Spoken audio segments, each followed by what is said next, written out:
Hi, everybody. Hello. Hi.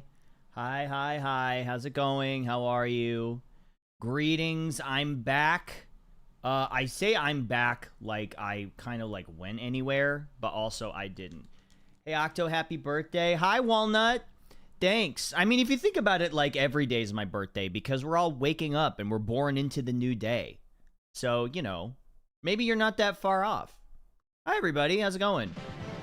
Oh, Vakira. Thank you so much. Thank you so much for the 80 months. Also, I had to rebuild my entire Stream Deck controller last night and also today because I screwed up. I screwed up like really, really bad. So if things don't quite function right, bear with me, please. I screwed up and had to... Ooh, actually, I forgot to do this. I forgot to do something really important, so I apologize. Hey, Gangsta Kalida, thank you for the 41 months. I appreciate that. Thank you. I did do it was like a big oopsie. Like not a small oopsie. But that's okay. That's okay. We're here now, and honestly, that's what's important, right? Right, chat? That's the important part. The important part is that we're here. Yeah, it was actually like it was it was actually kind of a huge oops, but that's okay. Oh, as a matter of fact, okay, never mind. Whoops. That's one thing that I found out is wrong right now. That's fine. That's fine. Don't worry about it. Don't let him see you sweating. Okay? Yeah. So anyway, hi. How's everybody doing? How's your weekend going so far? Oh wait, we don't have music, do we?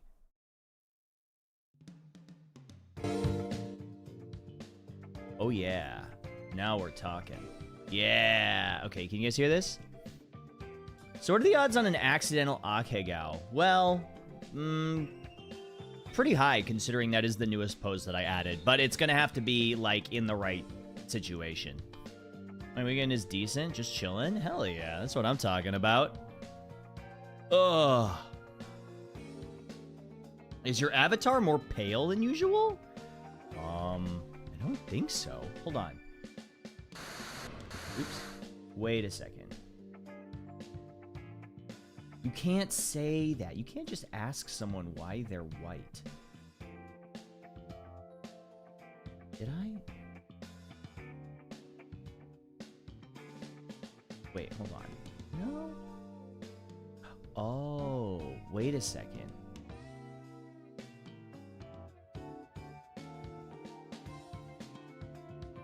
Okay. Yes, how's this? Wait. Yeah, I think this is more accurate. I think there we go. Yeah, sorry, I had a couple extra adjustment layers on. That's one of those things that, once again, you're gonna have to forgive me, bear with me. Things kind of got a little screwed up, so it was just kind of me, like, trying to figure all this out. It says glow. I did my, yeah, I did my skincare routine. So, it's like, it all worked out in the end.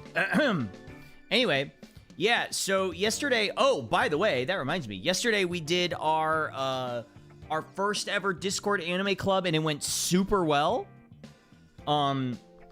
It went super, super well. I think it was a lot of fun. We watched Interstellar 5555, Story of the Secret Star System, which is the Daft Punk, basically extended music video.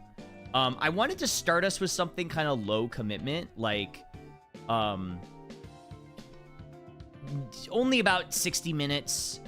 I wasn't able to join, but hopefully next time you're able to. Yeah, it's going to be Fridays at 5 p.m. We've got one next Friday, which is actually kind of insane because I've got 2 collabs next Friday, the 7th, or no, the 8th, no, the 7th.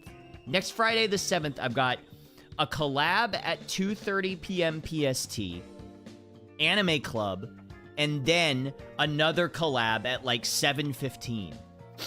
So next Friday is like packed. Next Friday is super, super busy. Can't join the Discord, but that sounds so awesome. That's all good. Yeah. Also, like I've always said, if you ever want to see what's going on, in the schedule tab down below, there is a There is always an up-to-date schedule. I always keep that updated. If you can't find the schedule, well, this guy calls hanging out with his friends a collab. It's what it is, man. It's not like I'm not hanging out with my great friends. It's a collaboration. What do you want from me? Holy hell, he's live. They're saying he's the most live that he's ever been. But yeah, this is wait, are we on week 3 of my schedule? I think we are. Things can be more than one thing. No, they can't. No, they can't. Things always have to be one thing, all right? It's always got to be one thing, and it can't ever be anything else. Do you hear me? We're only ever one thing. And you're one thing, and you get put into that one thing label, and then that's the thing you are for the rest of your life. I see the metal pipe hasn't been upped in price, which is good. Yeah, I decided to keep it the same price. We're just co-workers. You're so much more than co-workers, Walnut. Oh.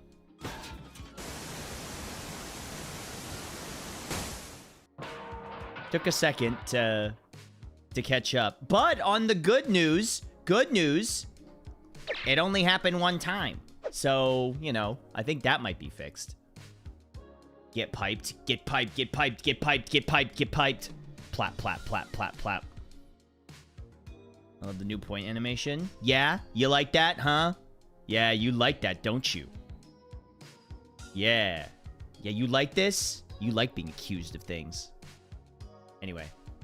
Yeah, that's a new one. That's a new one. So, this is technically, I guess if we're being really specific, this is like model version 1.1.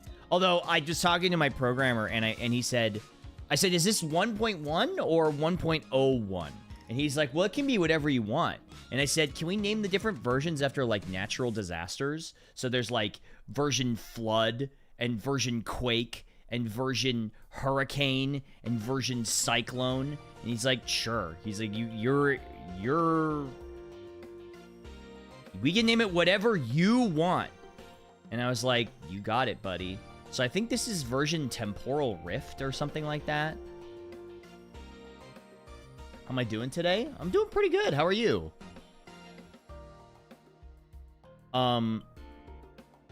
You know, so like I said, I've been uploading clips. Well, I've been paying my editor, Aerith, to upload to edit the clips and then send them to me. But it's really funny to see like what clips do really well on what platforms. When's version Sharknado? Well, we've already got Sharktendo around here, so. Hearing Flood made me flinch like I was playing Halo for the first time last night. For the first time? Wow. I haven't played Halo. I think the only Halos I've ever played are 1 and 2. And that's it. And I played 2 the day it came out. And I played 1 when I was in, like, middle school. So, I'm, like, so far removed. You do the Sparkle Eye pose? Well, you gotta say something that'll make me excited enough to do it. I can't just do it on command. That would make it disingenuous. Your videos have been on my For You page on TikTok lately. That's actually really exciting. Okay, that's exciting, actually. That's actually really exciting. That's cool. I'm excited about that. I'm glad that my videos are being shown to people. I've only played 1, and, like, the first mission is that weird RTS Halo. I think that's... I don't remember the name of it, but yeah, there was like an RTS version of Halo. The new remake of Halo suffers from many things. One of those being it's too cinematic. I mean, it's sort of like, you know, well, there was a point in time where FPSs like didn't have any story or cinema to them at all. Been a while since I've come to your stream. My last stream was when you were debuted this model. Oh, right. Okay. Well, welcome in. Thanks for checking me out. I really appreciate that. Thank you. But yeah, so what was I saying? I'm genuinely impressed with the poses and the art. Aw, thank you. I really appreciate that. Thanks. Everybody always comes, you know what? Everybody always comes in and says, I love the poses and the art and your model, but nobody ever says, Octo, you're so funny.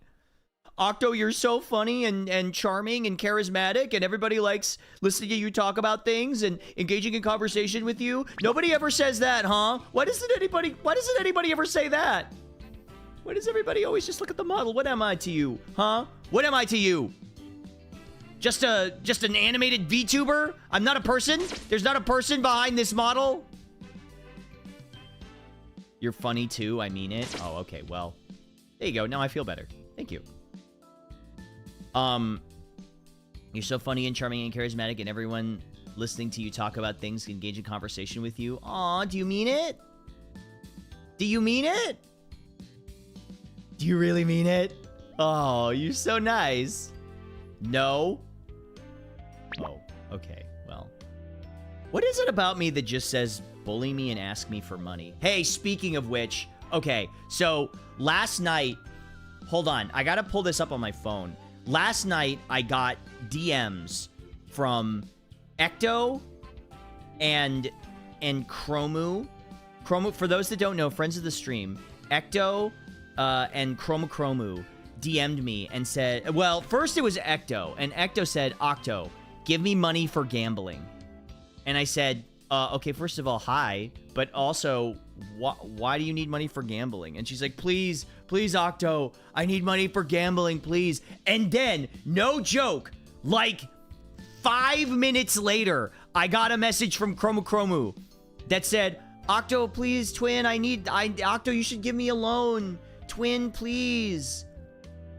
Oh my god, twin, please send me money for gambling. And then I hit up Eros because I know that she's vacationing with them. And I said, hey, why am I getting hit up in my DMs by Chromu and Ecto for gambling money? And she said, you should give them money for gambling.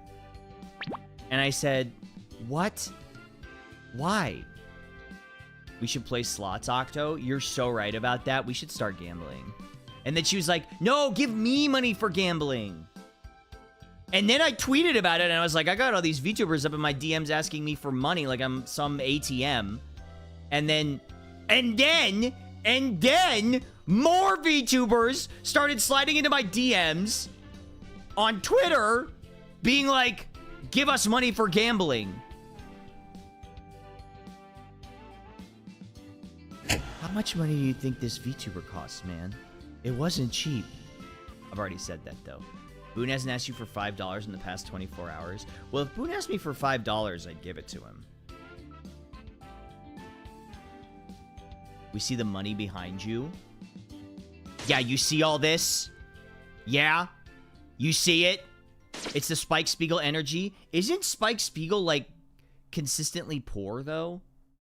What if it's money for gambling for Umas? I think Ecto... Okay, wait a minute. Okay, so hold on. To be fair, I did give them a little bit of money. But that's because... Eros said, please, Octo, please, Octo. Will you give me some money for gambling? And what am I gonna do? A girl with big boobies asking me for money? What? I'm not gonna argue with you. Whatever you say, Miss Bouncy Castle. I gave him a little bit.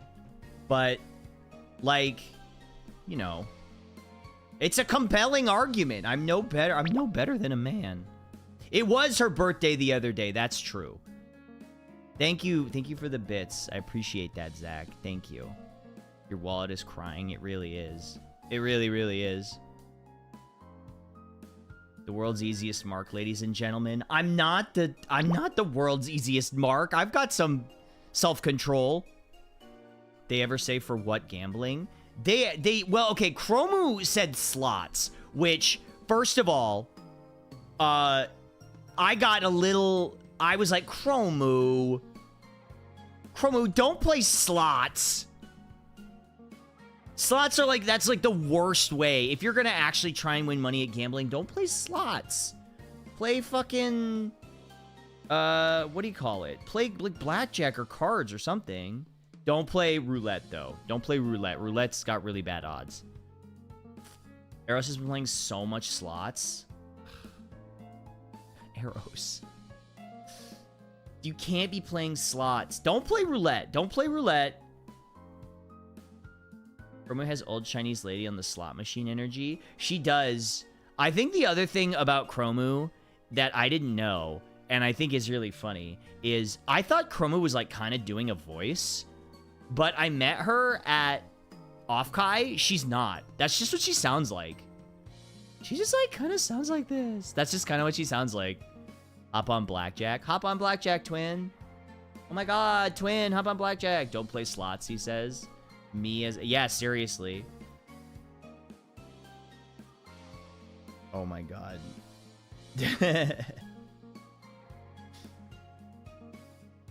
Isn't roulette the best odds depending on how many zero spaces they have?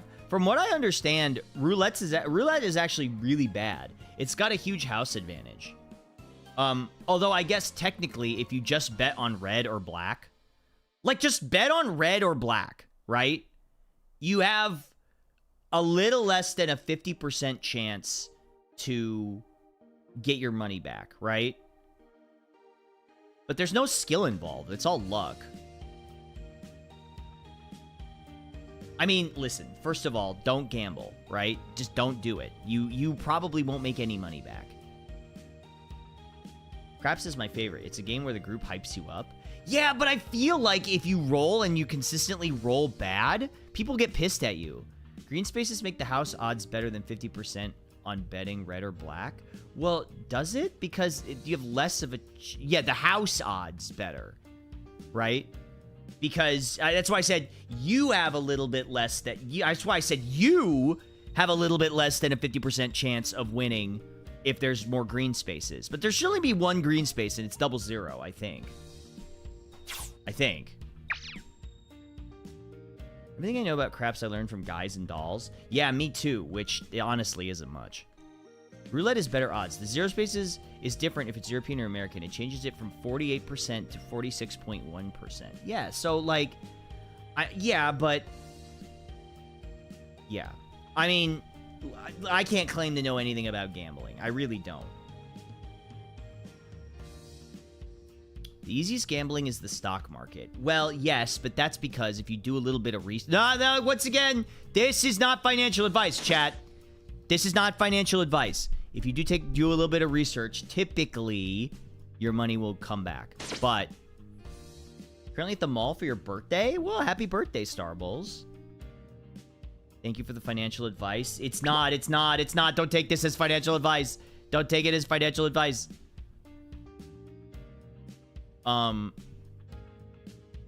It's actually also my half birthday. Well, happy half birthday. To open a casino to afford the merch. Okay, by the way, this is kind of crazy, but it's not that I gamble. It's just that I took statistics and it was part of the class questions. Okay, that's okay. That's fair enough. Also, hello Megumi. How's it going? Okay. So, what was I gonna say? I got lost in the sauce for a second. Giving away all my money right now to the stock market. I mean, I can't tell you what to do, but the other thing you could do is gift all your money to, oh, I don't know, say your favorite old school anime VTuber. I don't know. I gotta mess with that sound effect a bit. That one's not doing it for me. Whoa! Oh my gosh! Emerald, thank you for the 1,000 bits. I really appreciate that. Thank you. Thank you so much. Thanks for 1,000 bits. So, whoa! Maitre, thank you. Maitre, thank you so much for the subscription. I really appreciate that. I was joking. You guys don't actually have to give me your money. That Starbulls, thank you for the 100. That's very kind of you. Thank you so much. Really, you don't have to give me your money. It's okay. Only do it if you want to.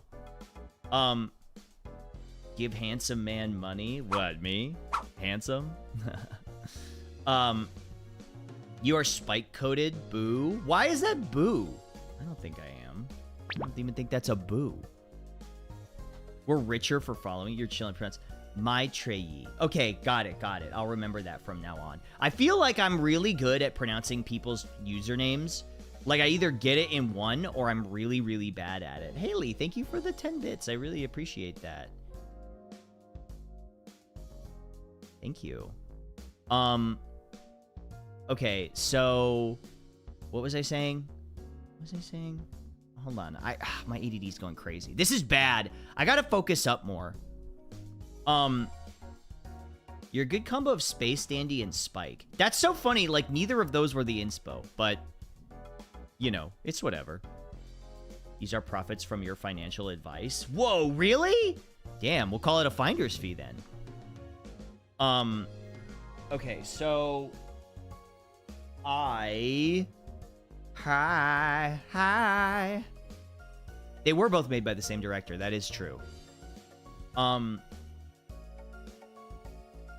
If the jacket were broader. Well, I feel like the big shoulder pads are a hallmark of this era. You know what I mean? Like the big baggy coat with the shoulder pads. I feel like that's sort of a hallmark.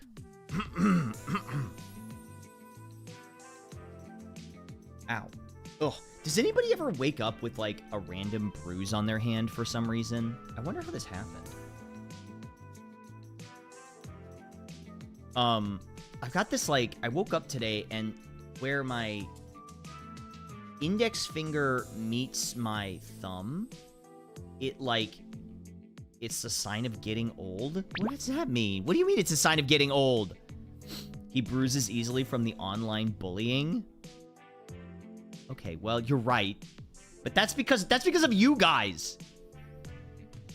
That's you. You can't be like, oh, he bruises easily because of the online bullying, and then be like, oh, he's so sensitive. It's because you guys are mean to me. Maybe you smacked it in your sleep. I'm thinking that from all the jacking off. Well, listen, no, wait, that was the wrong pose to do for that. That was the that was the wrong pose. Be nice to me. Be nice to me. You've got to be nice to me, man. You know, it's actually interesting. The wrong pose or the one you meant to use. Yeah, it's from all the jacking off. I hope the stream goes well today. You're goated? Aw, thanks. Sometimes when I'm losing confidence, I just say, wait a minute, I'm goated. Wait a minute, I'm goated. You'd be bored if we didn't bully you? Well, I don't know about all that. He is... sometimes you just gotta be like, wait a minute, I am him. Okay, this is a random poll, but do you guys ever play Chrono Trigger? Do you remember Specchio, the god of war, who you fight to learn magic in Chrono Trigger? When you beat him, and you don't get a prize, he always goes like, wait a minute, I am the... What does he say? He's like, I am the god of war, or something like that. He's like, ha, well, I guess that makes it true. That's kind of crazy that long ago he was basically just saying, I am him. He's like, wait a minute, you beat me in combat, but I'm him. So, he was doing it like ages ago. It's been far too long since I played Chrono Trigger. I streamed Chrono Trigger a long time ago, and it was fun. This is the first time I've caught a stream. Only ever seen Octo on Twitter? Well, welcome. Thanks for stopping in. I really appreciate it.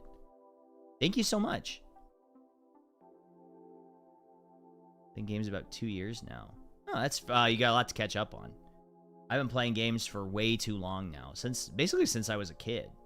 Since I was a little kid. I think there's a split in an alternate timeline where I didn't get super into video games, but like I don't know what I got into instead. You've been playing games for 31 years now? That sounds about right for me. I mean, longer, probably longer than that for me. Feet pics.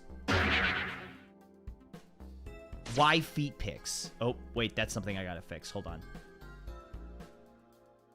Falling down. I can delete that.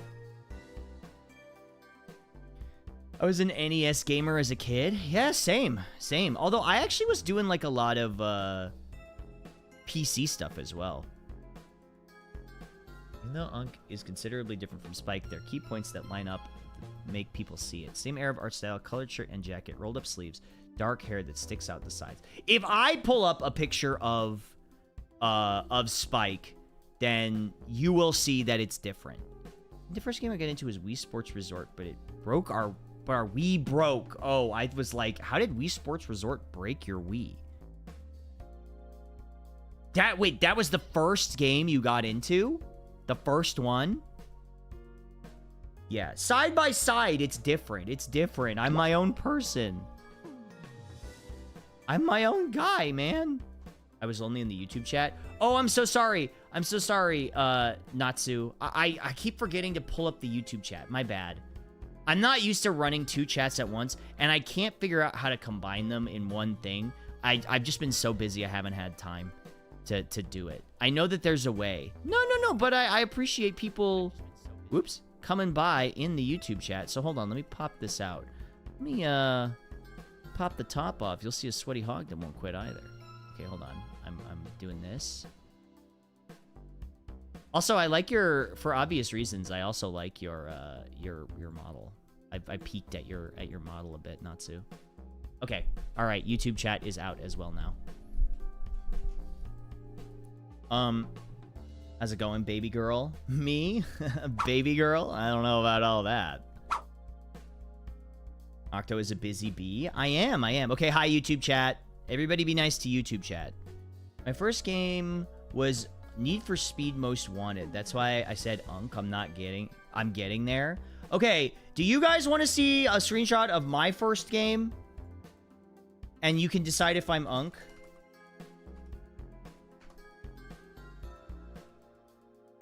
I remember we found out the name of this game on stream a while ago.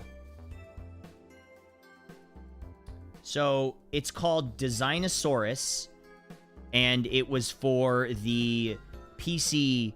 It was for DOS, I think. This is the first game I ever remember playing. I could not figure out the name of this game for so long, and I was like, what is this? Hold on. I was like, what is the name of this game? And somebody mentioned it. I've never heard of this before. Trust me, literally nobody has ever heard of this game before. Maybe a few people have, but that was the first game my dad ever installed on our PC. Because the thing is, my dad has always been in... does you know what Ski Free is? I do, but we never had it. I played it at, like, computer demo stores. You ever played Commander Keen? So, no, I never played Commander Keen because we never had it. But, I have seen it played. I'm familiar with it because it's id, right? It was like it was id Software prior to Doom. Old as hell here, but I haven't seen that game before. It's okay. It's a weird one. Not very many people have. It's extremely unusual. In another timeline, you have a dinosaur model instead. There's got to be some, like, dinosaur VTubers out there, I'm sure. An old school anime dinosaur VTuber? Now we're talking. We're young at heart. We are. That's so true. I'm not Unk. I am actually Unk. They call me the Unksecutioner. The Legend of Kain. Nice. Cool. Pull up Nanosaur. That one I've never heard of. We are Unk, man. What up, Garrick? Hi. Yeah, man, dude, we fucking are. We are. But that's okay. You know what? I'd like to think at least I'm becoming wiser as I get older and not stupider. But apparently I'm easily manipulated by VTubers. You need the generic head pat redeem? Yeah, Unksecutioner. Well, okay, so the reason I say that is because when I started playing Guilty Gear, I was considered young for the what do you call it? Like the player base. I was young getting into Guilty Gear.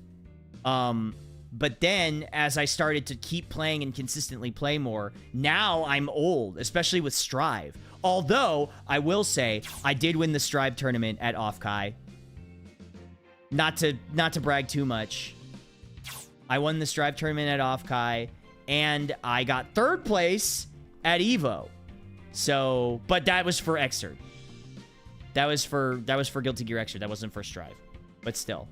But now Strive is, or now Xrd is considered like an UNC game, I guess.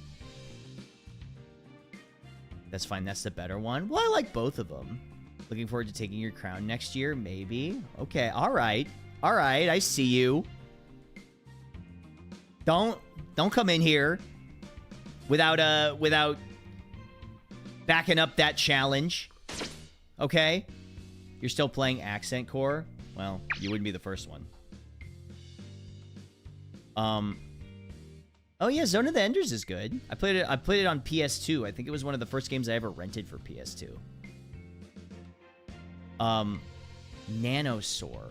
Nanosaur. I don't think I've ever heard of this one before. Nanosaur. Nanosaur Extreme. I've never heard of this.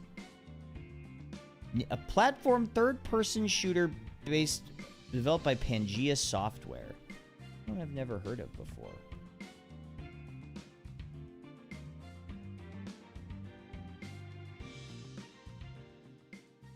This one? I've never seen this. I've never seen this before. Renewing 30 sounds like the new 50. No, that's you're okay. That's okay. Listen. It's not your fault, okay? It's not your fault, okay? You have been brain poisoned to think that life ends at 20 or 30. Life ends at 30. That's not true. If anything, I feel like life begins at 30. In 20, okay, at 20, all right. Let me be so real with you. I thought I was getting old when I was like 21 or 22. I did not know shit about shit, okay? I didn't know fuck about shit. I didn't know anything. 20s are for limit testing and figuring things out. That is very true. Garrick is, you should listen to your friend Garrick. He's a cool guy. He's trying to help you out. I didn't know anything at 20. I didn't know anything. I was still figuring out what I wanted to do.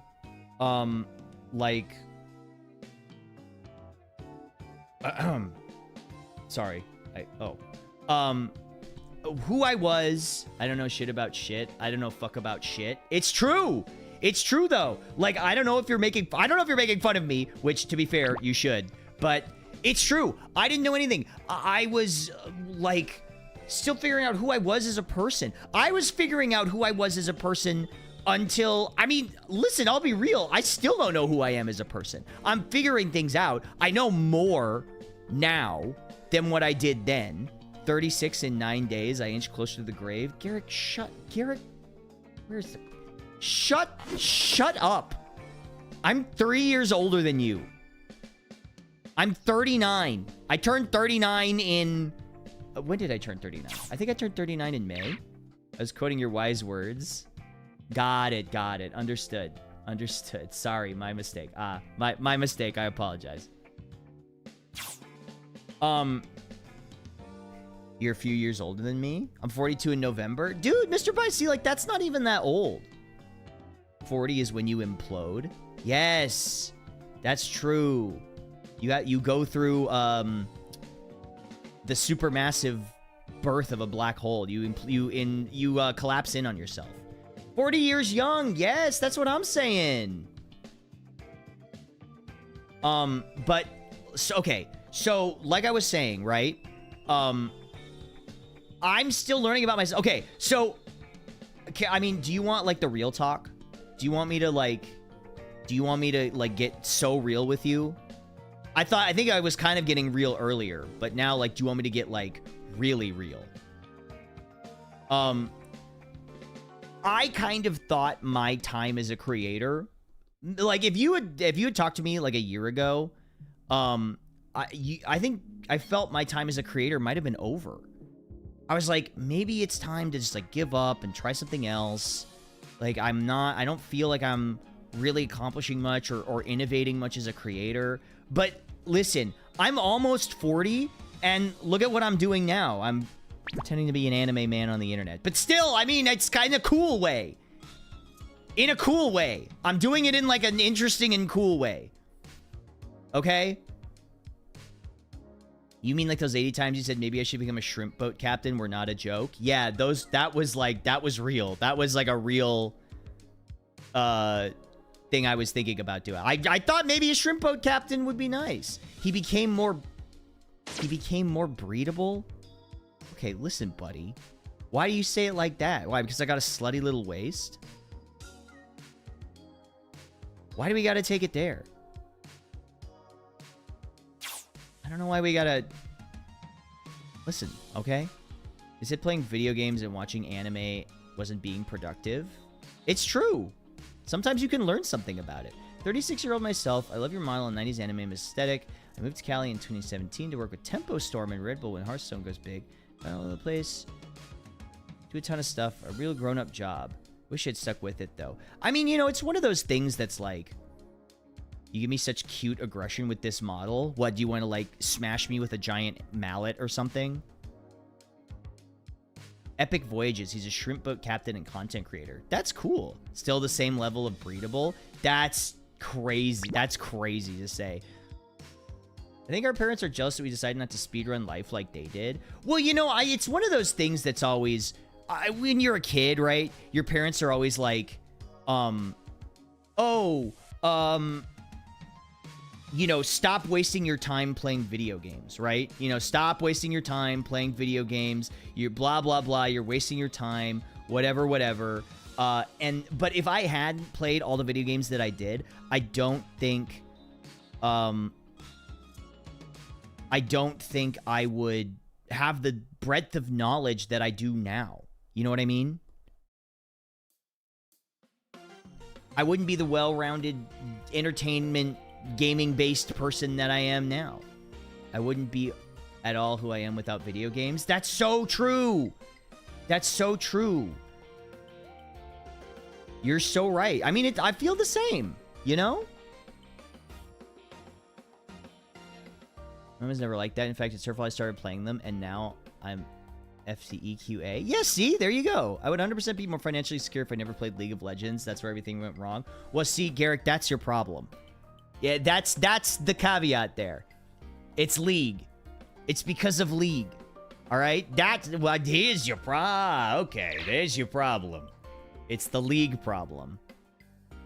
Gotta do kitchen stuff. Okay, well, see you later. Thanks for hanging out. I appreciate it. Yeah, League is the problem for sure. Anything else is fine. League, that's where you went wrong. That's where you screwed up a little bit.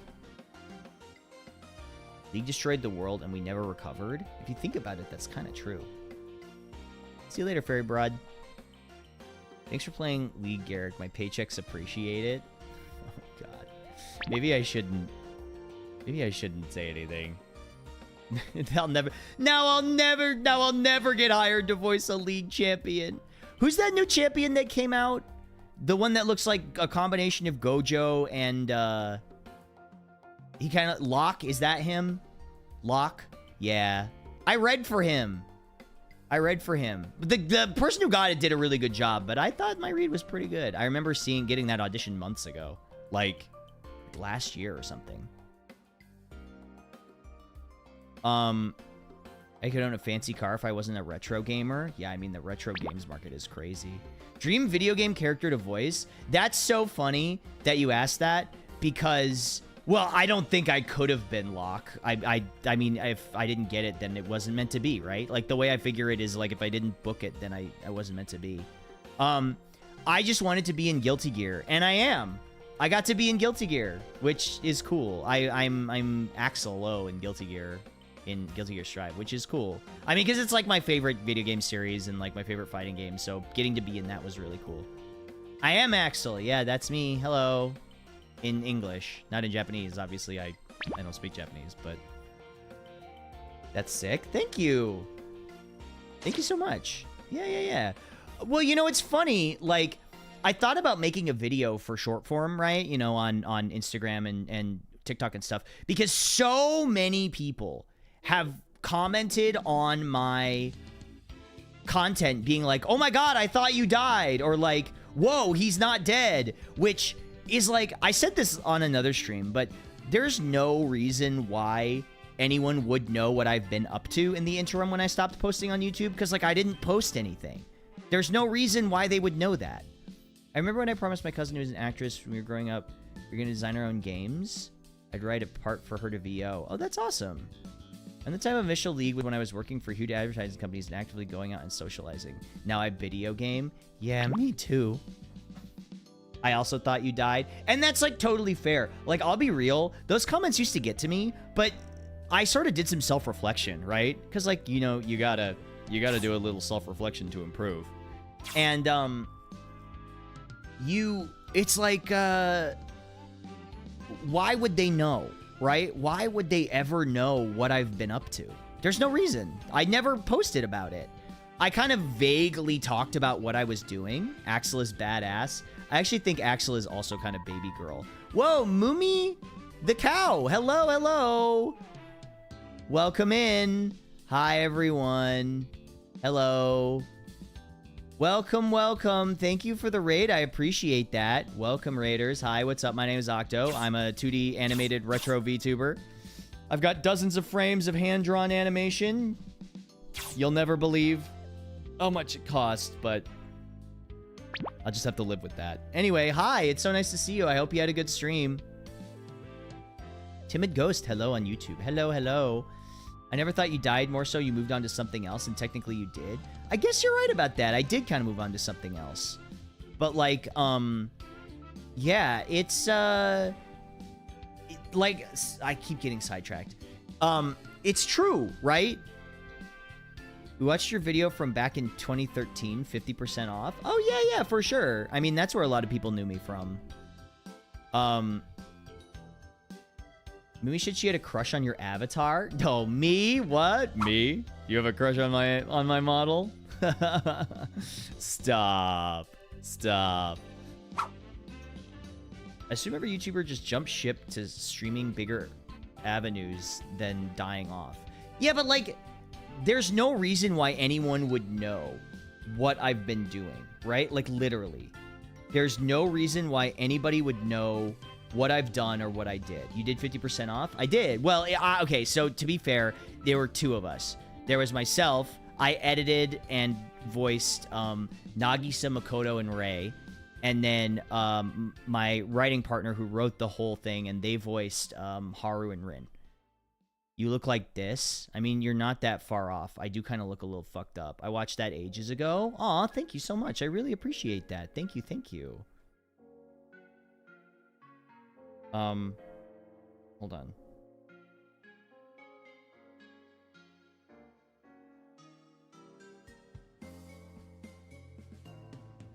It's the guy from Hustle Cat. I did also, I did play Hustle Cat with Dodger. That's true. But you're not completely invisible since you have an IMDb page. That is true, but don't look at, don't look at that. That has, like, my real name and stuff. I mean, it's fine. It's not like Hina Bobina, when I collab with her, doesn't say my full government name, right? Like, it's not like she doesn't say my full name and, well, it doesn't have my address.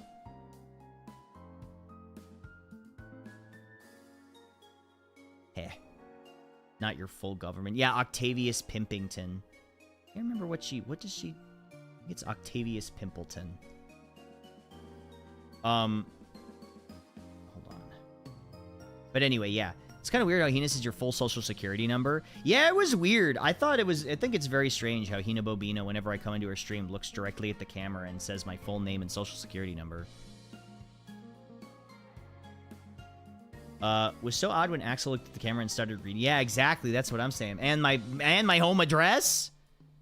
That's crazy. That was a weird thing they had me do in the booth. I don't know why they did that. Just Hina things. It's true. It does sound like a Hina thing to do, doesn't it? So where was I again? Man, I'm really getting lost in the sauce here. Fusion F was my first taste of Free. I never listened to the official dub. I can't help but be thrown off by Nagisa's official VA. Oh, no, they're great. Oh, what's their name? I feel so bad for them because they consistently, during the height of that, when they were at signings, they would sign Nagisa stuff like with quotes from 50% off. Like, you know, it's slightly different. Like, like I appreciated that he was being such a good sport about it, but still.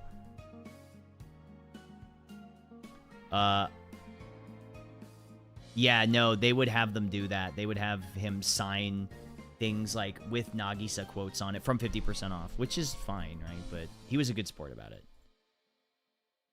That's so funny. It was pretty funny. To be fair, it was pretty funny. Yeah, no, I'm also I want to say thank you everybody for coming out to the stream. I really appreciate it. You guys are like being super supportive of the VTuber launch, and it really means a lot. So, thank you. You know, I always have this track as my backing track. Sometimes I feel like it's a little too upbeat. But it's whatever. How was Anime Club last night? Couldn't make it. It was fun. I had a good time. I ran when I saw you live. Aw, thank you so much. Genuinely. Anime Club was fun. We watched Interstellar, the Daft Punk movie. By Leiji Matsumoto, who the art director was Leiji Matsumoto. Track reminds me of Digimon. I could see it. It's a little upbeat for the vibe I'm going for, but Interstellar is very good. It is very good. I wish we had a roll alert for Anime Club. I could set that up if you want. Also, important thing on the Discord. Do you like Daft Punk? Yeah, I love Daft Punk. Discovery, I feel like Discovery is my favorite album by them. I also like Alive. Alive is good too. Hold on. That would be wonderful. Yes, I'll mark that down. I'll ask Chubby to remind me to do that. Also, I started doing setting up events for Anime Club. So if you go to the server and if at the top you click event, you should see it. It'll say when the next Discord Anime Club is, and you can join it, and I think that will also remind you when it's happening. I never really used events before, but I'm trying to do it. I'm trying to do all of the I'm trying to do all the stuff to make the things on the Discord easy to navigate and easy to find, right? That'll help too. Yeah, I think it will. Yeah, I think making sure I set up everything properly will really help and let everybody find what they need to find. I feel better because I actually got a decent amount of sleep last night. But still, I don't think I got enough sleep that I needed because I've been running around like a chicken with my head cut off. I went to the gym at... What time was it? It was like 11:30 p.m. Do you have water with you? No, but I drank a lot of water before I started stream, so I think that's okay. What if the Meg 2, though? All right, buddy. Listen, you got me. You got me. You had me at the Meg 2. Let's do it. Staying up till 4 a.m. again. Sit for 14 hours and you feel very tired? Well, you're not going to believe this, but if you stay up too late, or if you sleep more than 8 hours, sometimes you feel more tired. Not to try and outfact you. Point pose, what do you mean? This? What? What are you accusing me of, huh? Sneaking in a new pose without making a big deal out of it? Well, joke's on you. I definitely made a big deal out of it. As a professional Eeperd, this is true. Your model is cool. It reminds me of Voltron.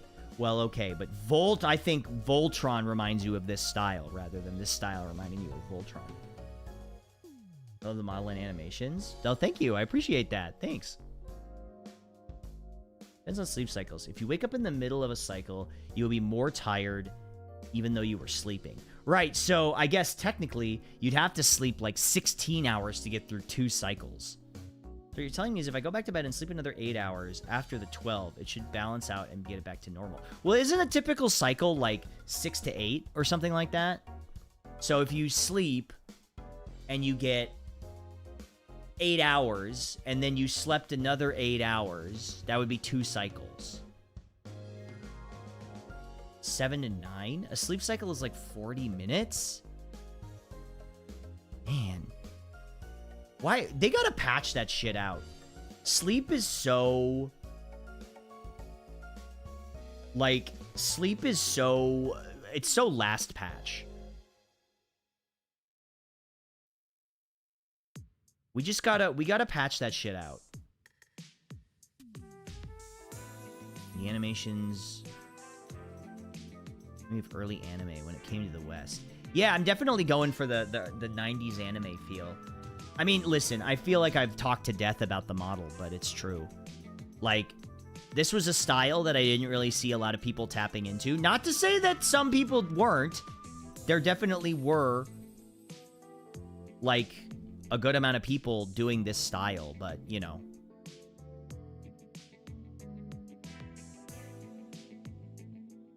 It's not a common one.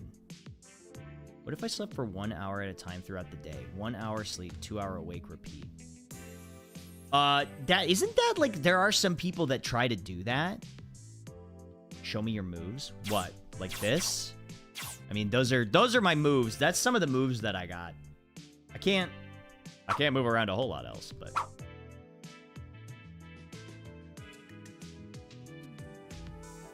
Of the art style, just the aesthetic alone. Yeah, I mean, the style is doing a lot of the heavy lifting, but yeah. What about having consistent sleep and duration? 5 hours is enough if you get it every day at the same time. Well, I mean, I heard that there are some people out there that do the thing where they sleep for like 3 hours and then they take 20-minute naps throughout the day. Let's sleep for another 4 hours. Science said originally that's how our sleep cycle used to be. Interesting. Doesn't Einstein have his whole sleeping method that's like small 2-3 hour long? Yeah. No. I think you're right. I remember hearing about this. There are a lot of people. I remember. Okay, I had a friend well, he's still my friend actually in college, who wanted to do this like special sleep schedule. It's like polyphasic sleeping or something like that. I don't remember the name of it. You're gonna have to correct me on this if it's true. But they say you're supposed to just like ease yourself into it. But, you know, us being in our early 20s and believing that we were invincible, he was like, okay, so I'm gonna try this and I'm gonna sleep for 2 hours and then try to do 20-minute naps throughout the day. And that's what he did. And he went crazy. Like, no lie. He went a little bonkers. And he was like, I started having cravings for grape juice. And, like, I started having all these ideas that I would write down, but then I would go back and look at them and they didn't make any sense. And I'm like, yeah, because you were, like, sleep depriving yourself. What do you think? Like, what do you think you were doing? The problem is that the human brain needs to flash out to regenerate. If you can't do that, you only sleep for 2 hours. Yeah, I mean, it's like, I could have told him what the problem was, and he was acting like he didn't know what the issue was. He was like, I don't know why this is happening to me. And I'm like, I do, dummy. It's because you're not sleeping enough. So you're going a little crazy. Why didn't you tell him? Well, the thing is, you know, it's one of those things where when you have a friend who you know and you know how he thinks, and then somebody in an objective point of view is like, well, why didn't you just do this? And you're like, oh, it's a whole thing. It's a whole thing to, like, explain to him why what he's doing is silly. You know what I mean? I heard from a friend who is a nurse, the way to min-max caffeine. Have caffeinated drink without sugar. Nap for 30 minutes. Nap clears out some of the tried chemicals in the brain and the caffeine hits. Huh. I have to try that. Yeah, but, like, you know, that's how it is. You know, like, me and our other friend, who we were roommates at the time, as the three of us, we were like, yeah, buddy, you know, the whole reason that you're having all these issues is because you're not sleeping enough. You're sleeping 2 hours and then like 20 minutes every couple hours. Drink water, eat your veggies, go to sleep. Hey, I just had a bowl of broccoli before stream started, okay? So I'm up and up on my vegetable intake. I'm gonna have probably something else, but you know, I'm doing it. Yummy. Easier said than done for most people.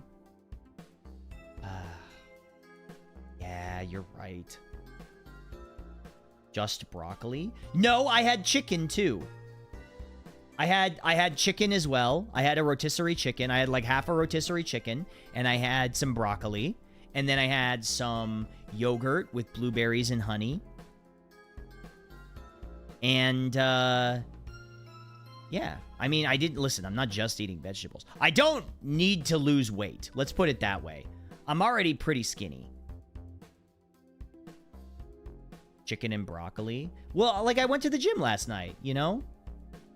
Hey, honestly, my progress has been pretty good. You can't see it obviously anymore because, well, like, I'm not on camera anymore. A well-balanced meal, well done. That's what I'm saying. That's what I'm saying. Where's the mushroom and ground turkey pasta? Hey, that stuff was, hey, that was pretty good. When I was making that a lot, it was really good. Although now I make it with tomato sauce. What do you mean you're right here? You're so right. You can see my progress right here. What do you guys think? Huh? What do you think? Good? Swole? Yeah, that's what I thought. Love when Oomphies be eating healthy. That's what I'm saying. That's what I'm saying. I love when my homies eat a balanced meal. Yeah, it's crazy. I was eating not very good in my early 30s.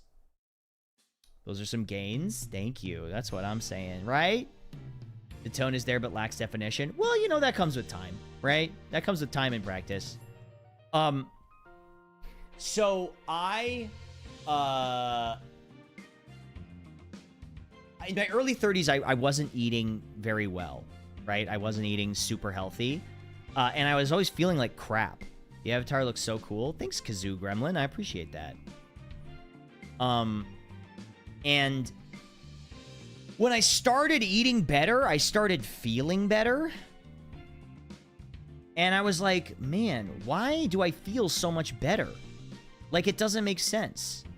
And then I thought about it and I was like, oh, it's because I'm actually eating like vegetables and like a balanced food and balanced diet. I wish I would have started earlier. The type of sleep doesn't work well for neurodivergence. Neurodivergence of roughly 36-hour clock includes 2 6-hour sleeps or 1 12-hour sleep. I don't think I've never heard that before, but I don't know enough about science to dispute it. I remember when you went to a con in the Philippines, you went ham on Dance Dance Revolution. What? Wait. Hold on. Wait. You remember this?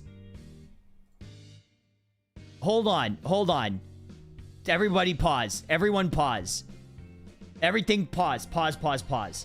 Hold on. Fade to rack. Okay, hold on. Were you at that convention? Were you there?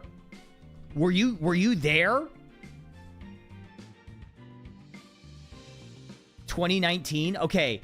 The con in the Philippines was 2015. That's if I'm remembering this correctly. It was Asia Pop Comic Con. That was 11 years ago. Yeah, that was the first and only time I've been to the Philippines, but it was super fun. I had a great time. I can't believe I actually got asked to go to that. Does it require less lighting upon oneself when it comes to VTubing, or you still need to think about lighting or lightning? I get to illuminate your face so the tracking doesn't mess up. So I've got a little secret for you, and you're going to want to come close for this one. There's no tracking on this model, except for my voice. It tracks the sounds that I'm making, but that's about it.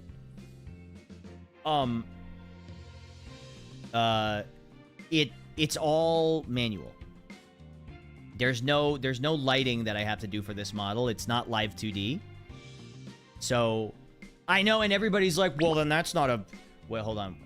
Well, then that's not a VTuber. That's a PNG tuber. And my question is, like, who the fuck cares? Like, who cares?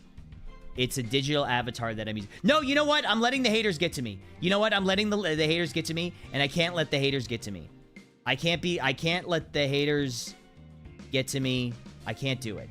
You know? I'm here. I'm enjoying myself. I thought you were going upside down on your feet every time. Listen, if you wanted to see my feet, you can just ask, okay? Just ask. It's fine. You're in a virtual, in a tubing space. See? That's what I'm saying. That's what I'm saying. Moisturized, in his plane. Crops, flourishing. Livestock. Healthy. T3 feet cam, please. It already exists, buddy. All you had to do was ask. I could turn on my desk cam. I'll put the grippers up on stream. Feet for free in this economy. I know, considering how much I had to invest in this idea and setup.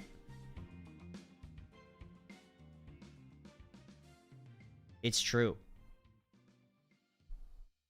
And I'm just offering them out there. You ever listen to the song Bird Brain before? No, but I have a bird brain, so I think I'm halfway there. Can you guys give me a second? I'm gonna grab something from the fridge. I'll be right back. Give me just a moment.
Okay, I'm back.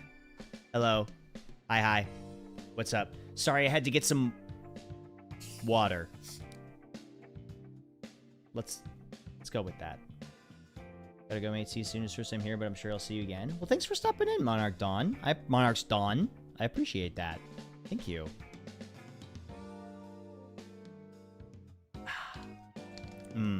Glad you're staying hydrated. Yeah, me too. You know, one of I think the best things I added to my desk, now that I think about it, is a cup holder. My desk has like a cup holder on it, and it's so convenient. It's something I never thought of. How much water you drink? I drink a lot. I usually drink like an entire water bottle in a day of water or more. Like not like a disposable water bottle, but like a reusable like athletics water bottle. I usually drink at least one of those a day. I drink a lot of water. I don't really drink much else. I drink Coke Zero occasionally. Which I'm drinking right now, but that's not important.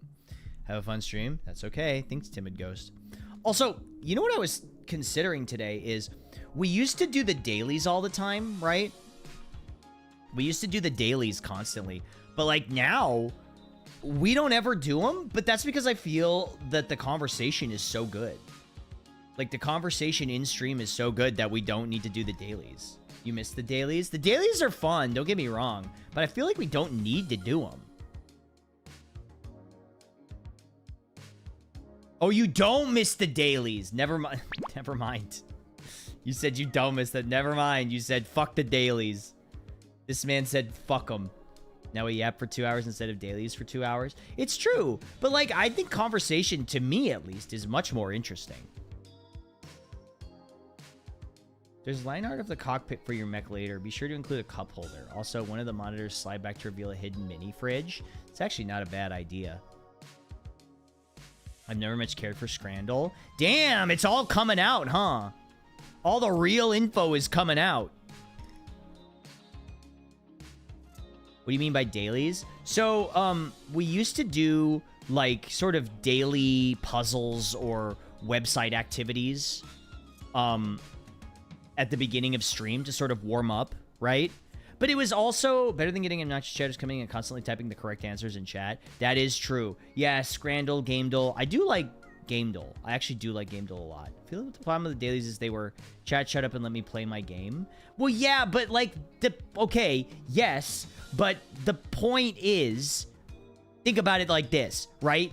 If I play the game and we have somebody come in and just give me the answer, like, that's not really playing the game. I'm just getting the answer from chat and moving on, right?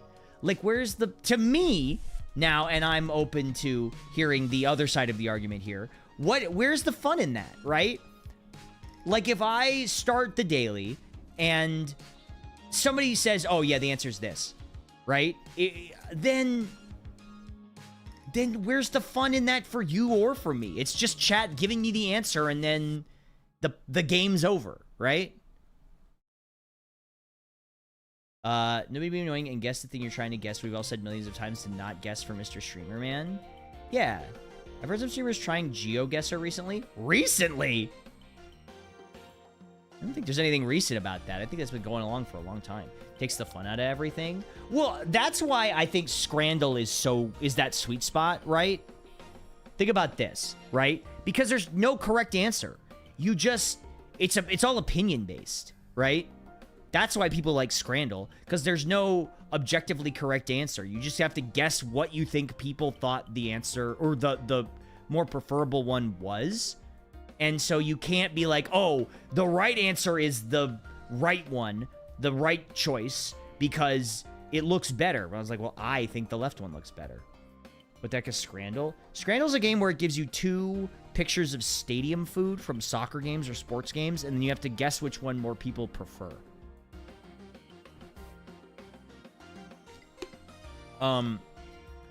Yeah. So, but like I said, so that one means that there's no correct answer. Why do I feel like we've heard this one already? Guess the house is Biss. Wait, what's Guess the House? Which one is that? A little sus that the screen chat changes. I think you Octo to Daddy. Well, I mean, that sounds like a you problem. Scrounge does things like Brits' religious prohibition against melting cheese. Yeah, they really hate melting cheese in England. Like, they really hate that. There's some scandals that throw people off because it doesn't look as good, but it's super cheap and worth it. Yeah, well, that's the other interesting thing, right, is the price point. The price point is, like, a really big issue. Because, you know, sometimes you'll get to America and it's, like, 27 GBP for a fucking hot dog or whatever. Like, I ain't paying that shit. It shows a recent house that was purchased in the images of the house, and you gotta guess the house price. Oh, I think did we play that on Discord one time? I think we did. It's very millennial coded. Yeah, it's very millennial coded because it'll show me what I can never afford.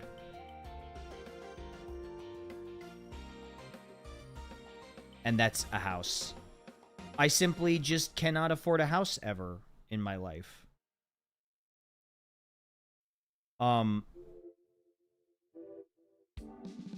Yeah, but anyway, as I was saying.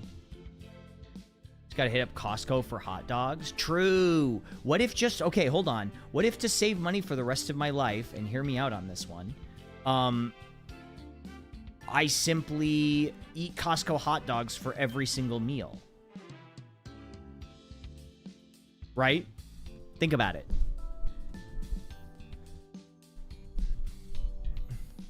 boy, no. No, no, no, no, no. Hear me out. $1.50, right? $1.50, Costco hot dog and a drink. It's got all the food groups, right?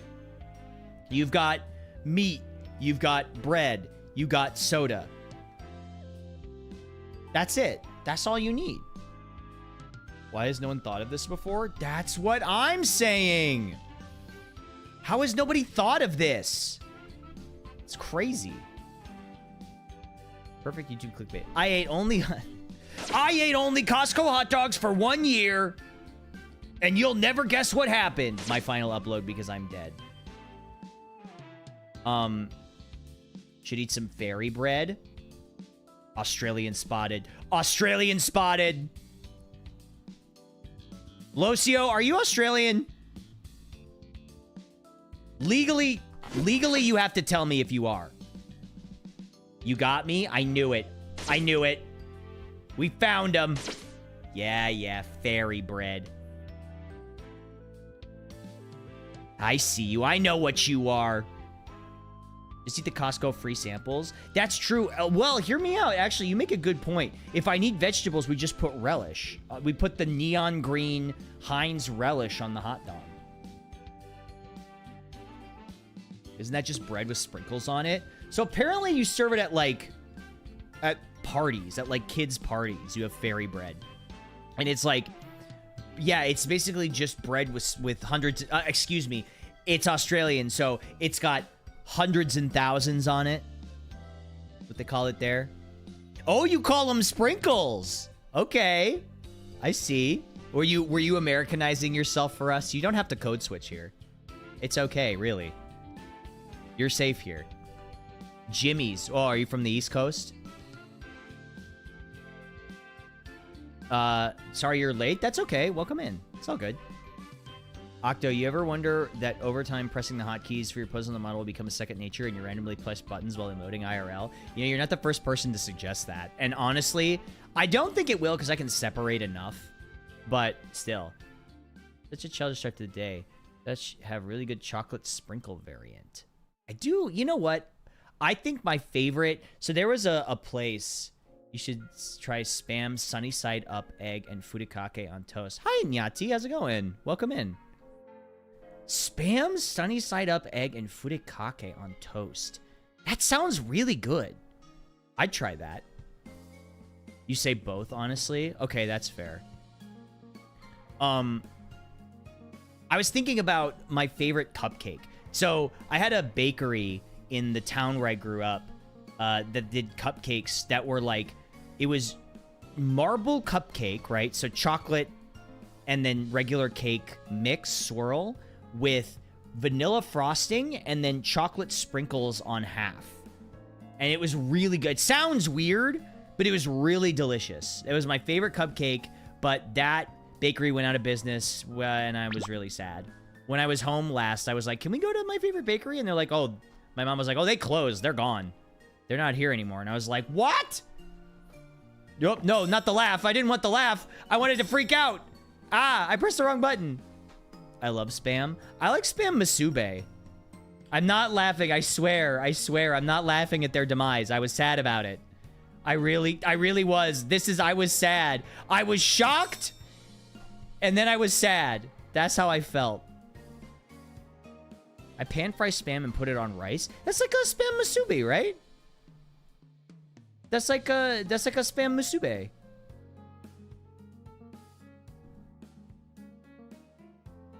Need to go to Aldi and get Spam. I mean, I don't specifically get Spam, right? Like, I'm not a big Spam. Spam Masube's been comfort food. It's great. It's really good. But without the seaweed. I like the seaweed. I like the nori. I like it. Scrapple. I don't know what... Isn't that a board game where you spell words? I've played that before. I'm not very good at it. It's really popular in Hawaii. It is. It is. Yeah. I know a lot of Pacific Islander people who really love Spam Masube. Or Spam in general. Is Spam Musubi teriyaki flavored? I mean, it's definitely umami. That's for sure. Me when I see a hot VTuber. Ooh, mommy. Just kidding. Just kidding. Spam musubi with soy sauce. Give me that sodium bomb. I gotta watch my sodium considering I only got one kidney. Oh, that's a fun fact about me that people might not know. I only have one kidney. I was born that way. Yeah, I only got one. Wait, hold on. I have a pose for this. I only have one kidney.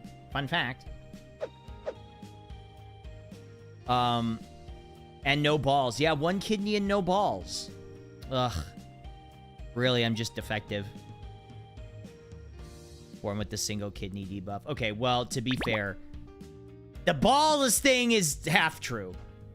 I got a vasectomy, but people are always weirded out how open I am about that, but like I don't see why it's like a big deal. Like I don't see why that's like a big deal. I think it's like pretty normal to just talk about that. Like it's just a thing, right? Like it's a normal thing. What's a vasectomy? Well, the joke stemmed from a lot of... Hey, Optimus Irk. Thank you so much for the 82 months. Thank you. My friend's boyfriend got it too. It's true. It wasn't normal when you showed me the scar, though. Yeah, I think that might have been a little too open. I think of how guys are unwilling to do it. Yeah, I think it's just totally... Well, okay, so it's a funny story, and I told this before. So when I got it done, right, the doctor... It's an outpatient surgery, and you're awake, right? You're awake for the whole thing.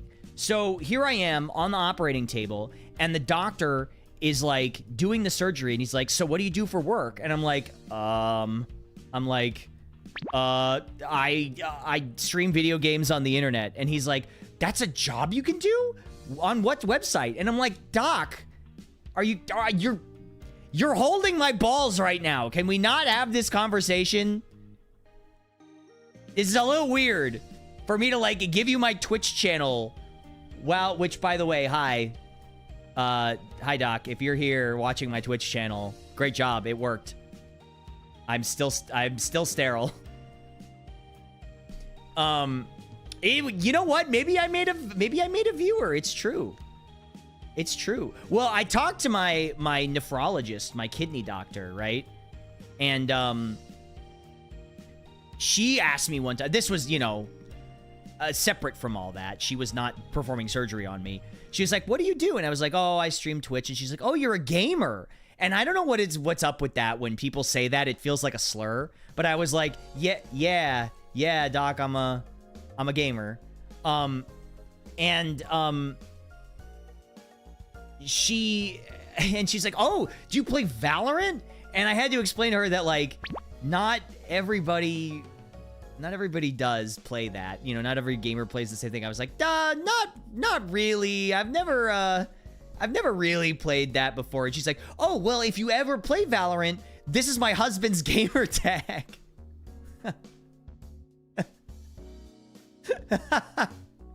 I was like, "Okay, well, I'll remember that. If I'm ever playing Valorant for whatever reason and I run into your husband, then I guess that's him. I'll know." She was very sweet. She's a great doctor. The animation is crazy. Thank you. Trying to set up a play date for her hubby. I know. She's super sweet. She's super, super nice. She knows her husband has no friends. Well, the thing is, like, I almost started doing the Valorant voice, but, like, I don't think she would understand. I almost been like, "I totally know your husband. Oh my god, you're actually trolling right now. I just played a game with him the other night. You've got to be joking me." I call it the Valorant accent. That's the Valorant voice. "Holy, you're actually trolling right now." Me when I play Valorant and I'm toxic to my team. A vasectomy sounds terrifying. It really wasn't terrifying. So moist critical. Well, no. Critical would be... Hold on. I have to think about him for a second if I'm going to do critical. If I'm actually going to do critical, then he sounds more like this. If you think I'd actually log on to Valorant, then you're actually shitting my dick nipples off. You've got to be joking. There we go. That's about where he is. Because some people go too far, but that they like make it like a caricature. But you have to get his cadence down.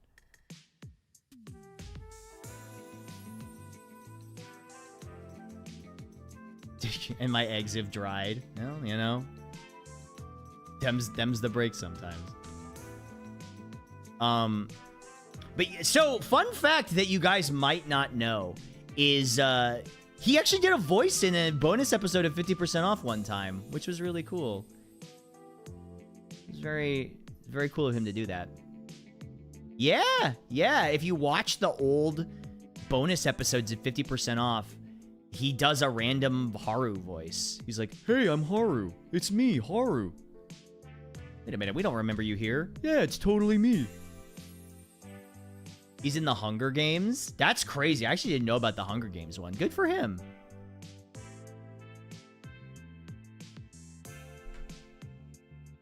I gotta rewatch it. Hey, well, thank you for the ad revenue. I appreciate Thank you for the ad revenue. I appreciate you checking the stuff out. You did the SAO bridge too? I did not do that one. That one was not me. That's Something Witty Entertainment. I do a voice on that one, but I don't edit that one or write that one or make that one in any way. They just call me in occasionally. Greg used to be a guy, not as big as he is now. I remember his persona was like a faceless guy in a hoodie. Well, nobody knew what he looked like, right? Nobody knew what he looked like. So they just kind of assumed what he looked like based on his voice. Gonna rewatch all of 50% Off again? Hey, listen, I'm just happy people like the show, right? I'm just happy people enjoy it. I say the worst outpatient issue would be getting ear packed because of the staff. At the same time. Oh, yeah. No one knows what you look like anymore. It's true. It's true. I've faded away into my cocoon of digital apotheosis. My looks are lost to time. Actually, you'll notice if you go back on my Twitter, I've deleted all photos of myself. So I don't think you can see me anymore.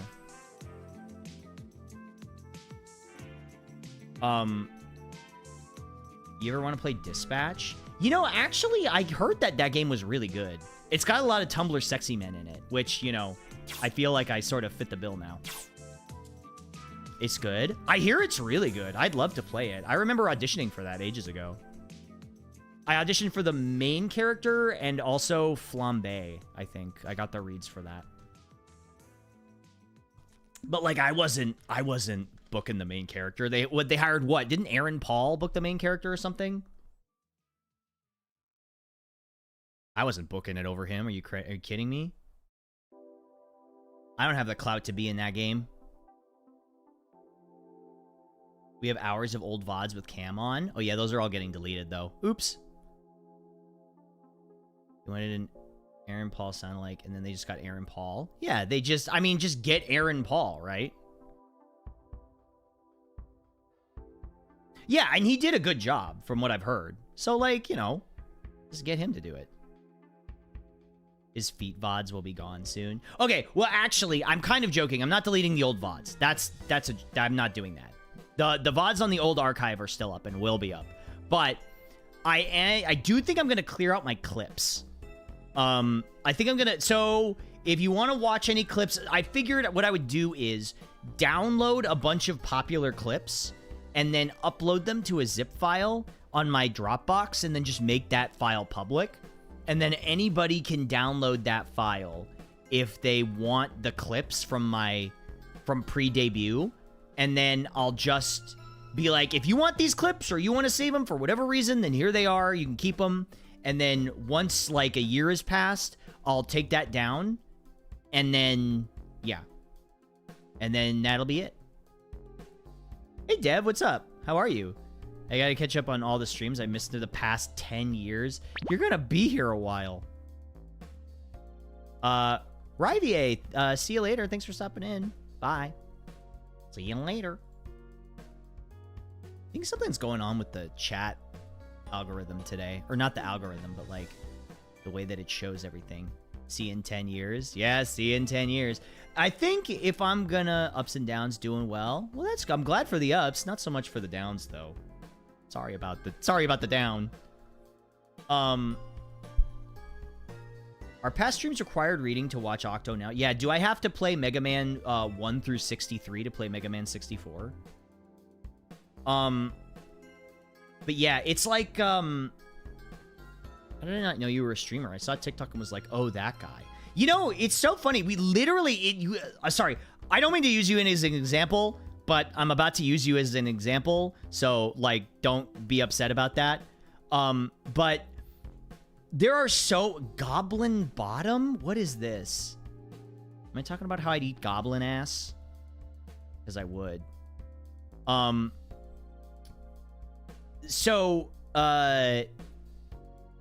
was I saying? Hold on. I threw myself into Stunlock with that comment. You ever get Stunlocked by your own comment?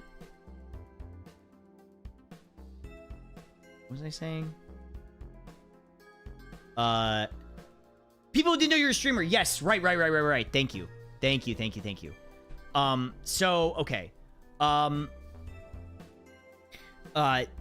The amount of people who come in here or comment on my videos and say, like, I didn't know you were a streamer. Like, specifically, this is a great example.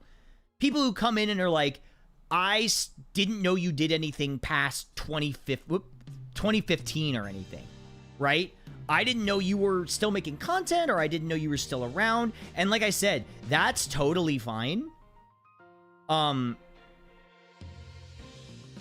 know, that's okay, but it's at least nice that people now know what I'm up to, right? And if they want to come check it out, they can. That's totally fine. You know, if they want to be like, oh, I didn't know, I only heard of you recently. Well, that's the other cool thing. What's up, Igor? How's it going? I found out you were a streamer after you posted the Where Am I Now video on YouTube years ago after like 2020. I feel like there needs to be another one of those videos, you know? And I was talking to my editor last night. I was talking to Aerith, and I said, I'd love to make a video and post it and be like, hey, I know that so many people out there didn't know what I was up to or what I was doing past, you know, 2017 or so. I think 2017 is about when I stopped posting consistently on YouTube. And there's no reason why you would know what I was doing. So I'd be like, hey, so I've been streaming since then, really consistently, sort of, kind of, a little bit consistently. I've been in these projects as a voice actor. I've done this, you know, whatever. And just kind of catching people up. Because, like, even earlier, a lot of people were like, you're in Guilty Gear? I didn't know that. I didn't know you were still around before the new model reel on Instagram. Exactly. That's exactly what I wanted to point out to people. Be like, hey, love your Heroes and Unicorn and Daybreak. Thank you. You might be the only person I've ever heard who liked my role in Daybreak. Not because I did a bad job, but because, well, I think I actually did a pretty good job. But just because people didn't realize it's me or that they didn't play that game. People in here never read the Octo manga. That's what I'm saying. Hi, Shindigs. Hi. Hello, Shindigs. How are you? I see you out there, buddy. I see you. All right? Don't think I don't. Where was I? Anyway. It doesn't say Octopimp is Axel Low, so people wouldn't know. Don't tap on the screen. I know. It'll put, like, fingerprints on there, and then I gotta clean them later. It was nice seeing you at Offkai, by the way. Even though I saw you for like 2 seconds. I wanted to talk to you more, but the mixer was really loud, and there were a lot of people you had to see. I love your voice work in Octopimp VTuber stream as Octopimp VTuber. Oh my god, thank you. Thank you. That's so sweet of you. Wait, did I? Oh, I gotta put up my deck hopper so I can see if the smears are on or not. There we go. I saw your avatar on TikTok and thought it looked cool, so I check it out. I mean, that's the goal, right? You were also in that one boyfriend dungeon game, and people were getting up in arms about you since the character is a piece of shit or something. That was funny. Okay, so for those that don't know about that, I was in a game, I was the bad guy in a game called Boyfriend Dungeon. And the thing is, that character is written really believably manipulative. Like, he's a piece of shit. You bought that game recently. Oh, okay, well, I'm the bad guy in that. Hello. He's a real jerk. But he's compliments to the writers of that game. He actually does a lot of, like, really toxic, real-world manipulative things that narcissists tend to do in real life. Like, they wrote him very well. He's written like a jerk. I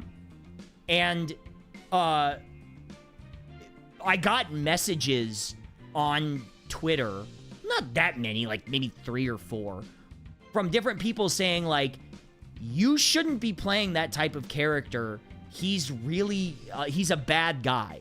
Like, basically, the long and the short of it was, you are a bad person for playing this character. And I had to be like, hey, he's not real and it's acting. Like, the point of this character is to show a message that, you know, like, these types of people are bad. You know, like, this is a bad guy. He's the villain and he sucks. And, like, I know he does real world things. Hi, Kyoharu, by the way. Hello. That bad people do. And I don't know why they hate that. They hate that. I know half the Game of Thrones cast got hate mail because they played a role. It's true. You're actually a better guy for playing the bad guy because it feels bad to be the bad guy. It does. You don't like being bad. Hi, Dusko. Oh my God, Dusko, hi. I see you out there. I see you in my chat. I see you. You can't hide from me. Let me meet you briefly at the con. Yes, for sure, absolutely. Dusko, I put your funky little guy on my badge and people liked it. People loved it. I can't believe people were buying him. He was so new. I didn't think people knew who I was. I was so happy to hear that people that made merch of my guy were selling him. How could you play a bad guy that's bad because acting bad is the same as being bad for real? You're being facetious, but that was the reasoning that they were giving me. And we're completely stone-faced serious about it. That high was very Deadpool with the girl in the movie. So cute. Oh my God, hi! I think you're iconic. The VTuber just adds. Oh my God, thank you. You're so sweet. Do you have finger guns animation? This is about the closest I'm gonna get to finger guns, but that's it. I know it is. I see it all the time on Tumblr. Well, you're gonna want to sit down for this one, but you'll never guess where I cut my teeth. You'll never guess where I started from. Voldemort's Viega IRL death threat. Ray Fiennes?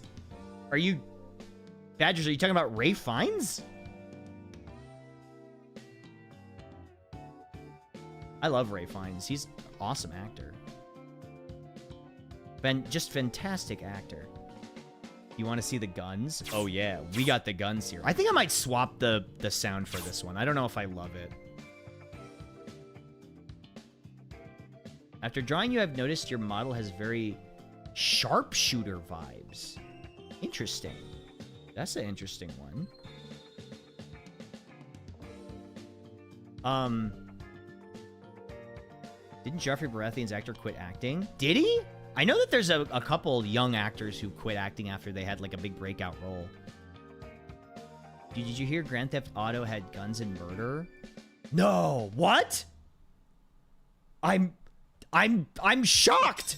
I'm so shocked I had to push the shocked button on my panel. That's crazy. Spike Spiegel, Vash. Those are the two I hear, and I'm glad. Listen, honestly, I'm glad because that's the vibe we were going for. So I can't really complain if that's the vibe we were going for. People forget David Tennant played a really nasty villain in Harry Potter. I mean, he was also a really nasty guy in Jessica Jones, right? Like, wasn't that also like a big thing? How do you get into VA job? I also feel like they would be more popular as the years go on. You just kind of gotta like look. I don't have a good answer for you. Don't ask me. Listen, I'm sorry. Don't ask me how to get VA work because I don't even know how to do it. So I wish I could help you. Ask somebody who works more than me, like Sayu. Sorry, I don't mean to put that evil on him. But Ask him. He knows. He's in everything. I'm in, like, nothing, basically.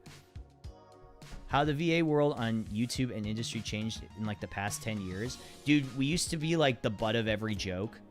And now people seem to like it. But, I don't know. Step 1, get good at acting. There you go. Legitimately, I'm being so for real with you. Do not... And I'm not saying this as, like a grumpy thing or, like, a mean thing. But, like, genuinely don't ask me how to do anything VA related. Not because I don't want to answer, but because I don't know. I straight up don't know. I don't know. I don't know. I don't have any good answers for you. I don't have any good insights. I'm just doing my best and hoping that it works. Like, I have no cheat code, no strategy, no nothing. I read the lines as best I can and hope that they cast me. So... that's it. It's literally just like a... It's just sort of a... Fake it till you make it, essentially. That's a good way of putting it. Yeah, that's as real as I'm gonna get with you. I do throw myself at the wall and sometimes it sticks. Ew. I'm all sticky. Oh no, I'm sticky. Weird combination of skill, social connections, luck, more luck. It's a lot of luck. Maybe that is the advice. Just do your best. Literally, just do your best. You take a shower, bro. I shower every day. I showered last night. Oh, wait. I did forget to put my sheets back on my bed, though, because I washed them last night. Whoops. I think they're still in the dryer. I slept on the couch last night because I was doing laundry, and I forgot to, I forgot to put the sheets back on. I forgot to put the sheets back on the bed.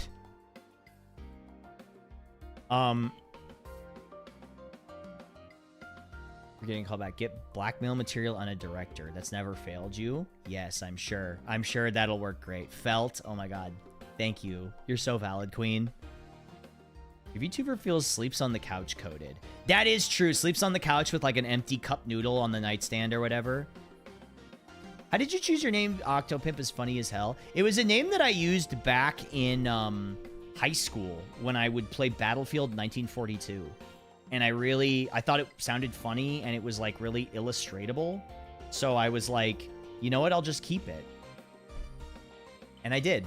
And that's it. And I've used it for like 20 years now, 20 plus years. Remember, you can't get lucky if you don't put yourself out there first. And you get more chances to get lucky the more you put yourself out there. See, that's true. And you're really right about that. But I think like for me, I think that was a really important part of my VTuber journey. My VTuber journey. I make it sound so philosophical. But it's true because like, I just wanted the project to be out there, right? There's still so much more to do. And you'll notice I've been weaving it in and out. We added a new pose. This is a new pose. This wasn't in the initial release of the model. So we can just like throw new animations in as we choose. That's a good pose. Thank you. Thanks. I appreciate it. I'm glad you like it. I never really thought about my online name. I'm sort of stuck with it. I mean, I think you can change it if you really want to. I'm just... I thought about rebranding. I thought about rebranding my name for this, but exactly the reason we were discussing it all ties back in. It all ties back in to what we were talking about before. People recognize the name from a long time ago and we're like, oh, you're still around. You're still doing stuff. I want to check you out, right? Like we were just saying, how many people in chat literally right now checked me out because they saw something on Instagram or TikTok or Twitter or whatever and were like, oh, I used to watch him ages ago. I didn't know he was doing this cool project. Huh? Me, yep. Checking him out, yeah. I look for, yeah. See? You are not immune to propaganda, chat. You fell for it. I'm saying. I checked you out because Crelly freaked out when Cotton pulled you into the collab. Crelly... Crelly is so funny. Crelly is a category all her own.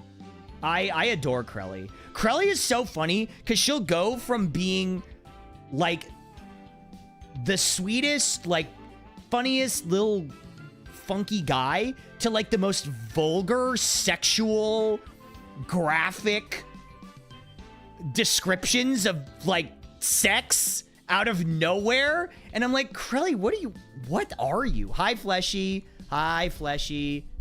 Hi. How are you? It's nice to see you.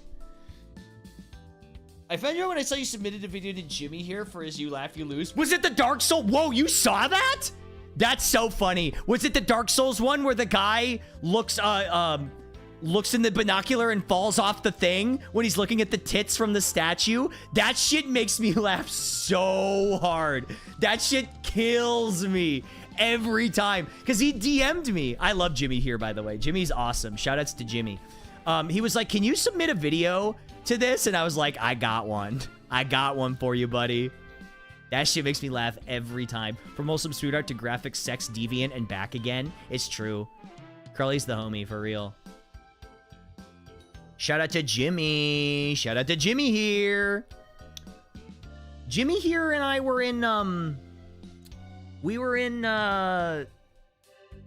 VTuber Academy together.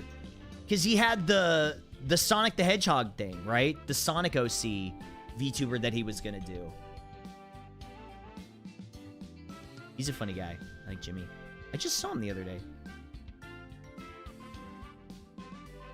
Oh, I didn't know this. Yeah, Iron Mouse did like a VTuber Academy style thing.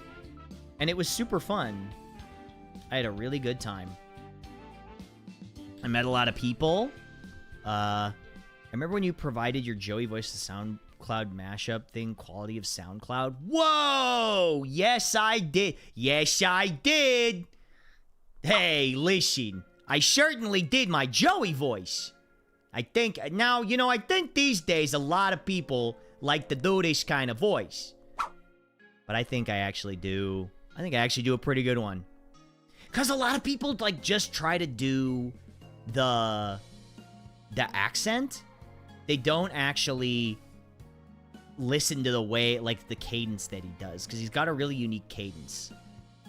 And they'll just kind of keep it flat like this, and they won't try to do the thing that he does. I even have to do it there. So the thing that Wayne Grayson does when he reads for Joey is he'll do this thing where he goes like up, and then he'll kind of like do a staggering down thing. So he'll go like up and then all the way down like that. That's how he does it. That's the way that he does a lot of his intonations, and if you can nail those, it really elevates the impression a lot. Your Yu-Gi-Oh tweet dubs like it's just a game. Oh yeah. Scout TF2 type energy. Oh, that's, you know what's funny? I actually did I did the Scout for Death Battle years ago. I think that was like 2017. That was an old thing that I did. It's still in my credits, I think. And I felt so bad about that because the video came out, and the guy that actually voices the Scout was like, hey, I would have just done this if you asked me. And I was like, oh, fuck. I felt so bad. I was like, I'm sorry, man. I wish you could have. I didn't mean to, like, step on your toes or anything. I felt really guilty about it. But Marissa, the director, was like, don't worry about it. She's like, you're fine. We didn't know. Nobody knew. There's no way you could have known. And I guess, you know, it really isn't my fault. Like, I didn't do anything wrong. But I felt guilty at the time because, like, I didn't want to, you know. I don't know. I'm overthinking it. I overthought it. Yeah. We're learning so many cool things about you. You're like the Dos Equis man of VTubers. I'm really not that cool.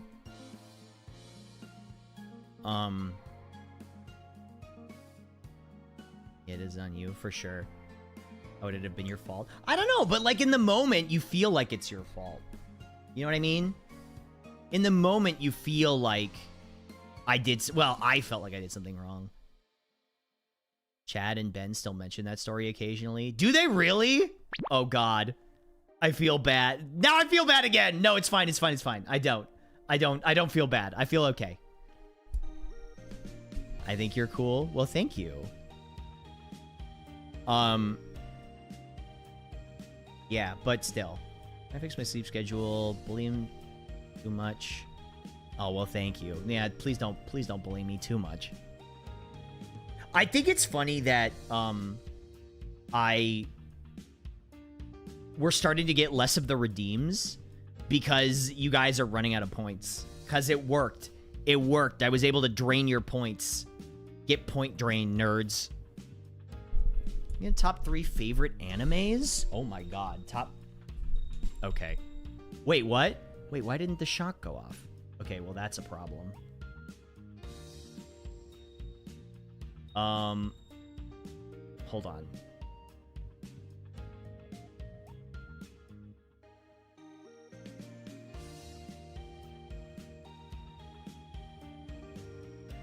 Cause the pipe went off, right? Didn't the pipe go off? Okay, wait, hold on, I gotta do it manually. Oh god. Oh, this. Oh. It's worse because I had to do it manual. It's worse because I had to do it manually. It almost hurts more. Save up a hole in silence and secrecy. Hold on, yeah, I gotta double check a lot of this. Because like I said, remember how I said I screwed up last night and had to redo a bunch of things?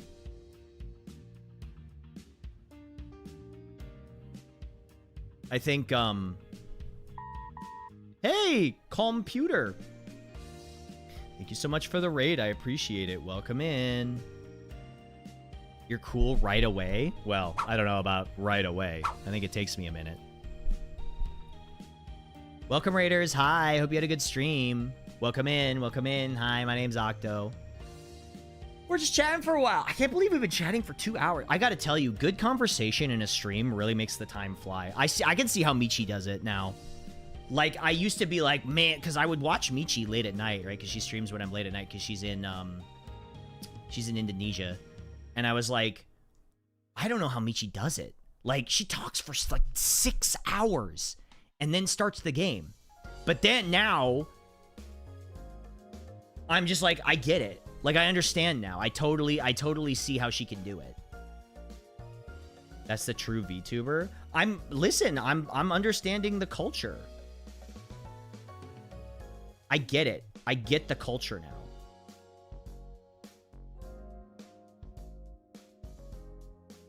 And she goes on like 30 tangents. Yeah, I'm starting to see how it happens. Shit goes by fast when you have a ton of questions and like talking to you. I mean, like, genuinely, I think it stems from a few different things, you know? I think it stems from a few different things. One,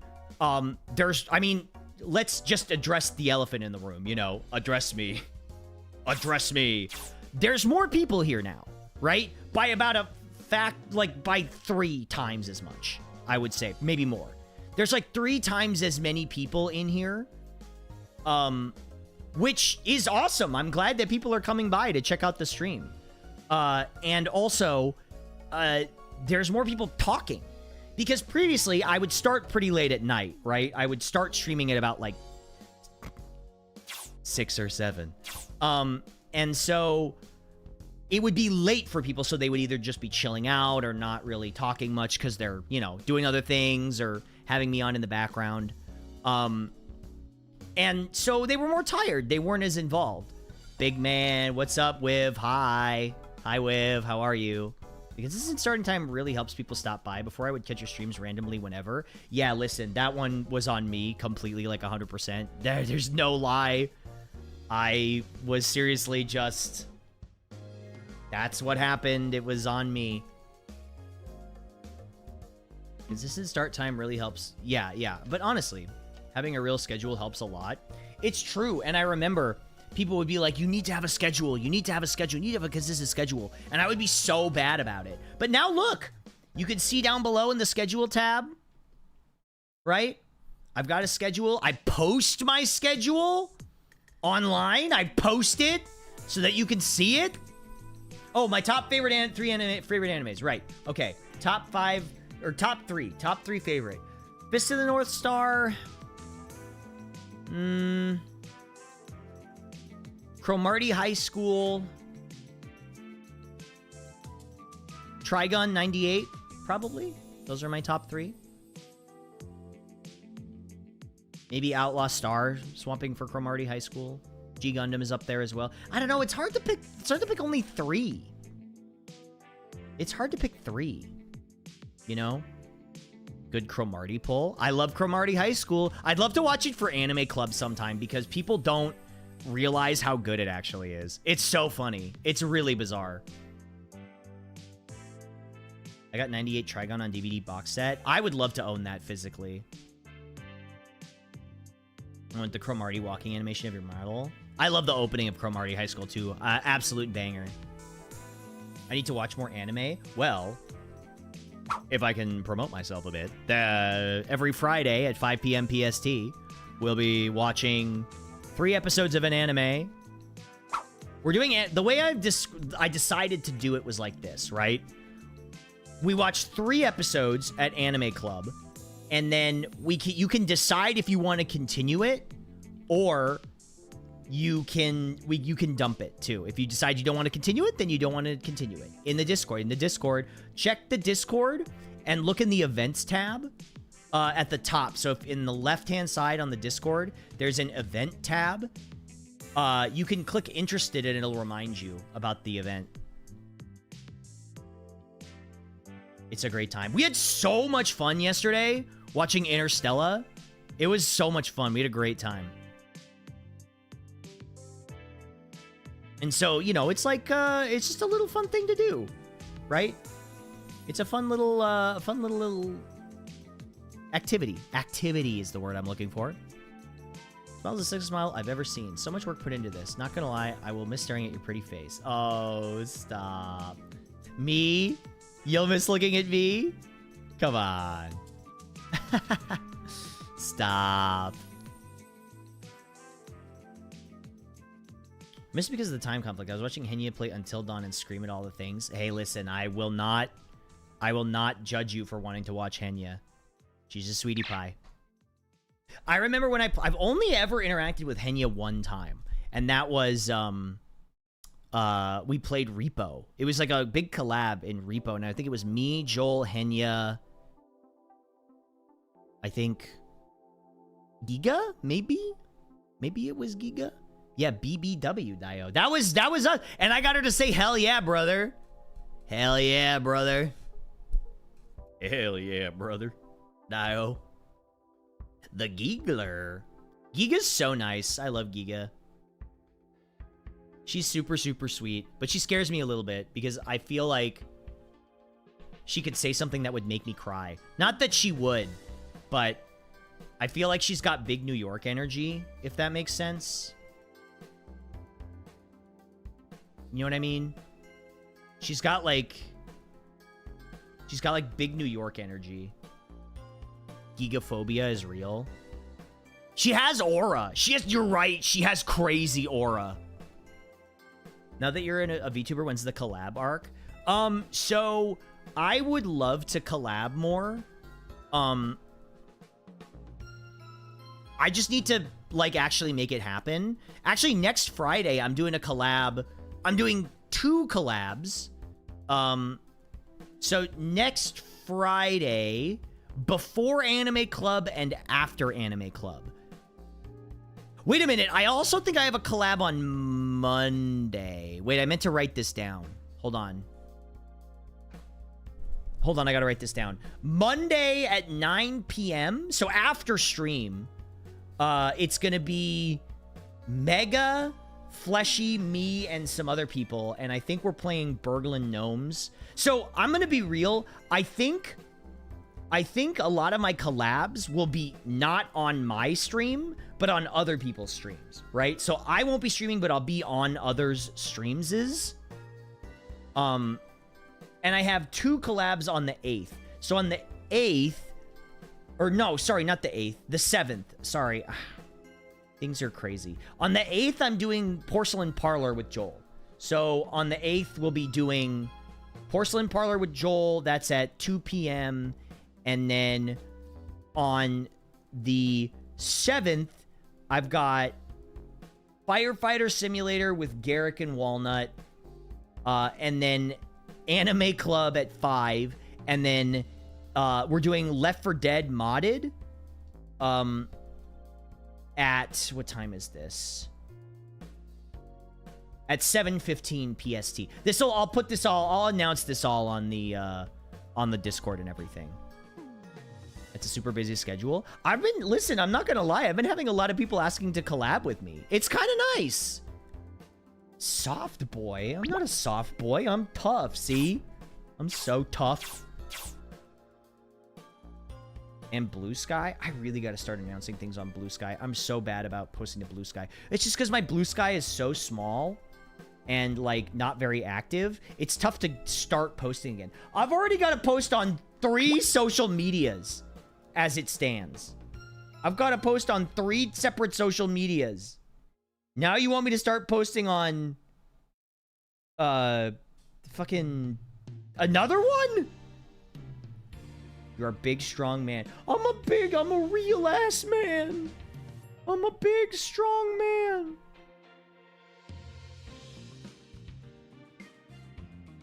Oh my god, how is your Blue Sky so small? Oh my god. You're so... Wait, that's not what I want. Do I even... Oh my god, how are you so small? How are you so small? You're a normal adult man. I'm a real ass man. Hold on. It's not the size of the Blue Sky, it's how you use it. Overlay idea, Octopimp is looking into a fishbowl and you're the fish. Me, when you're POV, you're a fish I bought from the pet store. And I just put your fish flakes in the bowl and I'm watching you eat. Come on. Eat the food. Oh my god! Harper, thank you so much for the 10 gifted subs. I appreciate that. Thank you. Thank you so much. Thank you. Thank you very much, Harper. I appreciate that. If you're gifted a sub from Harper, make sure you say thank you, okay? Make sure you say thank you. Do you hear me, chat?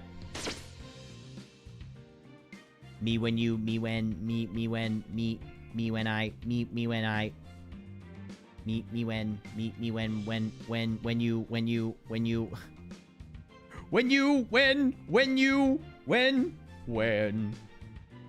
tapping the glass overlay. I really wanted to do a POV, the fish gifted 10 subs. Let's go. Oh my god, thank you, fish. Me when the fish is a magic money fish. POV, you're a magic money fish who just gifted me 10 subs. Thank you, magic money fish. W Invader Zim ref. So, I don't know if anybody else was like me, but I used to be crazy into Invader Zim. Like, super into Invader Zim. Like, hyper into Invader Zim when I was in middle school. And, I don't know if people have been here long enough to know this. Jonan sometimes raids me. He's on Twitch. He's on Twitch. I think it's... Wiv, do you know what his Twitch is? If you can give him a shout out. I think it's Janin V. He's super nice. I do not. Okay, his face cam goes insane. It does. It's really cool. He doesn't... Hold on. Janin... Hold on. Here it is. It's this.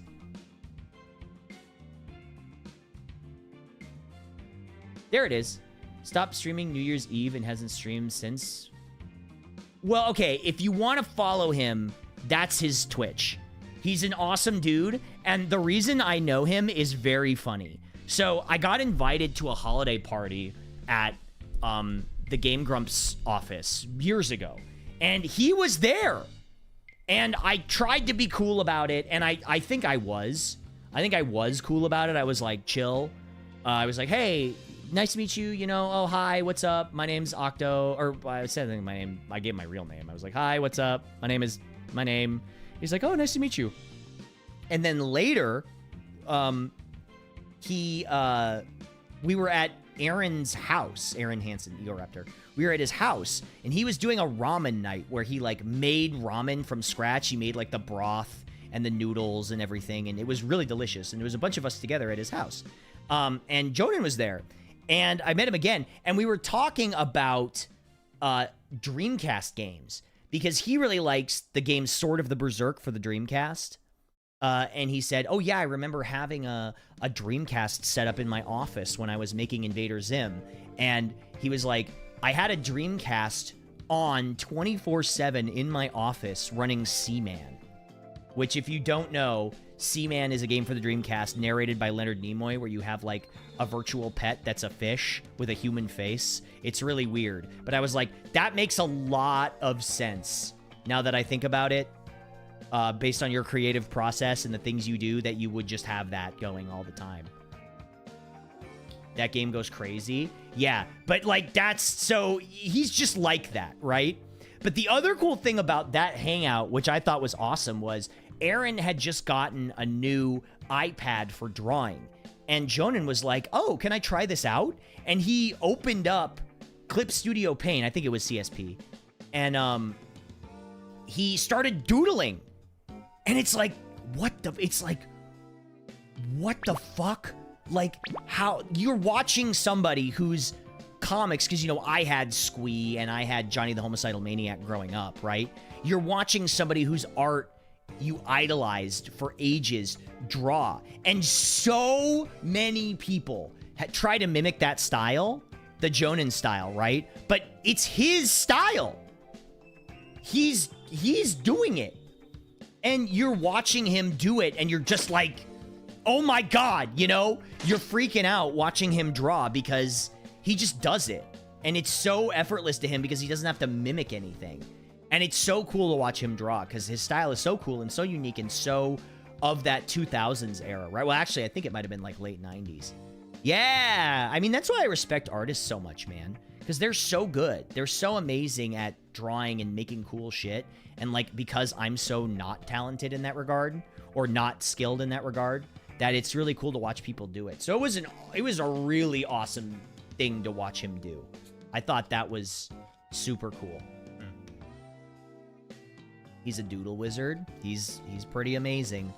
He's pretty unbelievable.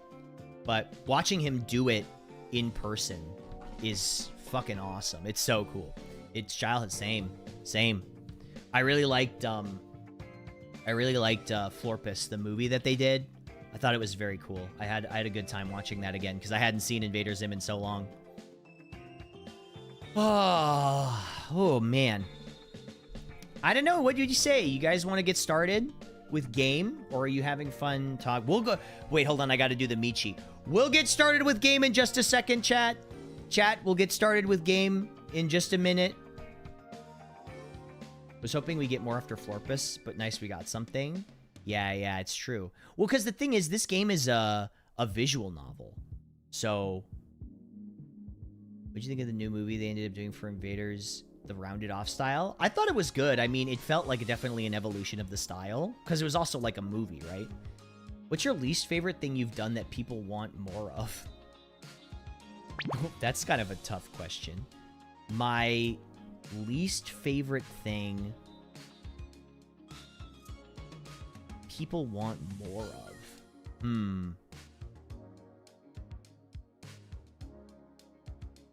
What's next? You'll get infected with meat cheese. Well.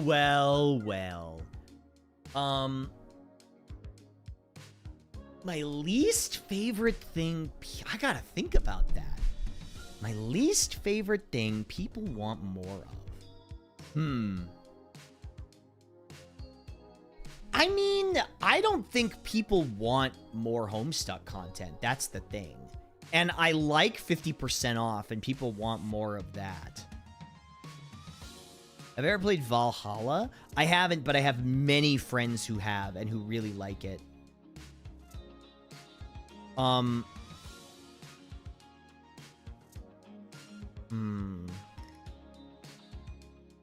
never actually had a streamer see my art or interact with my posts, so excitement that hit me when you reposted it as some of my art made me happy. Hey, I'm just happy that you wanted to draw my guy.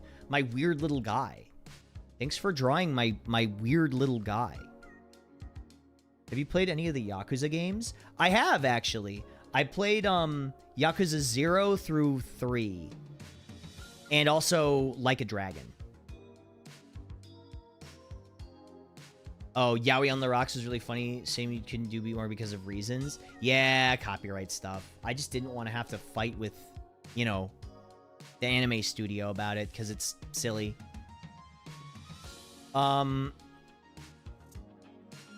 That's such a good question. I don't know what people want more of. I don't know. That's a good question. It's a question I genuinely don't have an answer to, I guess. Because I don't know what people want more of that is my least favorite thing, right? Show my boyfriend 50% off and means as it means to explain my sense of humor, and he loved it. Oh, I'm so glad. Thank you. I'm glad that people still think it's good. Any retro stuff you want to do? I mean, like, as like a game to play? Yeah, definitely. There's definitely a lot of stuff that I want to play. Next week I want to play Burning Rangers. Well, sorry, next week, never mind. Next week we've got things planned out. We're finishing Snatcher next week. And exciting 11-year partnerversary. 11-year partnerversary. Which is crazy. I've been a partner for 11 years on Twitch. Is it possible to know what's your favorite Yakuza game? I really liked Kiwami 2. Whoa, not that one. I really liked Kiwami 2. 0 is a lot of people's favorite, but I felt that Kiwami 2 was just awesome. I felt Kiwami 2 really was my favorite. The gameplay was refined enough. The story was really good. I just put a retro game in the suggestion channel. I'll take a look at it. I will. I think 50% off has staying power because it's not just like an AMV Hell style recut into jokes. You ended up developing a fully alternate characters. I mean, that was all Peach, the writer. They wrote all the characters really well. That was to their benefit. They did that for sure. They wrote all the dialogue and characterization, so that was all on them. But yeah, I mean, I think it was a fun series to do. I like Kiwami 2, but good God, there's too much stuff in it. There is a lot of stuff in it. It is a lot. Aren't you getting a real VTuber model? Okay, buddy. No. Hold on. Explain yourself. What do you mean real VTuber? No. What do you mean? Defend yourself. You put this statement into the marketplace of ideas. Defend yourself now. What do you mean? We're all waiting. Huh? You are a PNG tuber? No, you know what? I'm a VTuber, okay? I've decided, and because it supports my argument. Explain to me. Why, explain to me now. Why am I not? I'm a virtual tuber. I'm waiting. You churlish motherfucker.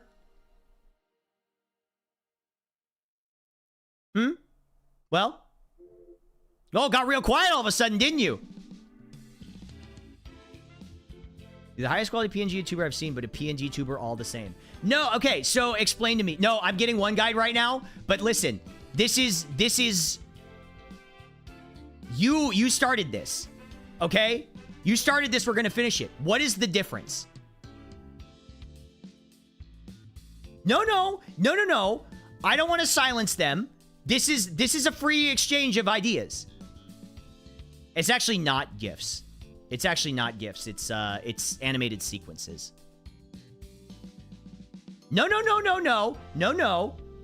It's okay. I'm just curious. I want to know what the difference is. You have to press buttons to move. A VTuber just moves? Yeah, a VTuber looks worse because they have to move. Because the idea that I'm going for would not work in Live 2D. It wouldn't look the same. It would look worse. I'm not mad. I'm not mad. I'm not mad. I'm not mad. I've never been mad. This is a bit. Oh, now it's a bit. Now it's a bit, huh? Now it's a bit.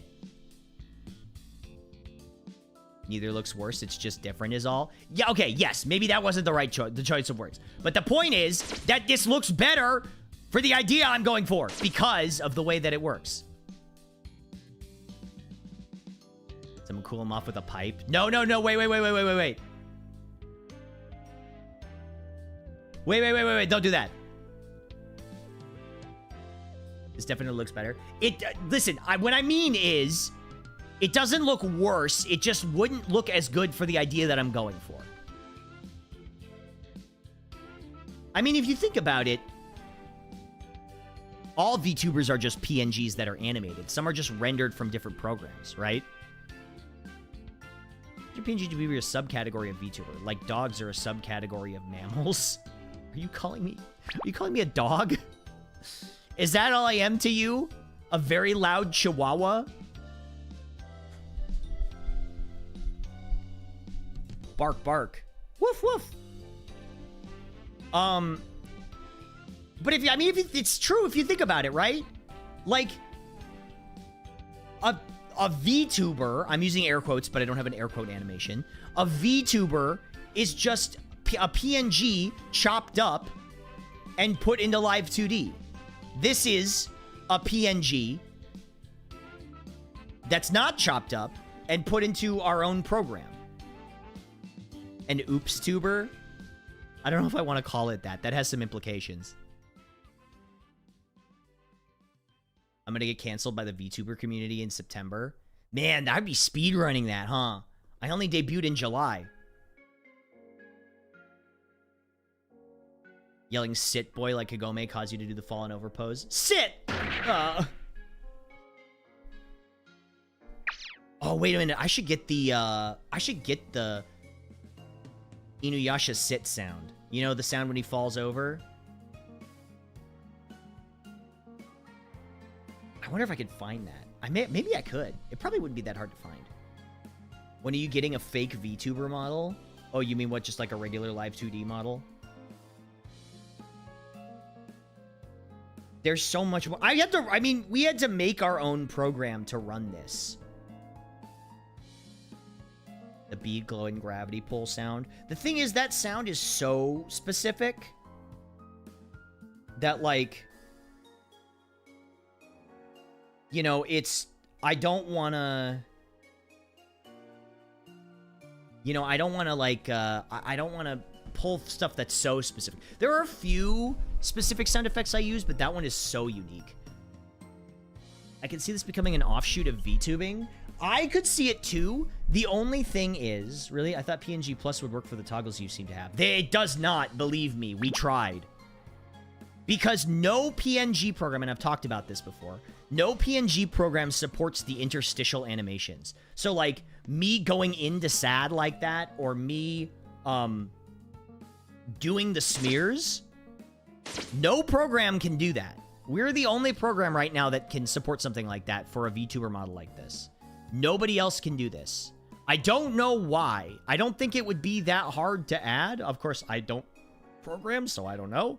But no other program out there can do that. And the dynamic animation replacement, like, you know, if I go into sad like this, or I do the smear like that, no other program can do that either. There is no, as far as I know, there's no other VTuber program out there that will allow you to do that. Did you debut with a Guilty Gear shaded model then? I mean, listen, I already want to keep this sort of feel to it.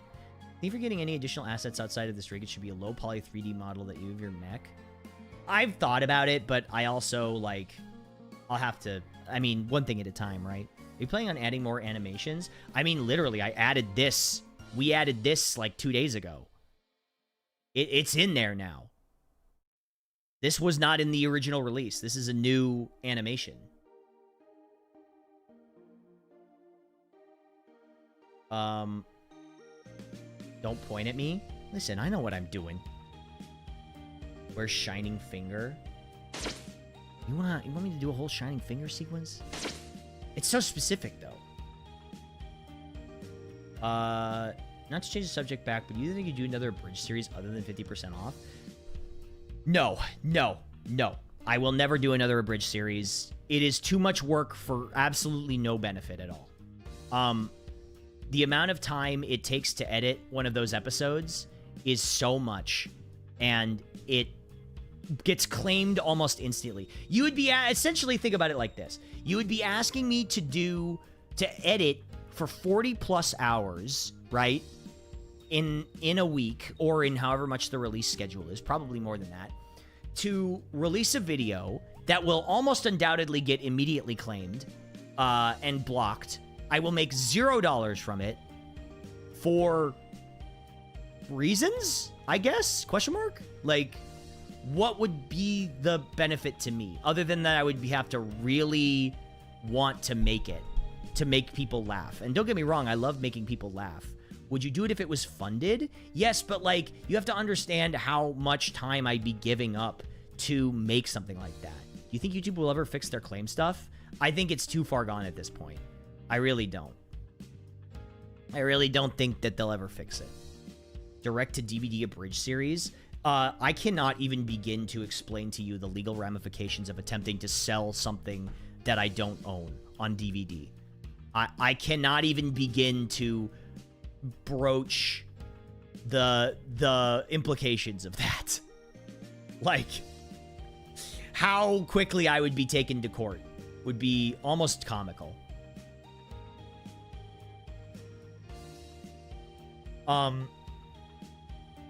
YouTube is only going to get worse. I know. And Twitch is already doing that thing where they're talking about training AI based on our content. So please, God, please, I beg of you not to use mine.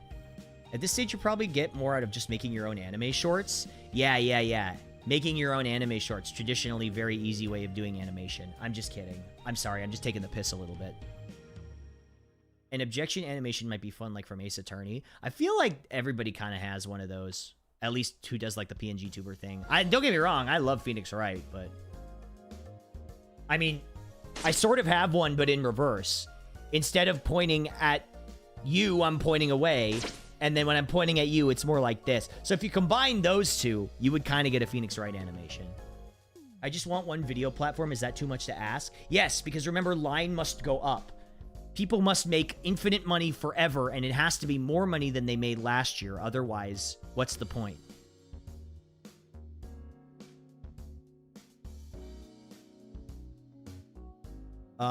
They'll train the AI based on people like Kaisenat and Speed, so the AI would be brain dead anyways. Okay, well, hold on now. They must be doing something right. Enjoy the rest of the stream. See you later, Lucio. Thanks for hanging out. Technically, you're pointing at chat, but not us. You point at us, but not chat. That's odd, right? It's a weird little middle ground. Because now, this is when I get to really look at you. But, like, also, I can point at the camera. So, you know.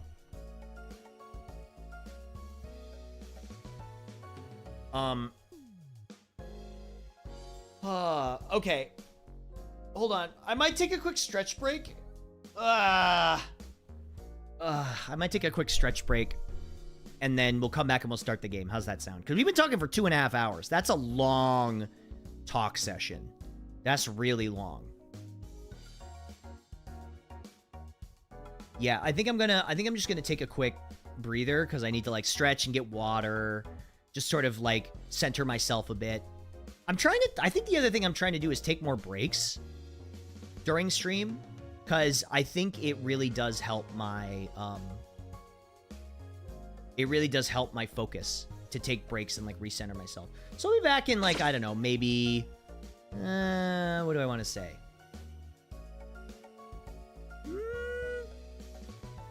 2-3 minutes, maybe a little more. All right, I'll be back.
Okay, hi everyone. Sorry about that.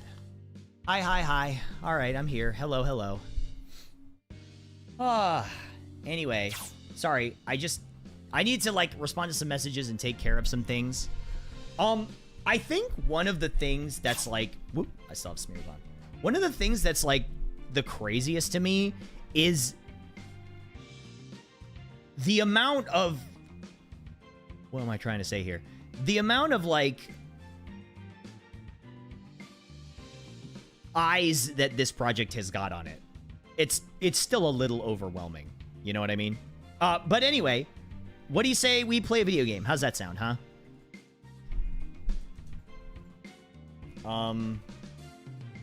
It's a little crazy. Ew, video games. Who likes those? Not me, that's for sure. Okay, hold on. All right, chat. You hold your breath. You're going over to the other monitor, okay?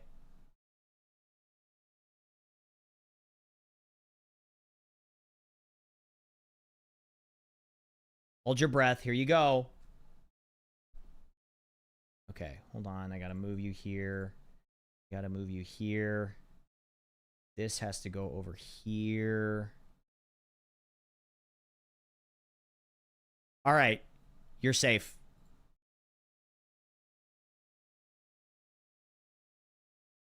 What are we playing? We are playing a visual novel called Stories from Seoul. Stories from Seoul, the Gun Dog. I'm typically not a visual novel guy, but I figured I would oh, well, there you go. I figured I'd give it a shot.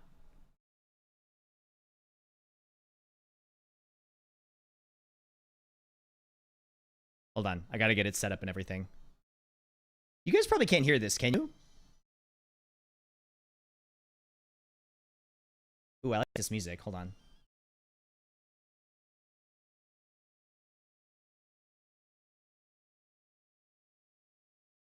Wait, I gotta get it set up. Hold on. Let's go to the game screen. I'm chopping a little bit? Well, I mean, I know I am chopped, but there's no need to say that. Oh, that's so... Wait a minute. Oh, this is so funny. No way. Okay, sorry, hold on. Options... 3? Hold on, I gotta mess with some things here. Okay, let me know if you can see this. Can you see that? Yes, we can. Oh, can you hear and see? Okay. A bit loud. Okay, hold on. How's this? Better? This feels kind of quiet, but how's that? That feels like really quiet. But I don't know, it's weird to me. So, look at this. You can get 3 different graphic styles. You can get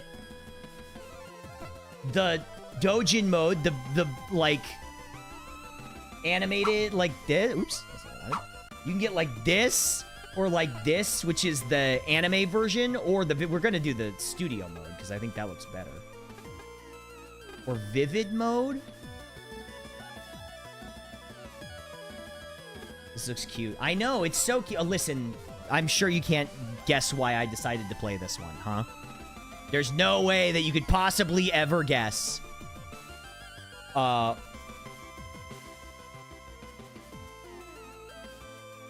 There's no way you could possibly guess why I would ever pick this. Okay, anyway, let's give it a start. September 21st, planetary calendar. Hold on. September 21st, planetary calendar 209. Following a raft of oppressive policies and crackdowns from the Earth-based government of the Solar Federation, the joint forces of the Martian territories and the Jovian United Colony Fleet rebelled. This conflict came to be known as the Solar War. Ooh. The war carried on for 3 years, but eventually the combined forces of the Martian territories and Jovian Unified Colony Fleet managed to push the Federation military all the way back to planet Earth. In the final days of the conflict, a pitched battle was fought in lunar orbit that would decide the war's victor. Says Xeon, the 3-year war. Yeah, you know, I can't help but feel like they're taking a little bit of inspiration from some piece of, cultural touchstone media that became very, very popular. I can't quite put my finger on it, though. Could be anything. You reflexively tighten your grip on your armored frame's twin flight sticks as another wave of vibrations reverberates through the cockpit. The creak of your new flight suit and your quickening breath are the only sounds that you hear above the gentle hum of the frame's subsystems. As you squeeze the controls tighter, I love this layout. I love the UI for this. What's up, Gaming Shogun? How's it going? You squeeze the controls tighter, their plastic casings creak under the pressure. You try and stay calm, knowing that these gentle vibrations are remnants of huge shockwaves that are buffeting the Kalik, the carrier you're stationed on. Each one is a near miss as an explosion tears through the space around the ship. As you try to push through your mind and focus on controlling your breathing, but you've already realized that their frequency means the Kalik must be approaching the front line. What game is this?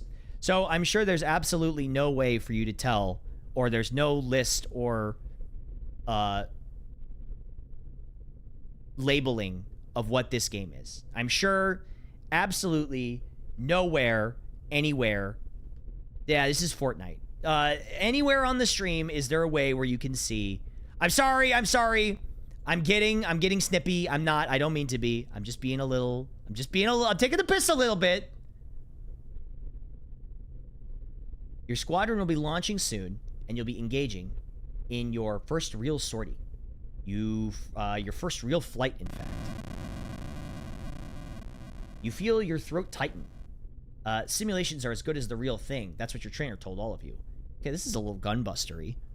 But you know that pilots are supposed to have hundreds of hours of live flights and training exercises in real armored frames before they're allowed anywhere near the front lines.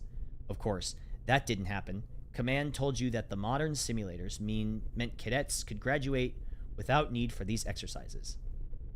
You'd overheard the rumors, though. The Jovian colony fleet had lost a lot of pilots and, still wanting to keep pace with the Martian advance against Earth, had resorted to fielding anyone who could fight.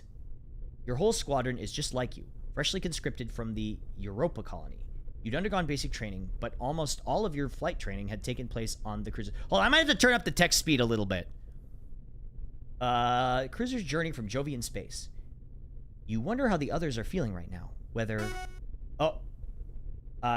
Kalik 5, this is flight deck. I gotta do a little more military cadence here. Kalik 5, this is flight deck. We're preparing your squad for takeoff.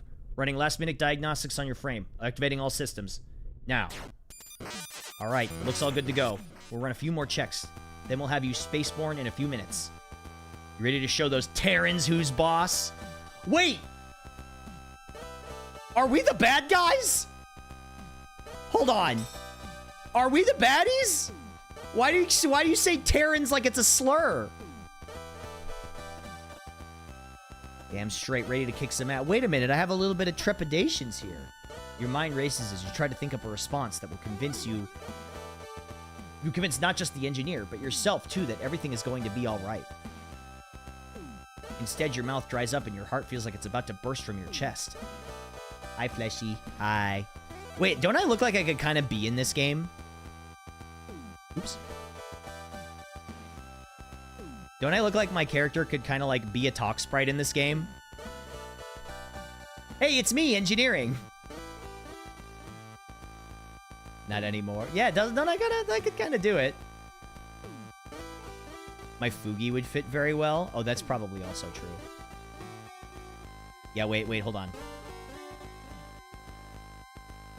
If I did it like this...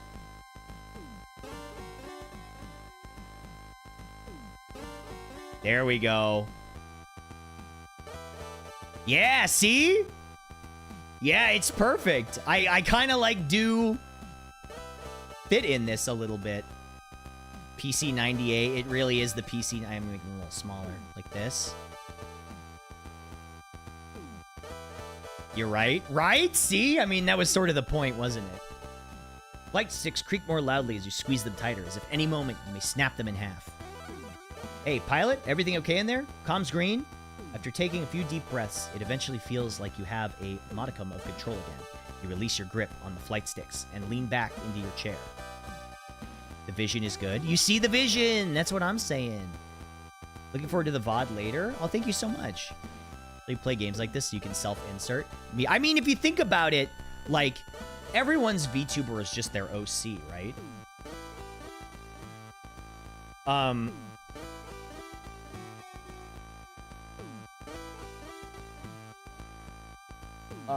I mean, it's just like our OCs that we turned into, that we can actually become. Well there, Calic5. Nothing wrong with feeling the jitters. Tell you what, what's your name, pilot? What's your first name? My name is... Octo. Okay, Octo, what's your surname? Pimp. Any pronouns? He, him. Octo Pimp, that right? Yes. Okay, Ensign Pimp. No, don't call me that! No! Don't call me Ensign Pimp. I don't like that. Take a few deep breaths for me. In and out, nice and slow. You got that? You draw in one long, measured breath and hold it, then release it. Following the engineer's instructions, you repeat this a few more times. Ensign Pimp. I don't like that, man. I don't like that they actually use the name. It's a family name, okay? It's a family name! After a while, you begin to feel your pulse slow and some of the tension in your body slip away. You feel on edge, but feel slightly more in control. All right, there we go. Now listen up, Ensign. You ain't got a thing to worry about out there. The way I've heard it is that all the Terran's best pilots were taken care of between here and Mars. Heck, Martians are the ones who've been leading the charge today, so they're the ones taking all the flack. I gotta speed up the thing. It's going so slow. Octo P Imp. That's what they call me. That'd be better. Uh-oh. Oh no, did Washpan not go? Okay, I'm sorry, the redeems are broken. I'm sorry, I have to manually do this. I'm sorry, the redeems are broken except for Pipe. My bad. I'm sorry, I'm sorry. Everything got broken. I'm sorry. Everything got broke. Let me fix that right now, actually.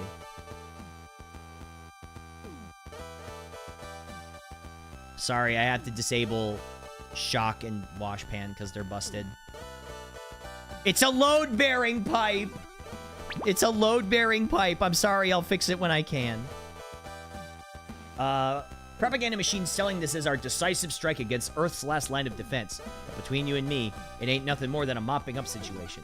Buddy of mine is in operation said as much in the canteen last night. Besides, you hear a dull ring over the comms and sit bolt upright in your seat, slouching back and exhaling as you realize it's nothing more than the engineer striking the cockpit armor on your frame. This beauty here is a work of art. Terran frames ain't got nothing on her. She's all tuned up and ready to go. Do you think we got like a mono eye suit? I think that would be pretty cool. Probably spent more time with this one than I have with my own kid. So don't you worry. Man, you should really like go spend time with your children. Don't spend more time on your job than you can with your family.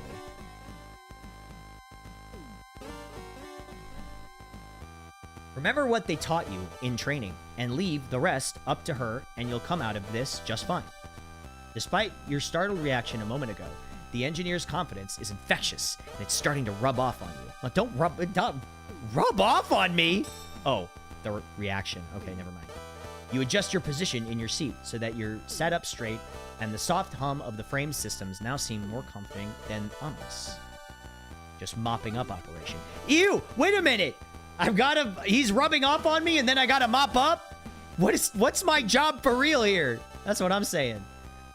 Martians have done all the work, so we're sitting pretty on top of the frames. Yeah, nothing to worry about. So, Ensign Pimp, how are you feeling about things now? I don't know, I'm still a little trepidatious. You almost managed to reply with something preppy and upbeat, but at the last moment the words catch in your throat. If this were a simple mopping up operation, why is it happening in lunar orbit and not nearer to Earth? Why were those explosions so close to the Calic? Calic? I think it's Calic. Calic? These questions churn in your head as you grip the flight sticks again. Hey, Ensign, you still in there? Comm's still green? I said, how are you feeling? Oh, sorry. Comm's green. Yeah, I'm feeling good. Ready to kick ass and everything. You lie. Right. That's the spirit, kid. Just you remember what I told you. Look after that frame and she'll look after you. Ain't no thing. Left alone with your thoughts, you tune back into the gentle hum of the frame. You watch the seconds tick away on the cockpit clock whilst you wait for the order to launch. The wait seems to drag on and on. You carry out a few last-minute flight checks, but as you already completed them when you boarded, nothing has changed. All right, pilots, listen up. This is Kalik 1. We've been cleared. I think I say it different every time. We've been cleared for launch, so you better be ready for immediate action. All frames will be taking off in designated order. Attack formation, sound off. Kalik 2, ready. This is Kalik 3, ready. Kalik 4 here, ready to take off. You. Kalike. Kalike, got it. All right. I have learned how to say it. Kalike 5, confirm your status. Oh, yeah, Kalike 5, standing by. Keep it together, Kalike 5. Kalike 6, Kalike 6 ready. All right, Kalike Squadron, move out.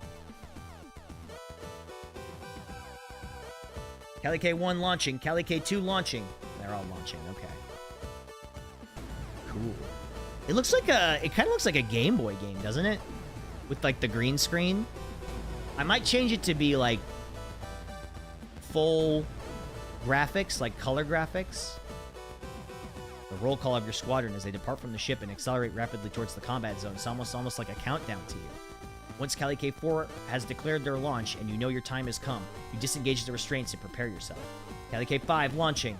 You shout as you slam the flight sticks forward. Maximum thrust. Maximum thrust. Kalike 5 abort launch. Cut thrusters. Kalike 5 abort launch. Cut thrusters. What the? The engineer's instructions barely register in the confusion as you're jerked around the cockpit, your helmet slamming on the control panel, and a brief moment of thrust throws you back to your seat before you're whipped forward again. We don't even get to do cool mobile suit stuff? Warnings flash all over your monitors and siren and alert sound all over the cockpit. Kalike 5, abort launch! Abort launch and cut thrusters! It takes a few seconds for you to comprehend the engineer, but once you do, you quickly pull the flight sticks back to their neutral position. The roar of your frame's engine dies as your cockpit regains its previous stillness. You wince as the metallic taste of blood fills your mouth. Alright, Kalike 5, hang tight for a moment. Your frame's restraints didn't accept disengagement commands, so you're still attached to the Kalike. We're going to need to run a diagnostic. Shouldn't take too long. I feel like we need to take a drink every time they say Kalike. You're slumped in the cockpit's chair and exhale deeply, your heart still pounding 1,000,000 beats per minute and your lips stinging. You continue to slow your breathing as you listen to the still open communications channel from the maintenance crew as they work to get your frame released. Hey, yeah, looks like the restraints disengage command didn't register. Yeah, Unit 5. Alright, yeah. Leave it to a Xeon Armada ship to fuck up a launch sequence. Hey, listen, it's not Xeon, okay? It's legally distinct Xeon. Alright? Get Unit 6 out. No sense waiting for this one. Okay, start the diagnostic, then reboot if necessary. Kalike 6 launching. This is cool. I like these graphics. Wait, can I do vivid mode? Ah, okay. This looks a little better. I'm more into that, but wait, what does Dojin mode look like? Do you guys want the full color? This is a little bit more, But wait, also, hold on.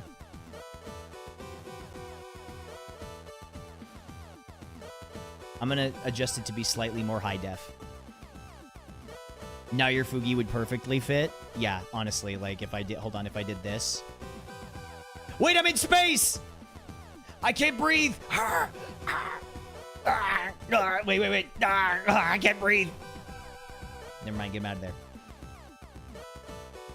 What do you mean hardware fault? We've checked this 10 times since Mars at least. Who was assigned to Unit 5? Oh, fine, right. Shut down systems and run diagnostic again. I want this frame out there in the next 5 minutes. Kalike 5, we're going to shut down your frame systems for a moment so we can run diagnostics. Stay ready, though. We'll have you launching soon. Okay, so... Really, though, like... If you're ready to launch, you know... If you're, like, say, I mean, I guess this is not, can't really relate to this from, like, a military perspective, but if you're, like, in a roller coaster and you're scared, and something like this happens where I have to stop everything when you're, like, mentally and physically prepared to go on this exciting thing, it's almost worse. Like, it almost makes me more scared than if it just launched. You know what I mean? Like, just do it at that point. I don't want the hesitation to stack up. It feels worse. As your cockpit fades to darkness, again you release the flight sticks and suddenly realize how long you've been clenching your fists around them. You flex your fingers and roll your shoulders, exhaling as you begin to hear muffled sounds of the engineers working on your frame's restraints. Staring at the dead monitor, you slowly begin to smile. This was not what you wanted, is it? The weight makes the stress build up even more. That's what I'm saying! You spent so long worrying about this mission that you'd thrown up twice in the past 24 hours, and now it looks like that was all for nothing. You got what you wanted and you were safe. As safe as you can be, strapped to the outside of a military carrier in an inactive armored frame anyway. Your smile widens inadvertently, and at that thought, getting shot down in an inactive frame still in its restraints, you become a cautionary tale for engineers and pilots throughout the entire Jovian colony fleet. Also, a big part of the fear is something bad happens, and something bad has happened. Well, I guess it's better that you check it now, rather than something bad happening during the sortie or whatever, right? You know what I mean? Like, you'd want it to happen before the launch rather than during the launch or during the mission, because I'd hate to just, like, explode in the middle of leaving the ship. That would feel pretty embarrassing. Anyway, what was I saying? Your mind turns quickly to the rest of the squadron. When they returned, you'd be laughing stock the entire Calique. The pilot who'd spent the entire first mission stuck in a dark cockpit.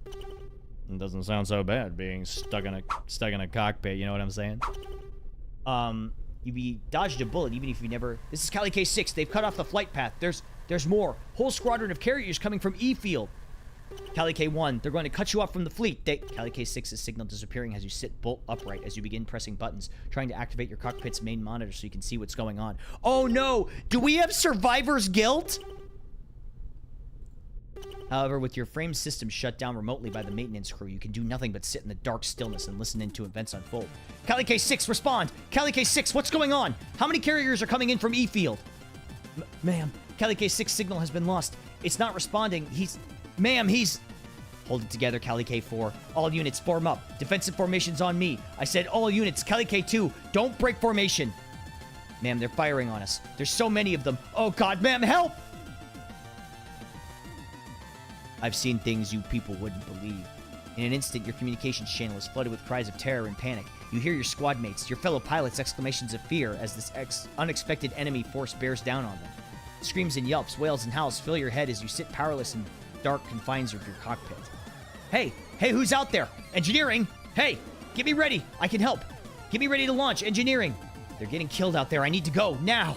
You shout demands to get your frame ready and launch over the channel, but are met with no response. In the dark of the cockpit, with your controls unresponsive, you can't be sure whether this channel is closed or if no one's listening. With all attention turned to receiving battle-damaged units from your squad.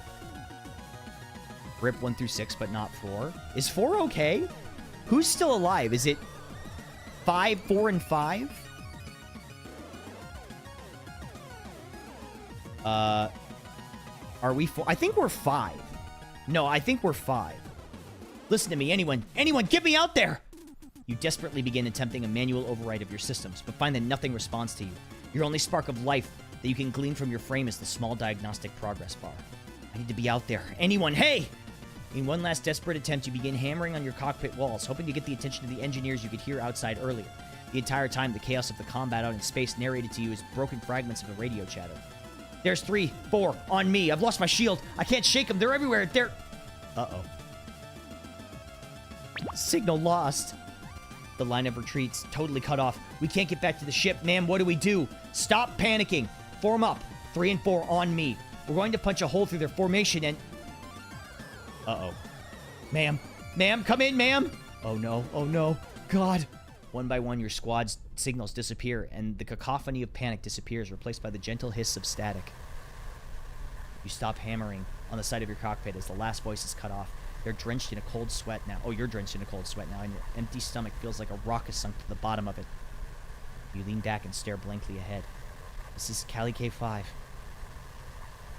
Ready for takeoff. I'm okay to go.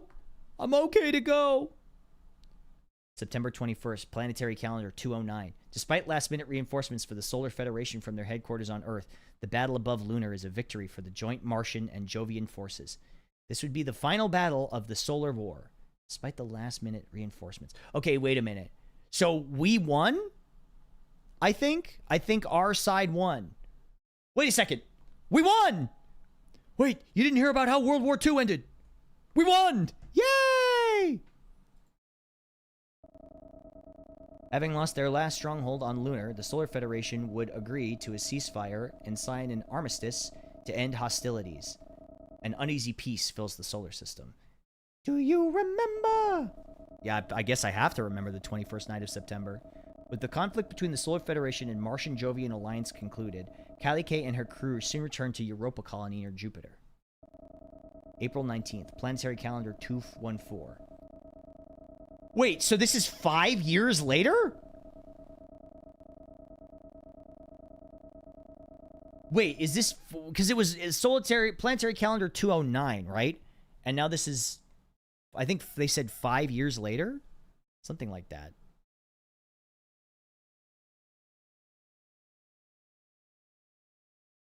Five years at the end. Right. I just wanted to make sure it was the right one.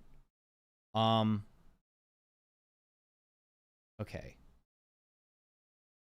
Reduced need for pilots away from the delicate space between Earth and Mars saw Ensign Pimp reassigned to security detail aboard various Jovian ships. He is eventually promoted to lieutenant. Oh. Well, Lieutenant. 4 years have passed since the battle above Lunar. The Jovian colony fleet, fearing fresh aggression from Earth, has increased patrols near its colonies after picking up unusual signals coming from further out in the solar system. Lieutenant Pimp, I kind of like the sound of that. The patrol ship JFS Gundog has dispatched to support the JFS O'Brien in its investigation of these signals. Jovian space, aboard the Jovian patrol ship JFS Gundog. That's our ship. Oh, we got like actual things we can press. As the rumble of the Gundog's engines roaring to life reverberates through the ship, you clench your fists. I'm doing a lot of fist clenching. I'm clenching my fist a lot. It's been 4 years and now that I'm in a ship, doesn't it look like my dude could like be talking to me? It really does. It really does feel like I could be in this visual novel kind of thing. It's been 4 years, and to this day, the sensation of tremors, whether they're ship engines, docking clamps, or weapon drills, still ties your stomach into knots. A bad trait for the ship's security officer. You shake your head and exhale slowly, taking a moment before stowing the last of your possessions and pushing the drawer closed. You feel the click as it locks into place and exterior plastic paneling sits completely flush with its surrounding. Stepping back, you look around the room. You take another deep breath and hold it for a moment. You know, this kind of looks like, Irresponsible Captain Tyler's ship, the Soyokaze. Although this was far from your first posting as a security officer, you always felt the same sense of trepidation, if not anxiety. As similar as the ships were, they all come with their own unique crews and personalities. All with those came unique problems. Breathing out, you take a look around the room, taking stock of your surroundings. Select Look button to examine your surroundings by selecting items of interest. This is a terminal that lets me access the ship's computer. It gets a clock and a word processor and even a calendar. I can access records and my orders from here, but if anything else, I need to access the core, which is limited to those in operations or command. Standard crew bunk, once you've slept in one, you've slept in them all. Nicer ones I've been assigned to. The wall panel can be removed by jimmying it with a thin object, and crew members often stash contraband there. Looks like this one's not been touched. Contraband? I don't want to get in trouble. Standard door with an electronic lock. Select Use button to interact with your surroundings by selecting specific objects to use them. Let's use the computer. Oh, it looks like I've been instructed to report to the bridge next to the captain. I haven't met anyone yet since my transport to the spaceport ran late, and I made it on board before lunch. Select Move, okay. We can go to the corridor. You step out into the empty corridor, and the door to your quarters gently hisses shut behind you. The keypad gives short series of beeps, and you hear the lock engage. The dull thrum of the ship's system is barely audible, but otherwise you are stood in total silence. The air is cooler outside your quarters, and the corridor has a sterile lack of aroma. It's been the same on every ship you've been stationed on, to the point where it doesn't surprise you. Okay, this is a Swift-class patrol vessel. It means if I leave the quarters block, I'll be in the foreside thoroughfare. If I go right towards the aft, I'll arrive in the central hub. and then I can head to the bridge. Okay, so they're telling me where to go. This is very, it feels like they've done very, like, specific research on military ships and stuff. You know, it's kind of funny because I'm not usually a visual novel guy. Actually, show of hands, who here, like, is a visual novel guy? Like, raise your hand if you're a visual novel person. Me? When I was younger, I was. It looks like a submarine, right? I mean, I guess that makes sense if you think about it. Raise hands sometimes. I like visual novels. It's not my main demo, but I can fuck with visual novels. Yeah, like, I gotta be real. I'm not a visual novel guy usually. But because of the aesthetics of this game, I wanted to give this one a shot. I like watching people play visual novels, but not play myself. That's actually totally valid. I'm usually the same, but I really wanted to give this one a try, mostly for the aesthetic, right? Like, it's got a cool aesthetic. And it's weird that I picked 2 visual novels to play, one right after the other. You leave the crew block behind you and find yourself in a much larger corridor that stretches off to your left with multiple smaller corridors leading behind it. To your right, the corridor leads to a large plaza-like space. A very faint breeze coming from your left ruffles your hair and chills you slightly as you hear the sounds of human activity. Think someone suggested this to Daisy? I thought you'd fuck with it heavy. I mean, I love the aesthetics of it. I don't know. Visual novels are sometimes a hard sell for me, but I guess my dumbass picked 2 to play during this week. You can hear the hum of the ship's engines more clearly now, and the occasional low, quiet whirring sound. Looks like I was right. This portion of the thoroughfare will let me access both set of crew quarters, the mess hall, the hangar, and the central hub. From there I can access the rest of the ship's areas. I should hurry to meet up with the captain before I look around anywhere else. Well, you got it. Oh, that says this is bridge. This is, it says BRDG for bridge. I thought it said Brog. I'm like, what the fuck part of the ship is the Brog? Who? When do I have to report to the Brog? As you enter the central hub, you hear loud whirring noises. Engines grow louder. You can see readouts above one of the elevators change, letting you know someone is using it to travel to another part of the ship. Looking around you, you see entrances to both fore and aft side thoroughfares, as well as the corridor and the airlocks. These elevators will take me to the bridge where the captain will be. I shouldn't waste any more time. They say, get to the bridge, idiot. Knowing that you can report to the captain, who, at this point of the ship's journey, should be stationed on the bridge, you make your way towards the elevators and press the call button. You step back and watch the indicators above each elevator, waiting for one to arrive. This guy's never been to the Brog! Yo, this guy's never been to the... Hold on, I need to move myself if I'm going to do this pose. This guy's never been to the Brog before! I can't believe it! As you wait, your mind begins to wander and you're caught unaware as you feel something suddenly jab you in your back and a voice from you behind declares, "Hands in the air! Identify yourself!" Your posture stiffens as you snap back to reality. Oop, there goes gravity. Caught completely off guard by the voice behind you. Thoughts race in your mind as you try to figure out what's going on. Could there already be another security detail on board? That shouldn't be possible. As far as you know, you were the only one, unless... I said hands in the air, punk! You tentatively raise your hands, palms flat, facing forward, as would... I did it in real life. Like, I actually put my hand up. Small of your back is removed, and slowly you hear a person behind you take a step backwards. You exhale and turn around. Lieutenant Pimp, security detail, ID SO254JFSG. I'm on my way to meet the captain to... You. Well, she was messing with me. Where you'd be expecting a gruff crew member, instead you're met with a bright and cheery officer waving a pen around with a large smile on her face. Aw, she's cute. You're taken aback for a moment, as this isn't just any officer. This is... Cassie, what are you... Aw. Whoa, wait a minute! He kind of stole my steez! This guy sort of looks like me! Wait a second! This guy kind of looks like me! Hold on. He stole my steez and my girl. Now I've got neither. The hair's a bit different. That's true. If his jacket was purple, that'd be a little fucked up.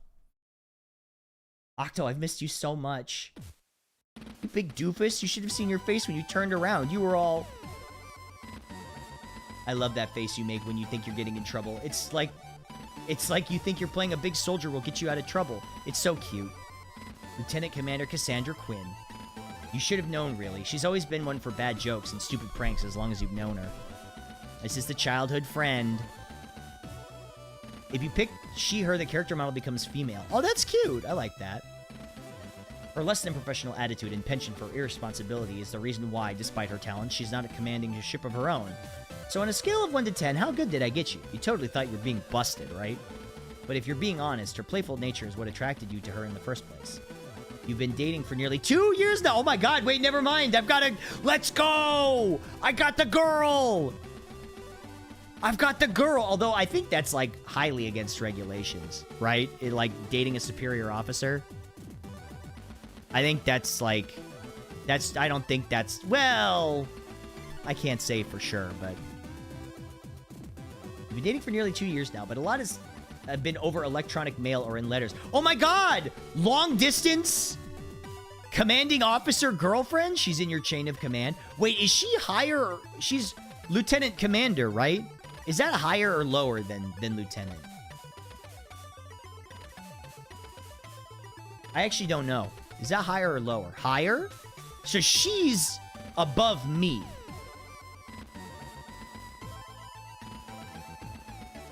Cassie, what are you doing here? I thought you were stationed on the Reliant. You never said you were being transferred. What happened? Lieutenant Commander is higher. Okay, noted. All right, so she's technically above me. Lieutenant Commander girlfriend. Well, the thing about that is you might say that a disagreement with the head of operations on the Reliant led to a lethal trajectory for my career.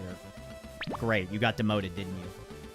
Cassandra, please. Okay. So maybe when it came time to change the ship's cybersecurity passwords, I couldn't be bothered to spend all day sitting in the computer core. Oh, so maybe she's like intelligence or engineering rather than like directly command. Waiting for it to generate new code, so I just changed all the existing passwords by a single digit.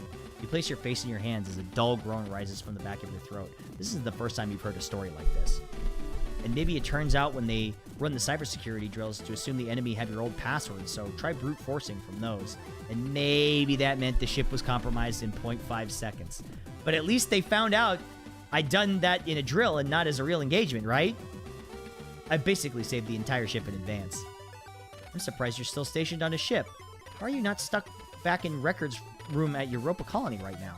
Well, I probably shouldn't tell you this, but if I can't trust you, who can I trust? Turns out this mission was organized at really short notice, and the Gundog was the only ship available. The problem was that they'd been having issues with the crew, so they had to transfer some in short notice. Lucky for me, that I'd so recently been made available. That's weird. I'd only just been stationed on the Duke, so I shouldn't have been free to be transferred. Did she request a transfer? Oh my god, that's actually kind of cute. That's actually cute. Did she request me to be transferred to the same ship? Okay, you figured it out. I may have used one of my contacts from the Academy who works in resources to transfer you over here. I'm pretty sure you know every regulation you broke by doing that. Oh, what was I supposed to do? Get stationed in some tiny ship heading out to the middle of nowhere with no one I knew on the crew? We haven't seen each other in months. Aren't you glad to see me? Of course I'm glad to see you. I've missed you too, you know. It's been a long time. You don't become part of the Reliance Operations Department without some serious talent. I'm not going anywhere. Oh, you said you were on the way to see the captain, right? Have you had a chance to look around the ship yet? No, not yet. I was going to. Great! I'll show you around. I've been here a few days, so basically know the ship like the back of my hand. Where'd you want to go first? I was on my way to see the captain. I felt the engine start up, so I know we're launching soon. And I thought I should probably report in as soon as possible. Don't worry about that. I've already logged you on board, so it's just a formality now. Besides, Captain Bartermuse isn't exactly a stickler for procedure, so we can check out anywhere you want before we head up there. Well, alright, in that case. Great! This is going to be the best tour you've ever been on. By the time it's over, you'll have seen every inch of the ship and met everyone on board. It's been so long since we last saw each other, too. We definitely need to take time to stop by my quarters and get reacquainted. Hey, yo! Hey, yo! Chat, I'm so in! Chat, I'm so in! She wants to take me to her quarters! She wants to take me to her quarters, chat. Let's go. Conjugal visit. Select talk button and to view a list of all who is available to talk to. You change your mind and select the talk button again. Look around the central hub as Cassandra already begins to make her way to your first destination, waving at you to follow. It might be a small ship, you think, but now would be the perfect opportunity to relearn its layout and familiarize yourself with where you're spending your current duty. Plus, you admit it wouldn't hurt to meet all the crew. Better to get to know them sooner rather than later. She's hungry and DoorDash just arrived. That's what I'm saying. Also, one sec. I realized that because this is going to be so much talking, I'm going to need a lot of water. So, one sec. Give me like a minute.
I think one of the reasons why visual novels are so tough for me to stream is because it's like, oh, I'm talking to you guys. Question, who's your favorite character in Trigun 98? I really like Millie. I had such a crush on Millie growing up. I thought Millie was the cutest character ever. She's ditzy, she's tall, she's nice, she can cook. I love Millie Thompson. Millie Thompson might be one of my earliest anime crushes, if I'm being honest with you. I think it gave me a thing for tall girls. She can cook. Isn't that her thing? Doesn't she cook?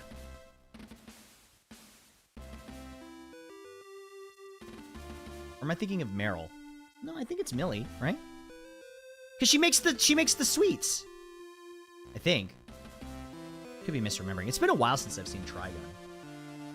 What do you mean you thought she is? She is. That's what I'm saying. Okay, so move. Let's go to the bridge, though. I want to meet the captain. You step from the elevator onto the bridge, and what seems to have been a pretty quiet atmosphere turns totally silent as two women present who had previously been observing the screen face you. Impeccable taste, what can I say? Eating is her thing, that's for sure. Yeah, and drinking, too. Meryl, yeah, Meryl was, like, bad at cooking. Is Cowboy Bebop your favorite anime? It's actually not. I have thoughts about Cowboy Bebop, and I wouldn't say they're controversial. I've gone on this rant. How many times, chat? If you've been in this stream for any amount of time, you know how I feel.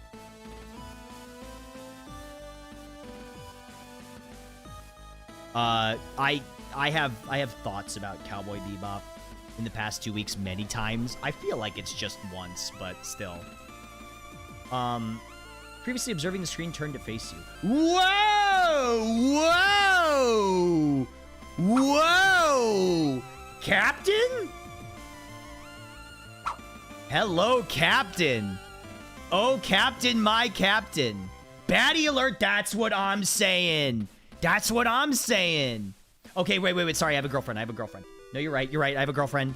Zooey mama. You identify the captain ultimately by her uniform, although you are given pause to wonder if you've misjudged as she listlessly straightens up her head over you with an air of disinterest. She's wearing the jacket over the uniform. The other woman shoots... Oh, and a Magane, too? But remains seated at her station, quickly turning away as she realizes you've caught her looking your way. The curtness of her reaction catches you off guard, and she quickly returns to what she's been doing before you entered. Hopefully, Cassie's presence can thaw what you might feel to be a cold reception. Lieutenant Octo Pimp, entering the bridge and reporting for formal assignment. You declare, throwing a sharp salute, with Cassandra quickly following suit. Lieutenant Commander Cassandra Quinn entering the bridge as accompaniment of Lieutenant Pimp. Stop calling me Lieutenant Pimp. I don't like it. It's so formal. You're taken aback slightly as you realize you've never hardly seen Cassie serious about anything, even in her position. Whenever she's had to talk about her assignment, it's always been dismissive or in a joking way. You're caught off guard so that you almost miss the captain addressing you. At ease, Lieutenant. Lieutenant Commander. You and Cassie, both lawyers. I gotta give her, like, a voice. So loosen your posture slightly. There's a slight pause, which you can tell is the captain sizing you up. Sizing me up, huh? Informal assessment lasts a little bit longer than you're comfortable with until the captain releases a heavy sigh. Welcome aboard, Lieutenant. I appreciate your prompt appearance. You'll have to forgive me for not coming to formally welcome you to the Gundog when you first boarded. The order to depart was an urgent one, and we needed to head out as soon as possible. We wouldn't have left without you, of course. We'd been given word that your transport was running late, and the system notified us when you were on board. So I made the decision to set sail as soon as we received you. Thinking about it, it was unusual that there hadn't been a formal onboarding process beyond the dock staff checking your ID and guiding you under the Gundog. You'd not realized in your rush, but now it was obvious. Have a great rest of your stream. Thanks for hanging out, Emerald. I appreciate it. But it did make sense that if this was an urgent dispatch, the ship would launch as soon as its crew was on board. Not a problem at all, ma'am. I apologize for the tardiness. There's another pause before she responds. You can't help but feel a little bit uncomfortable, unsure whether the captain is slowly deliberating something or engaging the conversation with as little energy as possible. Think nothing of it. These things happen. Anyway, Lieutenant, I'd like to take the opportunity to formally welcome you to the JFS Gundog. My name is Captain Myers Bartamuse. I run a tight ship, as you'd expect, and I anticipate that you'll carry out your duties to the same standard. Yes, ma'am. From experience, most onboarding procedures have involved greetings and speeches from the captain that have ranged from serious to almost ceremonial. In comparison, Captain Bartamuse's introduction is almost lethargic. Your card, Lieutenant. Yes, ma'am. The item button will activate when you are able to use an item in your inventory. In some cases, you need to use an item to proceed, but others, whether you use an item or not, is up to you. Oh, that's kind of cool. When possible, select the item button to open the inventory and select the item to use it. To dismiss the inventory, select the item button again. Your card, Lieutenant. She inspects it for a moment before taking it to a control panel near the captain's chair. You remain in position, not quite at ease, but not quite at attention.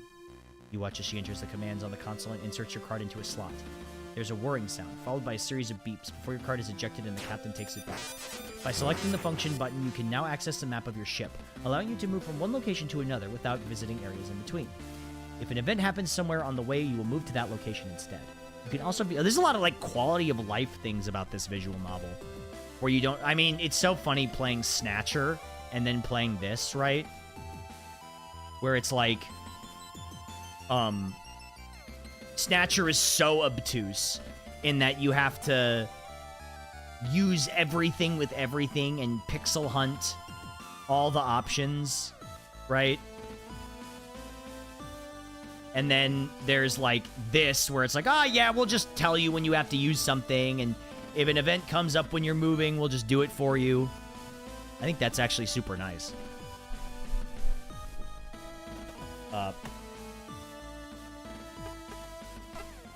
Introduce yourself to all of the Gundog's crew, visit Armory, collect your duty sidearm. There's no sniff a thing 5 times in a row to do the thing. Although that is kind of charming in its own way, right? Oh, wow. With this Lieutenant Pimp, you now have access to all areas and authorities befitting the ship's security detail. Hello, Soul Wolf. How's it going? Welcome in. Your responsibilities begin with an immediate effect. Thank you, ma'am. You're also now authorized to take an appropriate electroshock weapon from the armory. If you have any questions, you know where to find me. Dismissed. Thank you, ma'am. Yes, ma'am. Yes, ma'am. Visit the airlock, visit the captain's quarters, visit Cassandra's quarters, central computer. Okay, let's go to...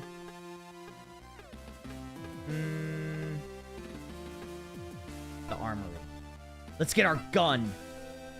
As two of you leave the central hub behind you and travel down the aft side thoroughfare, the hum of the engines continues to grow louder. You effectively filtered the noise out in the rest of the ship, but as you get closer to the rear, its volume increased considerably. Are the engines supposed to be that loud? Are the what? What? I said, are the engines supposed to be that loud? The what? What? I said, are the engines... I heard you the first time. I'm just messing with you. You could have fooled me. I never stopped. I've been on a ship where the engines are so noticeable. Is it supposed to be like that? Supposed to. No, not really. But the Gundog is a Swift class, a type of patrol ship that's designed for rapid response. Crushing a bit on Bartomew's, not gonna lie. I mean, honestly, me too. If I'm being so for real with you. I gotta be real. I'm crushing on the captain. But... we have a girlfriend, okay? We can't be philandering with every baddie that shows up in a position of power, okay? I can't be crushing on every woman that shows up. We made a commitment. Actually, wait, hold on while we do this. I want to see what the Dojin mode looks like. Oh, that's so cute. This is so cute. I love this. That or to be the first on the scene, gather intel and issue warnings if anyone comes too close to Jovian space, which means design-wise, the prioritize speed above everything else. I guess the best way to sum it up is that the Gundog is basically a huge set of engines with a tiny ship strapped to them. You love it when they're bossy. Okay, why do you gotta take it there? I don't love it when they're bossy. I don't... Listen, I just like a confident woman. Is that so wrong? Is that so wrong? I think confidence is sexy. I think competence and competence, like when they're good at stuff, is sexy. I mean, I think that's kind of general for the human condition, right? Like if you meet someone who's good at something or creative...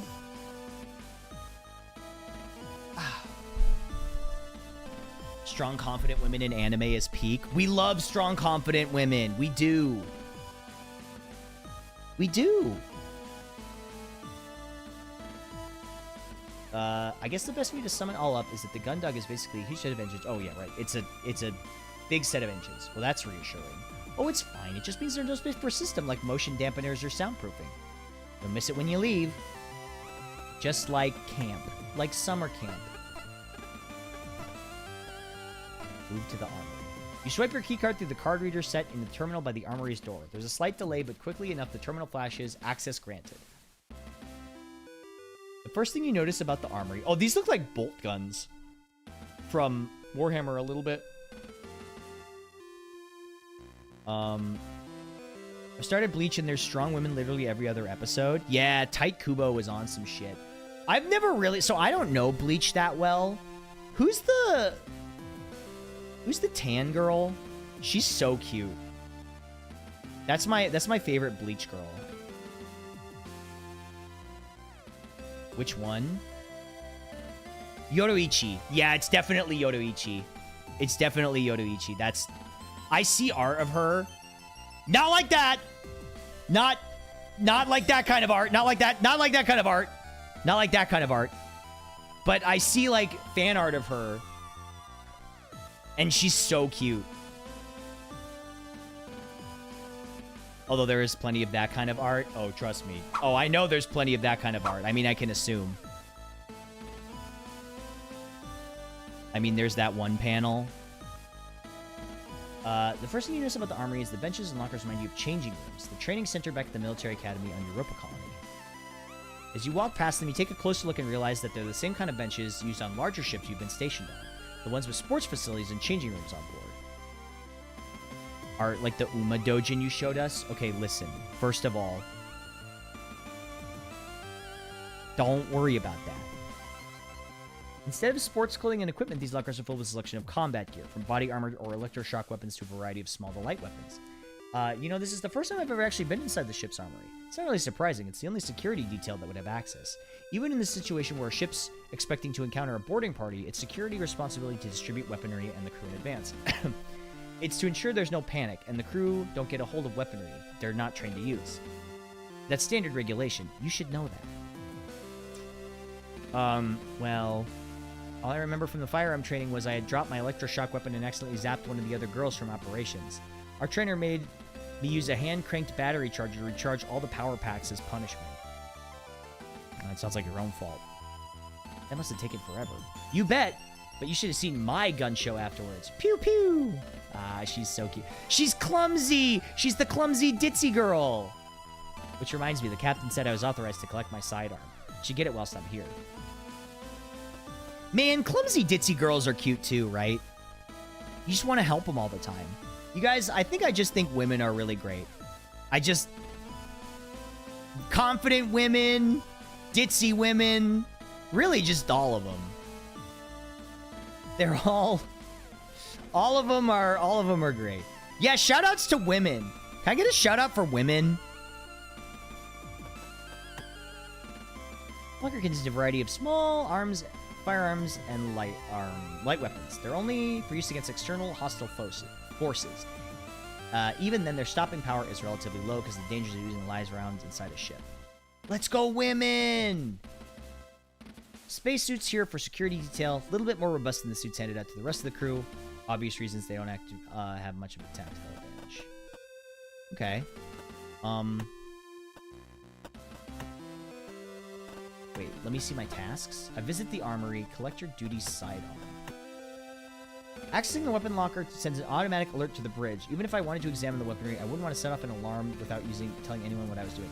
Oh, wait. Can I use my card on the ship?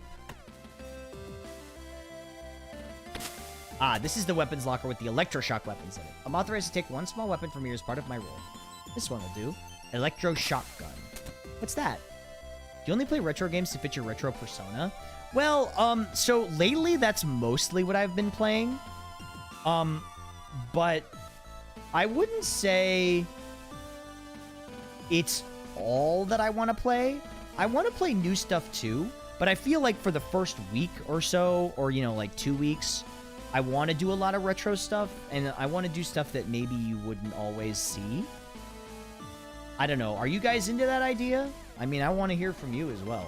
I thought it would be fun just to, like, try retro stuff that fits with the theme.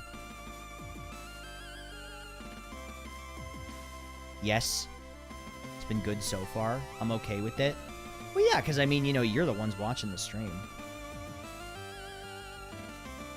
My opinion doesn't matter. I'm always here. Well, I genuinely appreciate that. It's nice seeing someone streaming something that I don't see. The normal stuff is fine, but yeah, I mean, like, you know, I feel like there's a lot of people that stream the standard collab stuff, right? I just wanted to play something that was a little off the beaten path.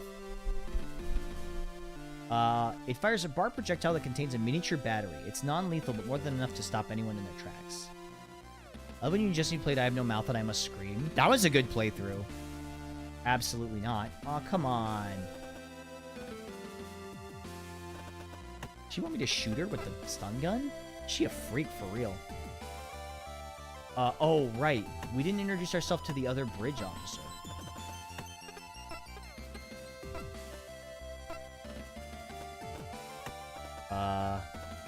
Vanessa. Excuse me, Lieutenant. I'm currently on duty. I would appreciate if you did not disturb me. Lieutenant Lord, Lieutenant Pimp is the ship's head of security. Since I'm here, you can take the time to introduce yourself formally. RE2S German survival game from 2002. You know what I really wanted to play, actually? There's a game called Sweet Home. And it's like a weird survival horror game. I don't even remember what it's for. But it was the inspiration for, yeah, on NES. Yeah, it's 1989. It was the inspiration for Look Outside. You should play Don't... Are you talking about Look Outside? I've actually already played Look Outside. I really like Look Outside.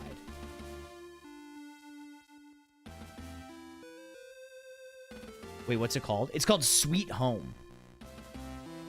And I was thinking about playing that. I thought it would be really fun. Sweet Home. Home, like a house you live in. Great. I'll see you in 5. So you're the security officer that Cassandra's been going on about. That's right, Lieutenant. Octo Pimp. Nice to meet you. I was going to suggest read-only memories. There's 2 games now. Oh, we've got a lot of... I had read-only memories suggested to me. Well, Vanessa Lord. I'm Vanessa Lord. I serve the bridge as part of operations. Cassandra's told me a lot about you. Is that right? I'm kind of disappointed that you're nowhere near as attractive as she made you out to be. Are you kidding me? You're just gonna say it to my face? Oh, is that, right? I thought it was too good to be true, that some dashing officer would be transferred here at the last moment. Instead, we just got another lunk. Well, how is it you even got transferred here on such short notice? I was looking over your records earlier, and you were mid-assignment on the Duke. Why would they transfer you instead of... Whoa! Hey, look at the time. I think your break's over, Lieutenant Commander Quinn. I think Vanessa needs to go back to her station. Of course, I hope this is the start of a productive working relationship between the two of you. Vanessa, I'll catch up with you later, okay? Damn, what the fuck? Why is she being so mean to me? She kind of reminds me of Eros. Eros has a better sense of humor. Have you played Mad Father or Corpse Party? No, I have not. I've not played either of those. What are my tasks? Visit the airlock.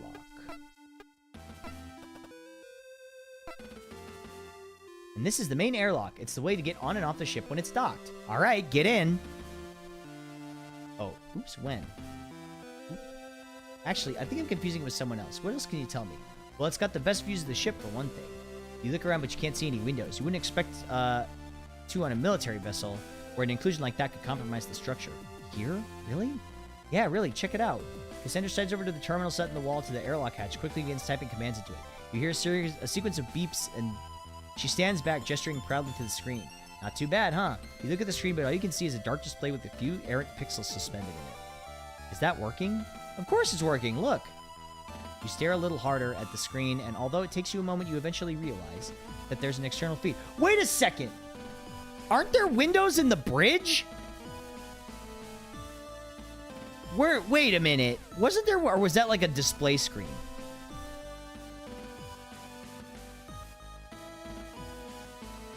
Are those screens? They might be, yeah, now that I think about it, they might be screens, not windows. That's right. Normally you can see out of the gun dog from either the bridge or the hangar, but the ship's covered in small cameras from combat situations. You can access the feeds for terminals around the ship. It's actually pretty cool, but isn't the view from the bridge or the hangar better? You know, because you're actually looking out? Well, maybe, but there's always someone else around. You never get the view to yourself. Oh, okay, they said it. No one ever comes here, and it's so quiet, almost like you're out there. I guess I can see what you mean. It's pretty quiet out this way, and with a fancy screen like that, it's basically the real view. I knew you'd understand. I'll have the commander your terminal access. You can come out here and see the stars whenever you want. Thanks. I love the gameplay display screen. Yeah, they really nail the aesthetic of this. Mess hall. Captain's quarters. Engineering. I got that gun dog in me. That's what I'm saying. As the two of you continue through the aft thoroughfare, the thrum of the engines grows louder still. The featureless paneling that has made up the majority of the ship's interior quickly gives way to visible pipes and conduits, and eventually, the smooth flowing transitions to grating, revealing more workings underfoot. Finally, the thoroughfare leads into a huge open chamber filled with masses of machinery. Terminal panels set into the side of various apparatuses cycle through different readings. The light from the screens reflected off ducts and valves. All this equipment is separated by a grid of catwalks and access ladders. Oh, that's a lot of stuff. A lot of stuff is right. This is central engineering. Pretty much every system aside from the engines themselves and the control computer can be found in this room. All in one place? Isn't that a little risky? Well, a Swift-class ship relies on an absolutely minimal crew. The Gundog only has 2 engineers. I think they figured it'd be easier on them if everything was important and kept in one place. That way, they don't have to run from one end of the ship to another to get repairs done if something goes wrong. Huh, you certainly know a lot about ship engineering. What can I say? I'm a pretty talented individual. Yeah, what can I say? I'm a pretty talented individual. Oh, yeah? Whilst you're here, can you share some of that knowledge? What's that over there? That's the, phalenic conversion unit. And what's that? Oh, that's the, omnifaceted wane shaft. Uh-huh. What about that? That's the turbo encabulator? Every day is a school day. I'm head of operations, not chief engineer, okay? I don't need to know what... Hey, no one better be screwing around up there. You both jump as a stern voice barks at you from below. Looking down, you see through the rough... looking down, you see through the grating that there's another catwalk situated below the one where you're stood with a crew member, moving at speed towards the ladder that joins the two walkways. I swear, if I find so much as a single terminal readout out of place, I'm stuffing the two of you in the organics processing system. If I have to retrieve one more pen from behind the compressors, the crew member continues to grumble as they say, "Whoa! Oh, whoa! Hey, yo! Holy guacamole!"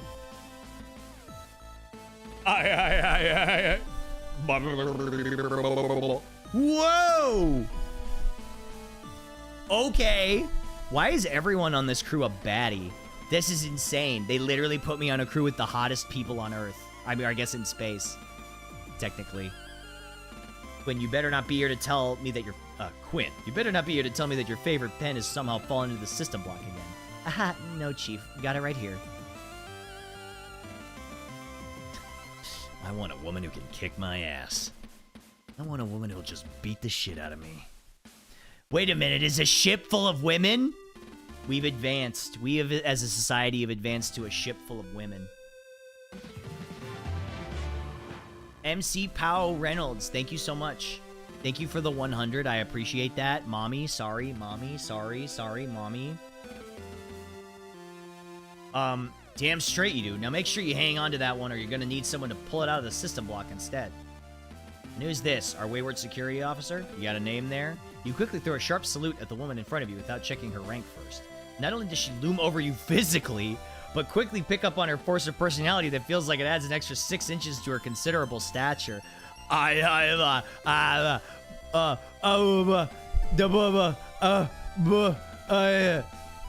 time I pop back in the stream, there's a new baddie each time. I know! That's what I'm saying! Are you seeing this? They literally put the hottest people in space all on one ship. Yeah, she's adding 6 inches to my stature. My man! That's what I'm saying. Lieutenant Pimp, security officer for the JFS Gundog, ma'am. Whoa! Less of that man business, Pimp. Name's Mackenzie Cathays. Mackenzie Cathays, chief engineer, but that's chief to you. Yes, yes, mom, chief. Yes, chief. Damn straight. Now, what are the two of you doing in engineering? I was just giving Lieutenant Pimp a tour of the chief ship. A tour of the ship, chief. A tour of the chief. I was just giving a Lieutenant Pimp a tour of the chief. I'm not taking a tour of the chief. I'd like to take a tour of the chief, but we can talk about that later. That's so? You've never been on a ship before, Lieutenant? First assignment? Never on a Swift class, Chief. I've only served on the Strike or Supply class to date. That's so. Which strike vessels? The JFS Victory and the JFS Thunderbolt, Chief. Victory and Thunderbolt, huh? Don't think either of those two are less than 3 years old, so probably wouldn't have seen that new streamlined distribution system. Let's see. Even the weekend? Okay, hold on. I wonder if you would have seen the power coils, though. I think the Victory is part of that production. You and Cassandra exchanged a quick, nervous glance as Chief, who'd previously seemed like she was about to physically throw both of you out of engineering. Yeah, physically throw me anywhere. Suddenly begins a conversation with herself. You continue to stand to a nervous attention as she ruminates about ship components. Chief, is there anything I can do to help you about these ships? Oh, Lieutenant, didn't realize you were still here. Now, you're off the hook, Pimp. Not unless you can tell me whether the Victory was outfitted with 3rd generation B-Pack upgrades anyway. Sorry, Chief, I don't think I could. Wonder if that's because the retrofitting takes into account space availability in the ship's interior for minimal traversal impact. Although, maybe it could... she trails off, I'm sure. No, I think now would be a good time for us to move on. Good idea. Well, that's all, Chief. We'll just be going now. Oh yeah, sure. Don't let me catch you screwing around in here again. This is giving Japanese Starship Troopers. I wonder if there'll be a shower scene. Just like Starship Troopers. Sorry. I'm not usually this horny coded, I promise.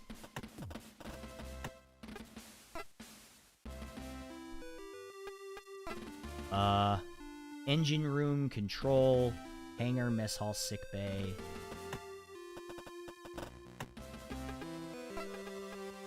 Let's go to central computer. You swipe your keycard through the card reader in the terminal, leave the central computer. Looking at its screen, you see a message displayed in large flashing letters. Access denied. Oh, even with your security clearance, you won't be able to go into the main computer room. Because the staff is so small, the ship's computer handles a lot of tasks that would normally be done by the crew. It shows a lot of really sensitive functions, so only the captain and operations are allowed access. I don't think any of the ships I've been to had a computer system like this. The bigger ships usually have the computer distributed amongst multiple systems. But because we've also got larger crews, there's more people on board that are responsible for... I think that's because the Swift class is so small, and there's such a limited crew, they assign more functionality to the computer. Okay, that makes sense. Since the whole reason I'm here is that I didn't exactly take my responsibilities with the Reliance computer system seriously, the captain told me not to mess around with it. Ah. But it's not that interesting anyway. Says you. Okay. Engine room? I know she told me not to go in there, but we're gonna do it anyway. Yeah, my throat's gonna be shredded after this stream. The two of you watch from around the corner as Chief Cathays continues muttering to herself, pacing back and forth, checking terminal readouts and various displays. Eventually, she heads down the ladder she climbed to confront you. Now out of sight, Cassandra darts towards the engine room. Checking over your shoulder in case the Chief has reappeared, you make your way to her. Just in time for the door to the engine room to open and Cassandra to disappear inside before you can raise an objection. Well, it's got to be better than staying here with the Chief. The room you find yourself in is similar size to the area you just left, but it was crammed full of a huge range of machinery. This room is almost entirely filled by one colossal cylindrical device. The pulse of the engines is now tangible sensations. The vibrations it emits shake your whole body. This is the main engine. Well, one of them anyway. Like Chief said, the ship is outfitted with 2 of these. I see what you meant now, said the gun dogs, a huge set of engines with a ship strapped to them. This thing's massive. I know. I look at it and I feel like you could probably fit the rest of the ship in this room if the engine weren't here. That's because it's impossible to get the Higgs field distortion drive any smaller. Ah! Chief! Oh, Chief, I know you said earlier that... so these engines are actually combination nuclear pulse engines built around a Higgs field distortion drive. Ah! We figured out how to get it on her good side. Ask her technical questions. Chief, how does this work? Chief, what's the, how does this all work? Tell me how to build a watch, Chief.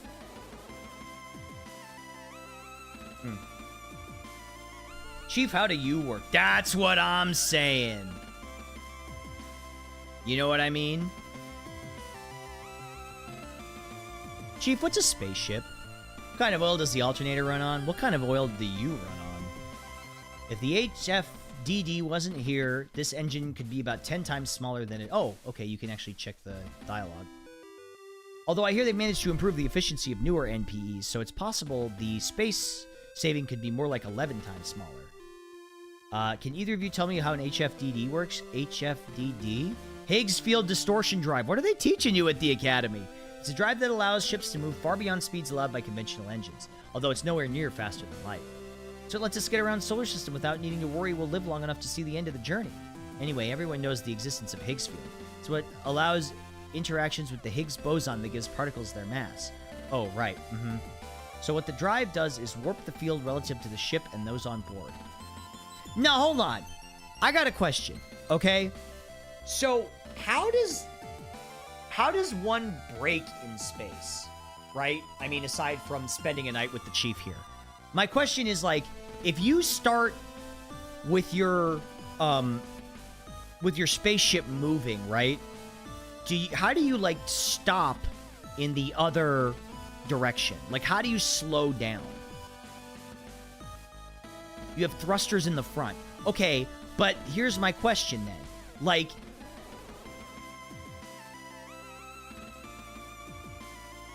what is it pushing against? Right? What is... Because when you thrust in the other direction, the exhaust, the ship, Because I thought it would be pushing against the air, but there's no air in space. I guess, okay. Hey, what's up, Silpha? Hi, this is a visual novel I wanted to try out. Because the ship still has mass. Nothing, you're generating thrust by leaving behind matter in the first place. Oh, so when you burn the thrusting in the front, when you fire the thrusters in the front, it's pushing mass out, which pushes you in the opposite direction. But I feel like if you were going fast enough, you'd need so much reverse thrust to stop you.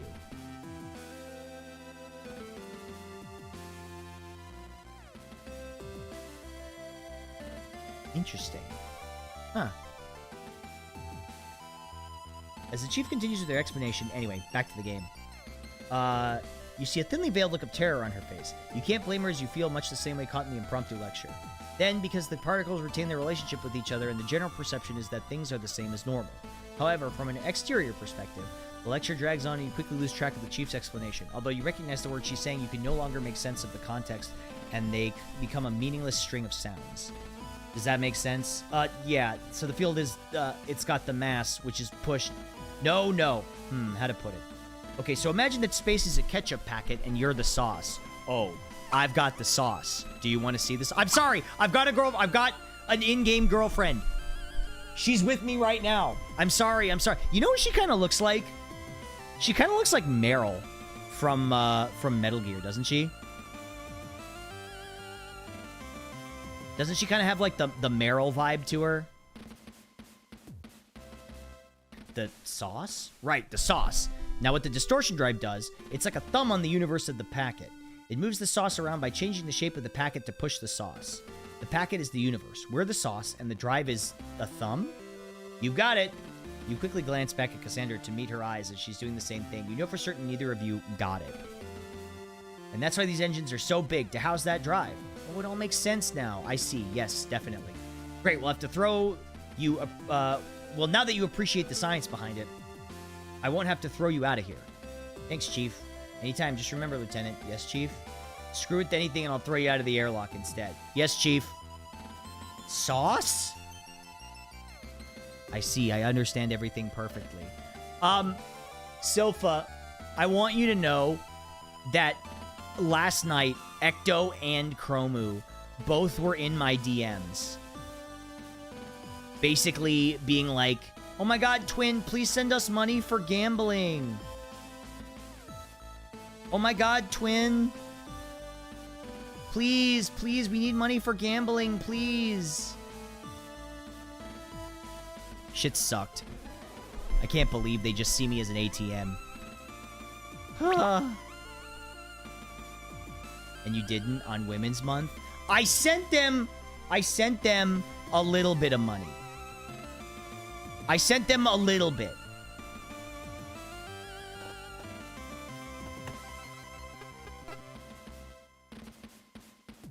You actually sent them money? Just a little bit. You have money? Unfortunately, not anymore because I gave it to VTubers for gambling. But hopefully, I'll get some back when I go to gamble. Okay, fire control.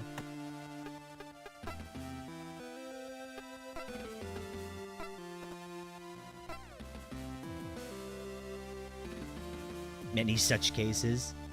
As you head away from the central hub, the noise from the engine becomes quieter. The ambient temperature feels noticeably cooler. The thoroughfare stretches out in front of you with doorways leading to other areas of the ship invisible in the distance. And here we are in the forfeited thoroughfare. I know. I went to the quarters earlier when I came aboard. What did you just say? Four-side thoroughfare? No, I don't think you did. I 100% said four-side buff-fair. What? Aha. It's a tricky thing to say. You try saying it. Four-side thoroughfare. Four-five thoroughfare. Four-five furfair. Ah, you said it yourself. We'll call this one a draw, Lieutenant.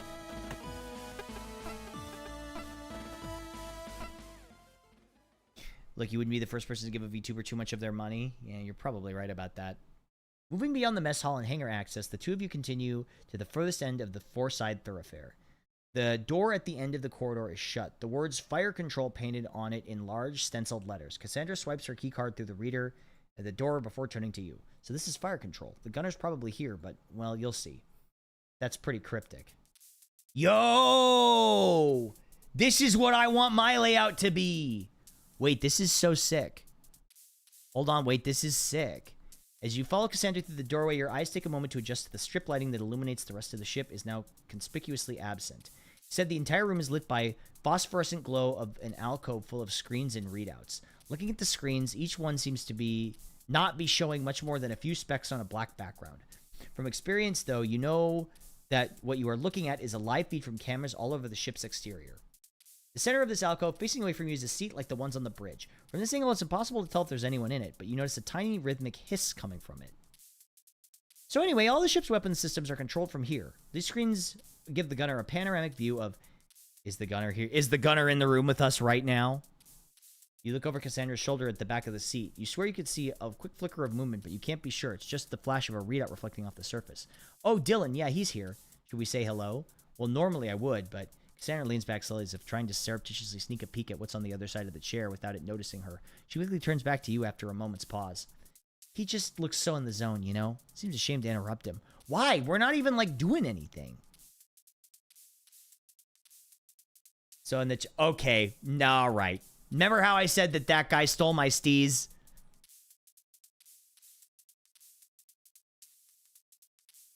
Okay, hold on a minute. Now, wait a sec. Now, wait just a second here. Corporate wants you to tell us the difference between these two pictures.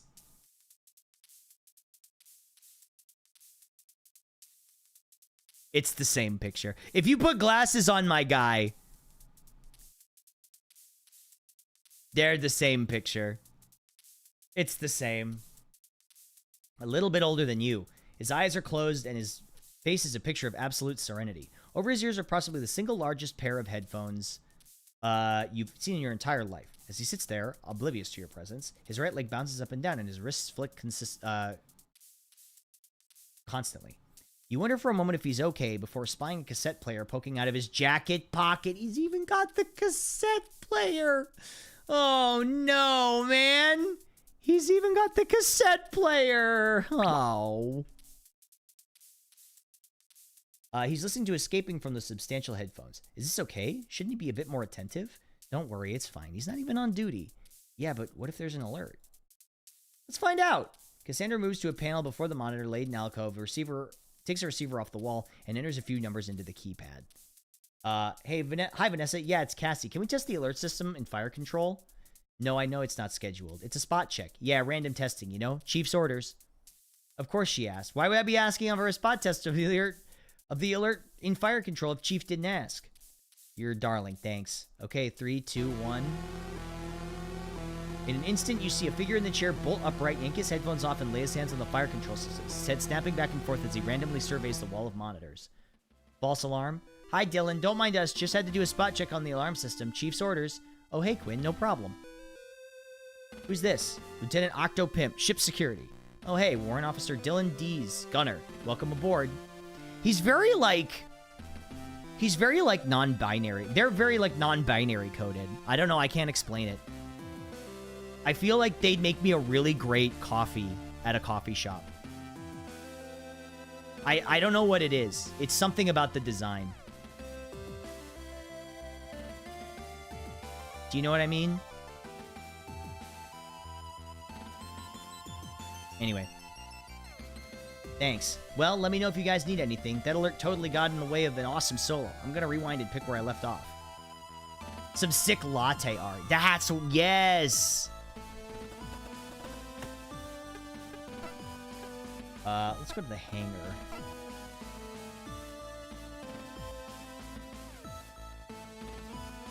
The two of you head down to the four-side thoroughfare and away from the crew quarters. Cassie stops by the double-sized doorway and runs her keycard along the reader next to it. Watch your step. Low gravity zone. Takes 2 sets of steps before you can feel yourself grow lighter. By the time you reach the doorway, the bottom of you, you're almost floating. Stepping into the hangar on the catwalk, the first thing that strikes you are the profiles of the 2 armored frames stood as if on guard, facing the main area of the hangar. Although you fully expected to see them here, every Jovian ship features at least a few. The sight of the armored frame stirs uncomfortable memories as you inadvertently grit your teeth and squeeze the handrail you grab tightly. Oh, I'm getting a flashback. Ma'am, they're firing on us. There's so many of them. Oh God, ma'am, help! The line of retreat's totally cut off. We can't get back on the ship. Ma'am, what do we do? What do we do? Stop panicking and form up. 3 and 4, on me. We're gonna punch a hole through the formation and... Oops. I remember it like it was yesterday. Hey, are you okay? Yeah, I'm fine. I just think the changing gravity level left me a little bit queasy. I know how you feel. I was late for a hangar audit once and rushed down straight after a big lunch. I was moving so fast with the gravity shift, my stomach contents couldn't keep up. Gross. Tell me about it. I did everything I could to keep my mouth shut. You know, the rule for low gravity zones. What you spew is left up to you. I wasn't going to be late on cleanup duty. Speaking of duties, shouldn't we be somewhere around here? Dalton should be around here somewhere. If you're feeling funny, stay here for a moment and I'll go see if I can find him. Sure. You watch as, despite the 15-meter difference between the catwalk and the hangar floor, Cassie nonchalantly places her 2 hands on the handrail and deftly vaults over into the emptiness. Thanks to the low gravity, she doesn't fall, but instead kicks off the railing, propelling herself through the air. You know, I always love in old anime in space when they do, like, the float through the ship thing. You know what I'm talking about? You know the shot I'm talking about, right?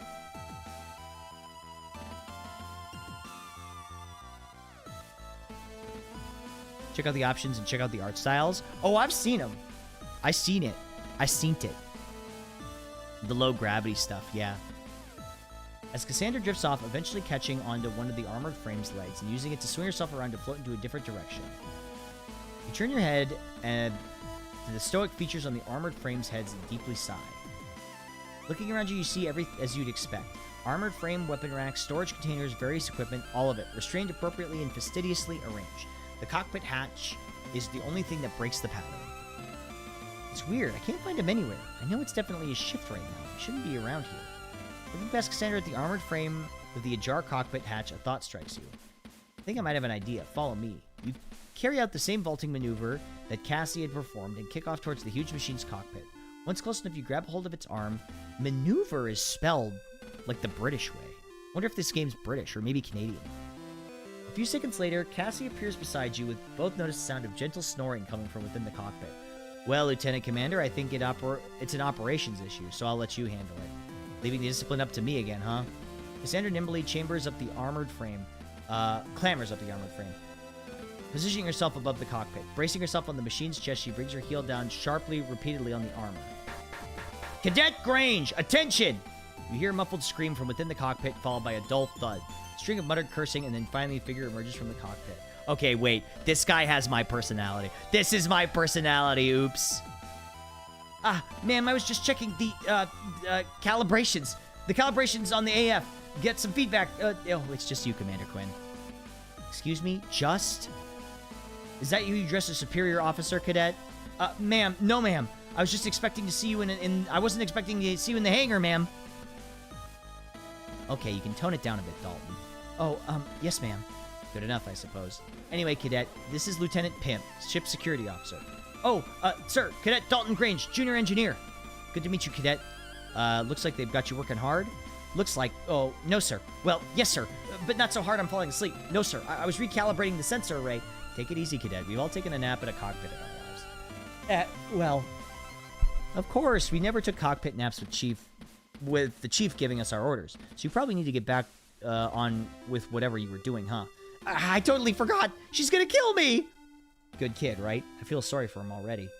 I feel like if I was in this game, that would be the character I would have the best chance at voicing. No, ma'am. Yes, ma'am. I mean, no, ma'am.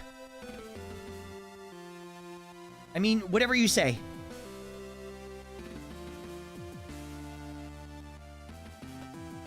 Let's see. So, whatever else are we doing? Captain's Quarters Mess Hall. Let's go to the mess hall.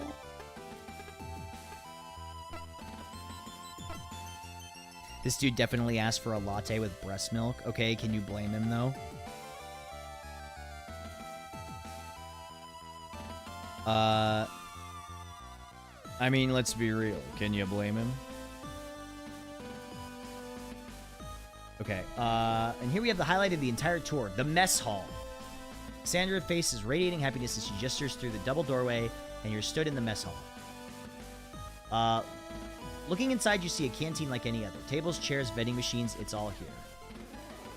This is the highlight. What are you... you guys giving me such shit for that? You bet. Do you know why? Tell me. Because they've got both of the different kinds of vending machines. The red one that stocks the spicy potato chips and the white one that has all the different colored chocolate bars. Oh, all the different chocolate bars. Wow, so that's all bases covered, huh? They've got all the fundamental food groups. I'm not sure... Hey, Quinn! A rough voice calls from further in. You hadn't noticed it previously because of Cassandra's enthusiastic presentation of the vending machines, but someone sat in the far corner, stands up, dropped a half-smoked cigarette into a coffee cup, and strides over. Oh my god. Who's this? Hello? What's going on, Quinn? Who's this? Lieutenant Rummy. Oh, were you just smoking in the mess hall? Take it easy, Quinn. I was sat right by the extractor vent for the meal vendor. No harm, no foul. Not the point. The extra straight on the air scrubbers from cigarette... Yeah.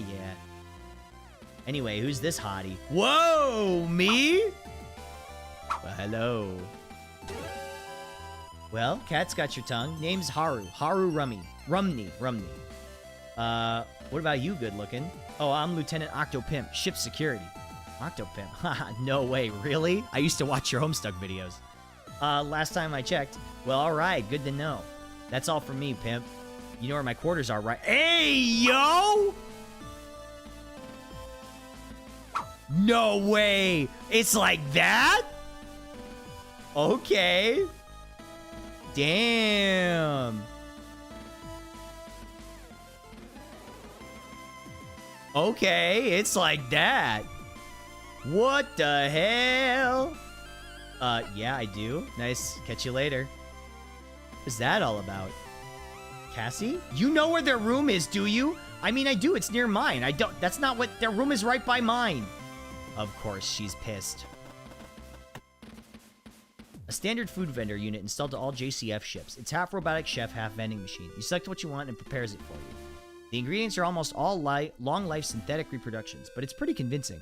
When you're done, you can slot the plate back into it for cleaning. Oh, it's like those, Have you guys ever been to those, like, conveyor belt sushi places? Where you, like, eat all the sushi and then you put the plates in and then you get, like, a toy? Have you guys ever done that before?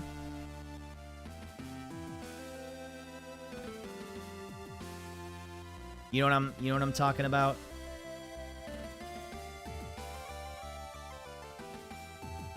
I've wanted to. It's actually so good.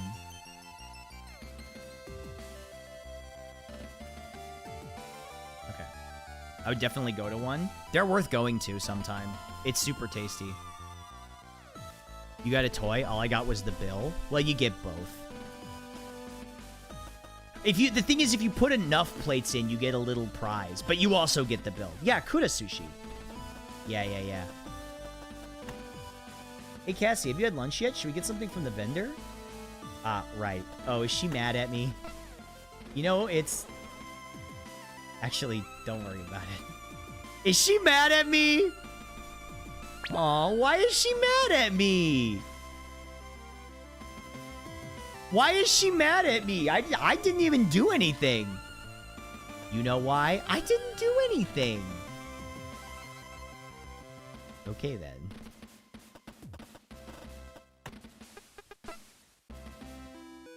Visit the sick bay. Let's go to my quarters. Before we go, do you want something from the vending machine? Chocolate? Chips? Soda? Don't think I don't know what you're trying to do, Lieutenant. I promise I didn't get what Haru was saying about their room. Okay, but it's going to be a chocolate bar. Okay, sure. Wait, 2 chocolate bars. Are you sure you don't want some gambling money?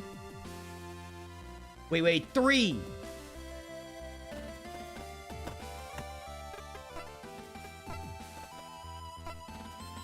So your quarters are down this way, huh? That's right, why? I was wondering where you'd be.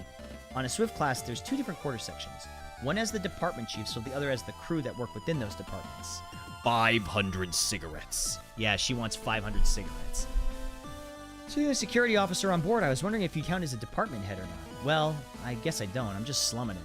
Oh, that's not what I'm messing with you. Don't worry about it. The head of security is typically under the captain's instruction anyway, so that makes sense that my quarters are down this way. Also, I need you to send my friend Ecto $50 so she can play slots. Yeah, Ecto, Chromu, and Eros. I had to send all 3 of them money. I didn't have to, but I chose to because they were all asking really nicely. And they said I was so nice and so cool and so handsome. And I was like, well, I guess. I guess so when you put it like that. So have you met any of your neighbors yet? Well, let's see. Hanson Cruz. Yeah, I know this guy. Oh, you met him already? Not on the Gundog. I met him back on the Cali K. Oh, is he the guy you told me about? That's right. Not what you call my biggest fan. Oh, honey, I'm sorry. Oh, she called me honey. This is Horror's room. They've definitely heard what Hanson has to say about me. Probably best don't run into them too often. Dalton's room. He could probably do with a little bit of time to relax every now and again. Dylan's room. I can't believe he only uses this when the ship's docked. Hey, MC Pow. Thanks for the 100. I appreciate that. Thank you. Octo chair folds easily for convenient storage. Relax. You step into your quarters. Cassandra follows you in. She stands at the door for a moment, looking around the room before turning to face you. Well, you really like to keep it tidy, don't you? I've only just got here. Not a lot of time to make a mess. Are you kidding? I'm pretty sure my bag exploded the moment I stepped into my quarters. Jovian military suppliers aren't what they used to be. Or maybe it was the operator error. And just what that's supposed to mean, Lieutenant. Nothing. Just considering all possibilities. Wait, is that what? Lieutenant Pimp, don't tell me that. What is it? Your chair, it's not perfectly aligned with the terminal. I guess nobody's perfect, huh?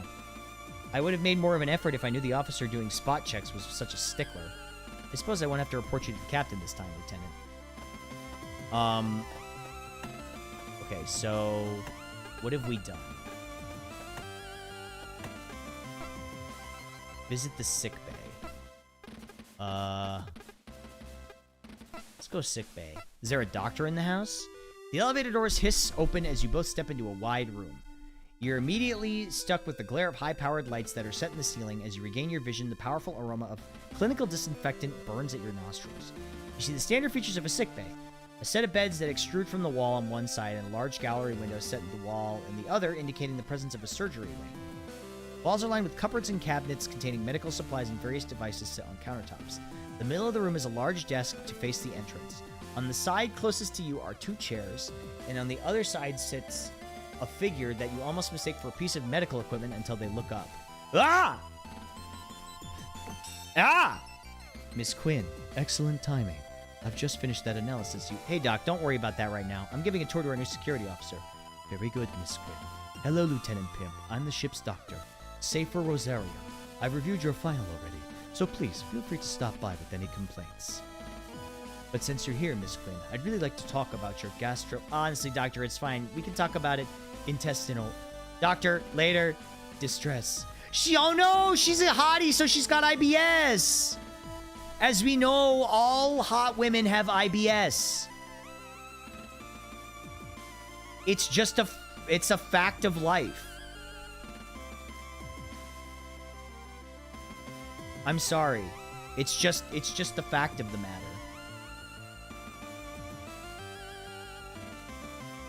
Hot women and tummy issues are yin and yang. They go together. It's true. They're all part of the one big whole.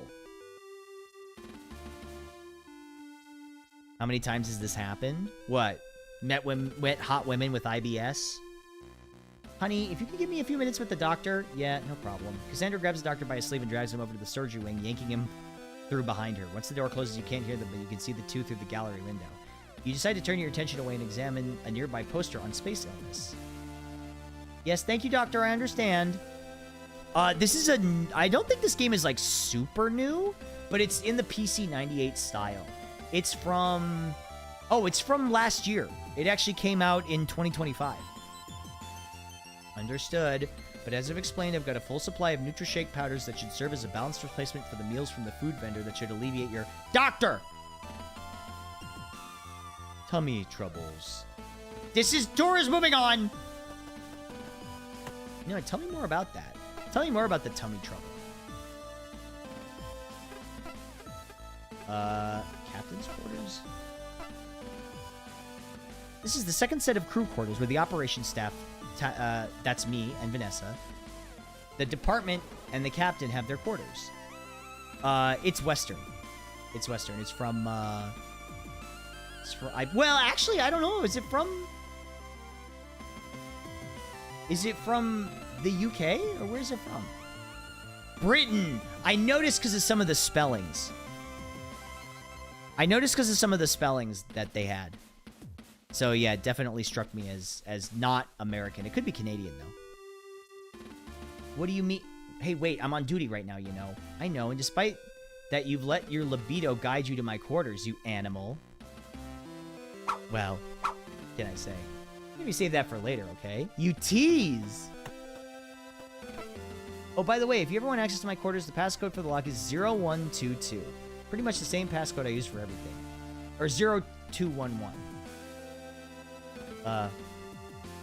Oh, that's right. It's... Our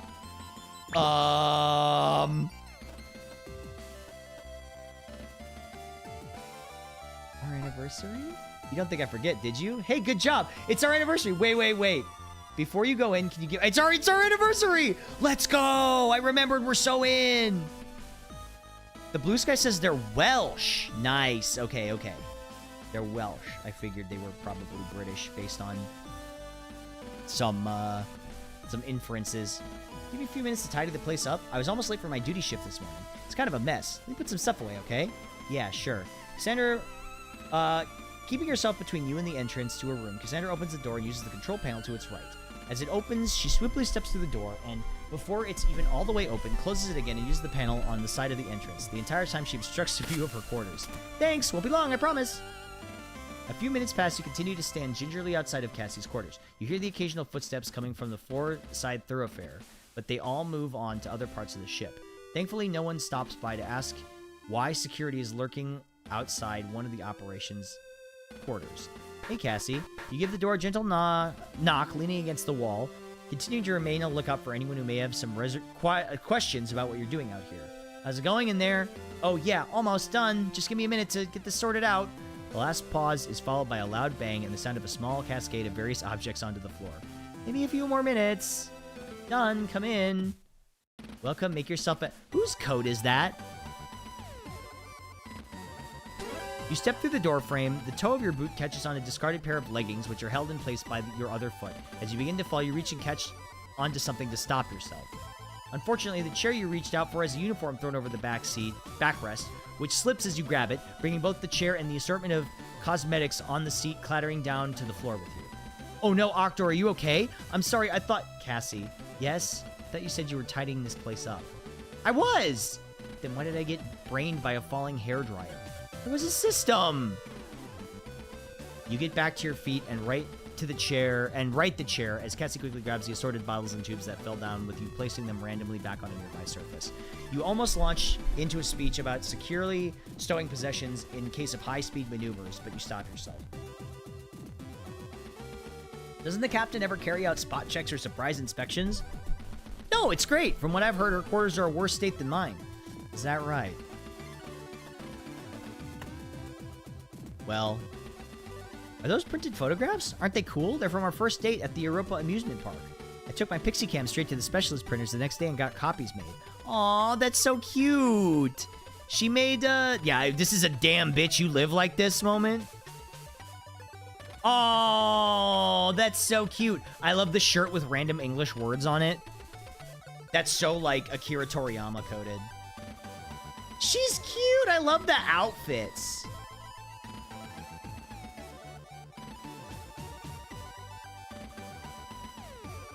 Very sport. Yes, indeed. Very sport.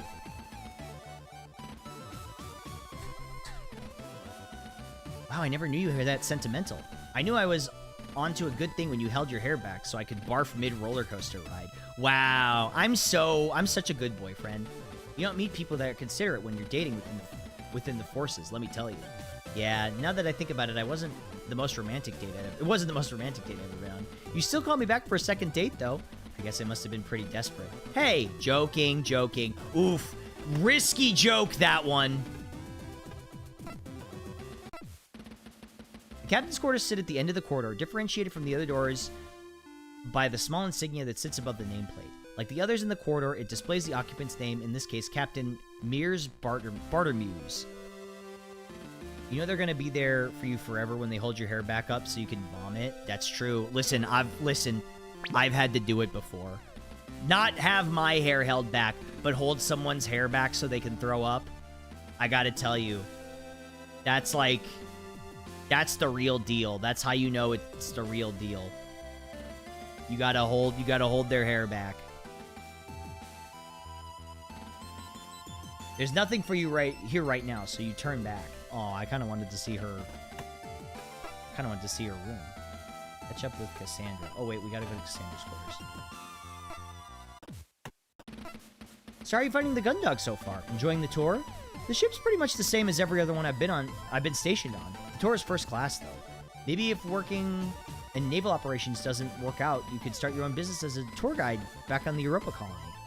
You think so? Definitely. You seem to have all the insider knowledge already, and you've been stationed here for a few days. Imagine all the insider knowledge you could share about Europa colony. Can't beat the pink Badman shirt. That one's pretty good. I also like Tao Pai Pai's, or Mercenary Tao, his, like, outfit that says, "Kill you," with an exclamation point on the back of it. Wait, I gotta find a picture of it.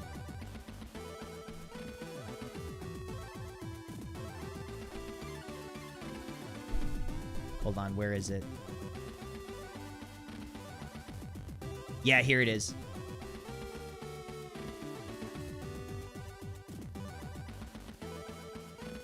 Wait. Ugh. Fucking web peas. Well, you get it. It's both an advertisement and a threat. It is. Well, anyway, if you look up Tao Pai Pai, on the back of his outfit, it just says, "Kill you," with an exclamation point. He did kill a guy with a shoe, though. I don't know if anybody remembers that. In that one scene where the guy tries to shoot him and he kills him with his shoe.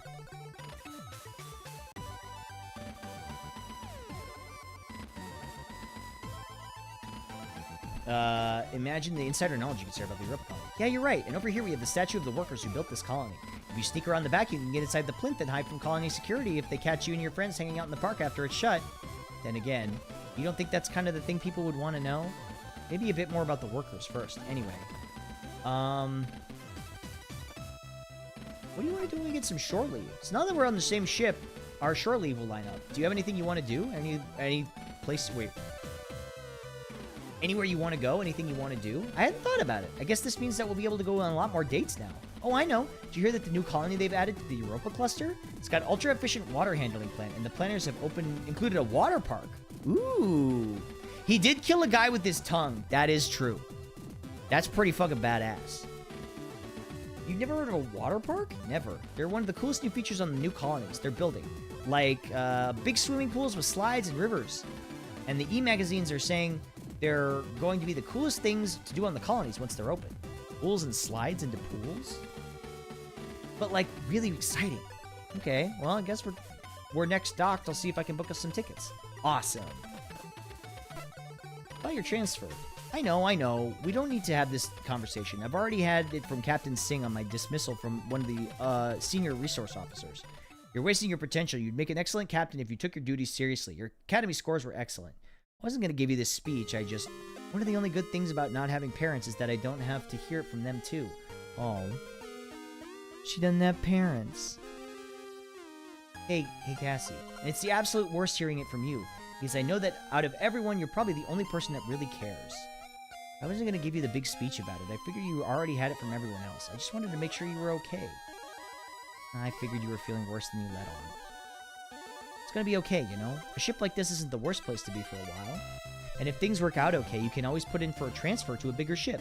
The JCF is still building up its navy, so there'll be loads of opportunities. And if it doesn't work out, there's still your career as a tour guide back on Europa. Yeah, you know what? You'll probably make a better tour guide than a ship operator anyway.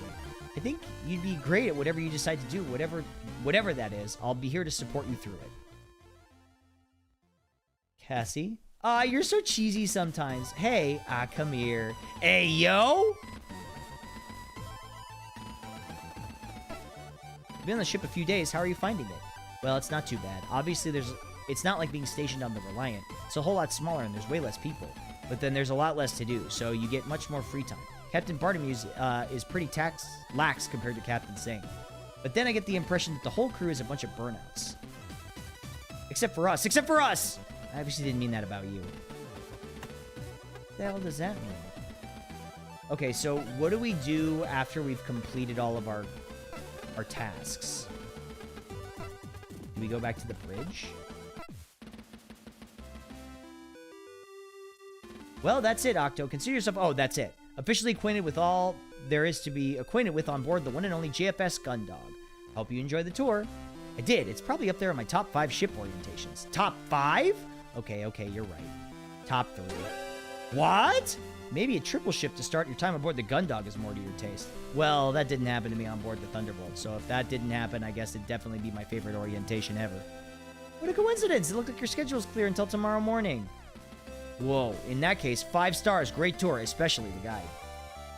So now that the tour is over and your duties don't formally begin until tomorrow, if you want, we can take another look at anywhere in the ship, or if you want to call it a day, that's cool too. I think I'll call it a day. It's enough for now. I should probably go over the mission logs for tomorrow to get an early night. I know the captain seems pretty relaxed, but I don't want to make a habit of late starts. So responsible. Got a late shift tonight, so maybe I'll get that nap in too. 2 of you leave the bridge behind as you both head back to your quarters.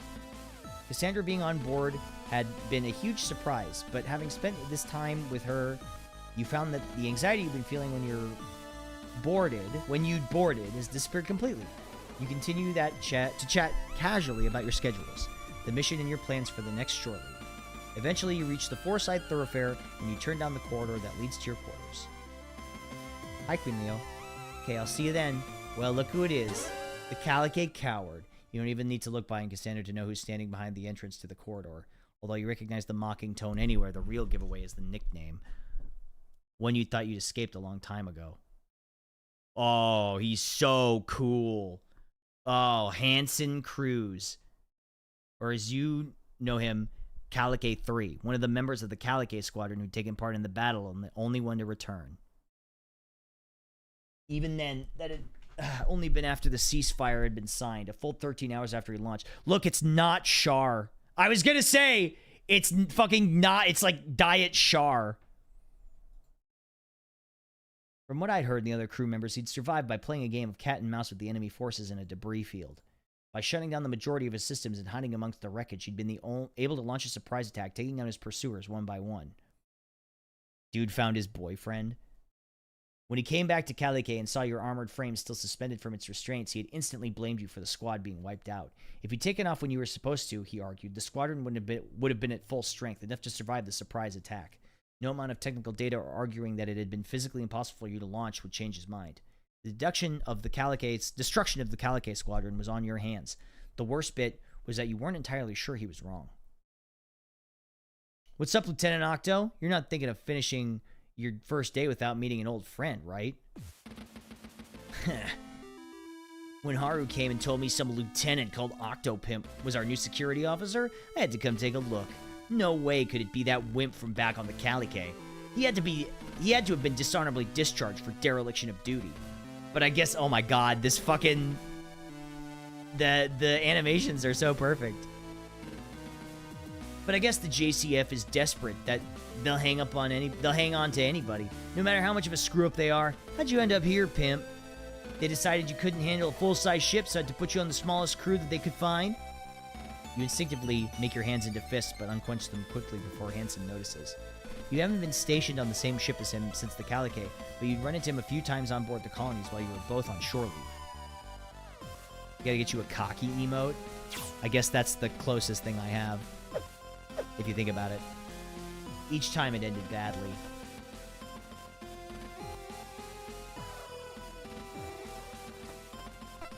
You almost lash out at Hanson, but stop yourself before you do. The two of you are on the ship together, whether you like it or not, and the last thing you want is to let him know that he can get a rise out of you so easily. You fight the urge to just draw your electroshock weapon here and now. It'd be easy to put an end to it this way, you think. But you know that in the long term, it'd probably be the worst decision you could make. Instead, you grit your teeth. Stand down, Ensign. This kind of behavior is out of line. Oh no, what are you gonna do, Lieutenant? Confine me to quarters? On what grounds? Hurting your feelings? Give me a break. Where was this spine 4 years ago, huh? You're happy to throw your weight around against your comrades, but not the enemy? See what I was saying, Haru? The lieutenant here's a coward, and he's been since day one. Won't fight even to stand up for himself. Ensign Cruz, you stop this right now. Lieutenant Pimp is... can't stand up for yourself, so you get in this ditz to do it for you, is it, Lieutenant? Cruz, you stop this right now and apologize, or I'll order Lieutenant Pimp to throw you into solitary and write you up myself. You're welcome to try, Lieutenant Commander, but I don't think your security officers got it a minute to even try. You think you can take me on, Pimp? Yeah, he's an ensign. Isn't, like, ensign the lowest rank in the Navy? I guess they're going by, Navy ranks. Ensign is private. Yeah, so it's like, you're like a recruit. I think you gotta kill this guy. Sorry, Chad. I think we gotta kill this ensign.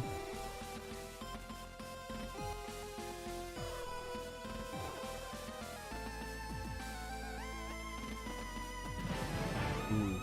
Hyper Carlos! Thank you so much for the 4 months. I appreciate that. Thank you. You step up to Hansen and place your hands on your hips, squaring directly up to him. You look into his eyes and wait for him to blink. A few tense seconds pass, but eventually he blinks first. You hold a sigh of relief for now. Ensign Cruz, that's a request from a senior officer. I suggest that you don't force Lieutenant Commander to make it an order. You're so close you can feel Hansen's hot breath on your face as he exhales through his nose and smirks. Are we gonna kiss? Hey, Moontomes, thank you for the raid. I appreciate that. Thank you. This is like getting real romantic. Thank you for the raid. I appreciate that. Welcome in, everybody. Hello, hello. My name's Octo. I'm your fully animated retro anime VTuber. Dozens of frames of animation. And I'm so glad that you're here to join us. Thank you so much. Thank you. Thank you so much for joining us. I hope you had a great stream. Welcome, welcome.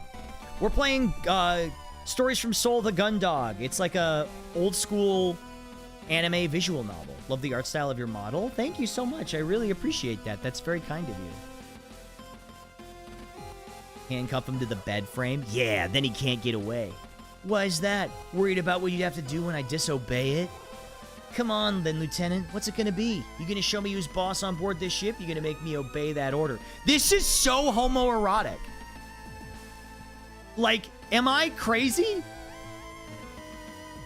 This is like extremely homoerotic.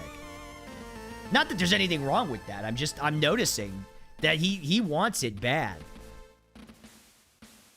You want to think long and hard about what you're going to do, Lieutenant? Never know when you're going to need a friend like me. I mean, we're all crewmates here, right? I'm not heartless. I'll even help losers like you out if you done me a solid or two. This is so... Come on. So maybe you should act like a professional for once. Or are you going to start something stupid and show the Lieutenant Commander that you're just as much of a screw-up as she is? You take a deep breath and... stand up to him. With Hansen's breath hot on your face, you do everything you can not to bat an eye at the last comment, but despite your best efforts, your hands are clenched into fists. As much as you like to put 50,000 volts through him for insubordination or insulting a senior officer, you know that would be letting him win. Instead, you glare into the ensign's eyes for a few moments. You can almost feel Hansen's hatred for you radiating from him like an aura, and it takes all the bravado you can muster not to step down. Two of you stand like this for longer than you'd like until... Would you two knock it off already? I'm on duty this evening, and I don't want to have to update the captain that both the new security officer and the lead pilot are in sickbay. All because their egos are too big to be on the same ship together. So both of you stand down. That's an order. Okay, hold on. Pause for a second, though. I don't think, genuinely, I'm in the wrong. He's disrespecting a superior officer, and all I'm doing is saying, hey, cut it out. Don't disrespect me like this. He's obviously being an idiot, right? Tase his ass? I'd heavily considered it. I mean, that would be definitely out of line. I would get probably extremely punished for that. Put his ass in the brig. He does want the taser. He really wants the taser. Both of you and Hansen are taken aback for a moment, like two school children have been caught in a playground squabble. You turn from Cassie to Hansen and back, trying to come up with something to say. Similarly, Hansen's air of machismo is indented by this surprise outburst. No, I don't want to hear it from either of you. You're both in the JCF, so maybe you should start acting like it. Hey, listen, lady. He was the one who started acting like that. I didn't do anything. I don't know why you're giving me shit about this. Ensign Cruz, I want you to report to Chief at 0400. You're helping her clean up the organic processing filters. As for you, Lieutenant Pimp, we'll discuss this later in my quarters. Hey, what? You can't... Ensign? Piss off. That's an order. For the first time since you met him, Hansen looks lost for words. He stands there for a moment, mouth agape. Yeah, Lieutenant Commander. I hear you loud and clear. As for you, Lieutenant Pimp, you'll be eating something later. Hansen thrust both his hands into his jacket pocket, turning out his heel and heading away towards the thorough. He cocks his head, gesturing to Haru to follow as he leaves. Both the pair are fully out of sight and turns back to face the two of you. Ahem. Good thing someone on this crew is able to keep everyone in line. Doesn't seem like our security officer is up to the task. Sorry, I talked about eating and what I would be doing later, and I guess I Freudian slipped that. You know, they say it's when you say one thing, but you mean another.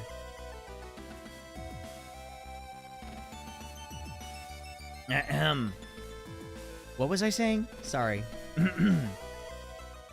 Cassie crosses her arms as she tops her foot furiously.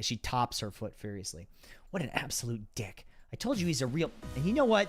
What was that? And you, what was that performance all about? I've told you about him. He doesn't back down. You've got to... I know, but you can't let him get to you like that. Otherwise, he'll just keep coming time after time until one of you does something they regret. You pause for a moment and feel your cheeks grow flush. You're suddenly filled with a tense sense of shame for being caught acting so childishly. I don't think I was acting childishly. Because if you here's the thing. I think, okay, this is my thought process.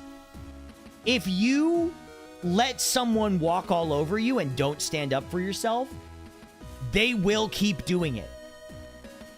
If you ignore them and they'll keep coming and coming and coming and coming and coming. If you just say nothing and are passive, they'll keep, in my experience, all right, hold on. In school, we were always taught, and I don't know if this is true for you guys. We were taught like, oh, just ignore the bully and they'll leave you alone. That literally never worked for me. I don't know if it worked for anybody else. It never, ever worked for me. Ever. They just realized they could get away with it. Right? They just realized that if they bug you, then they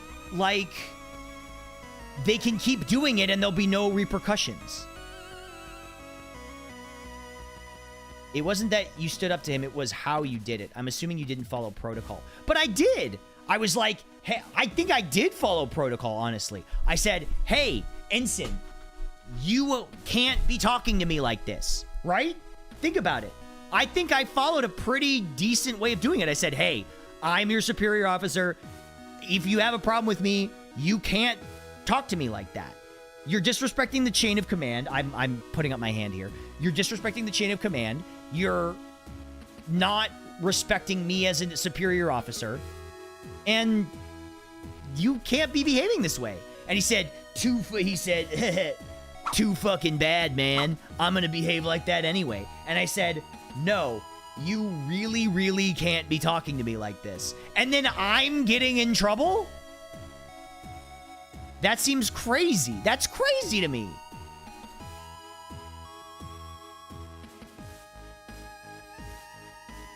Okay, hold on. I'm checking something.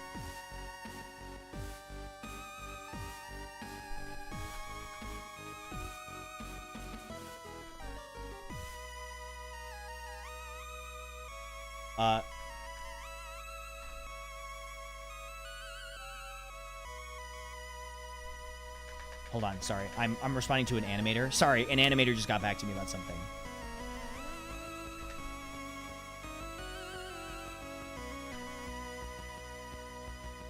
Cool. Awesome. Good.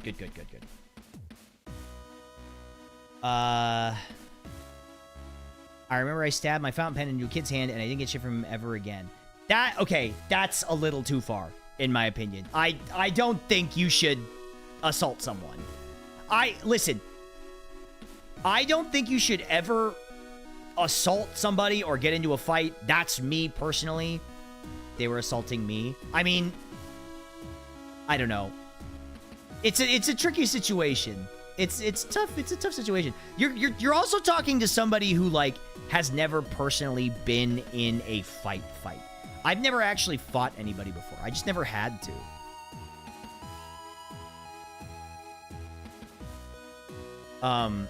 But anyway, that's my thoughts on the matter. Isn't security the ship's cop? Couldn't throw the guy in the brig? I feel like that would be a little bit of a, like, overuse or a misuse of our authority.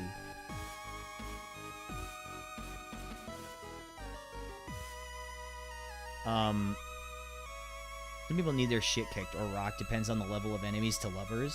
And I mean, I guess. Maybe we just have to have a mobile suit fight. Oh! There was a game that someone, recommended to me. Tokimeki Memorial?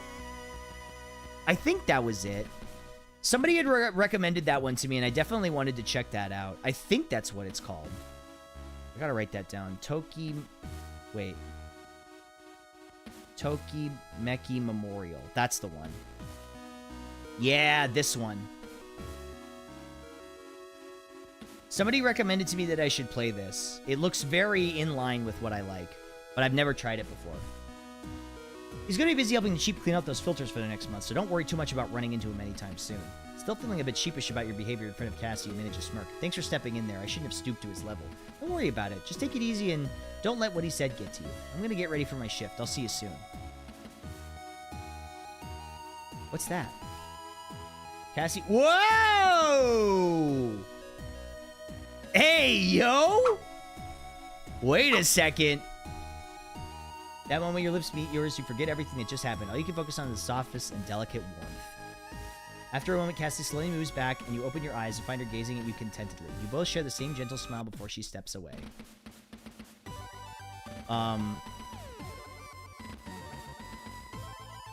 Let's see. Sleep well, Octo. As Cassie walks away, she spins on her heels, gives you a quick wave, and then turns back, heading further down the corridor. As you step into your quarters and head over to your bunk, the bunk door hisses shut behind you. You stand there for a moment with a smile on your face before you let out a sigh and sit down. Staring at nothing in particular, you mull over today's events and Cassie's words from earlier. Big day ahead tomorrow, huh? You sigh. We'll see. April 23rd, Planetary Calendar 2014. 214. 4 days have passed since the JFS Gundog departed on its mission to rendezvous with JFS O'Brien. In that time, her crew, including Lieutenant Octo Pimp, have fallen in the easy rhythm of life aboard the ship. So this is a few days that have passed. My bully got his own ass expelled or something because I never saw him again after he lied openly. I had an item I was using in a concerning way, and when they searched my stuff, they found nothing. I mean, look, kids are silly. That's just the way it is, right? That's why we grow and we learn as adults. Although some don't.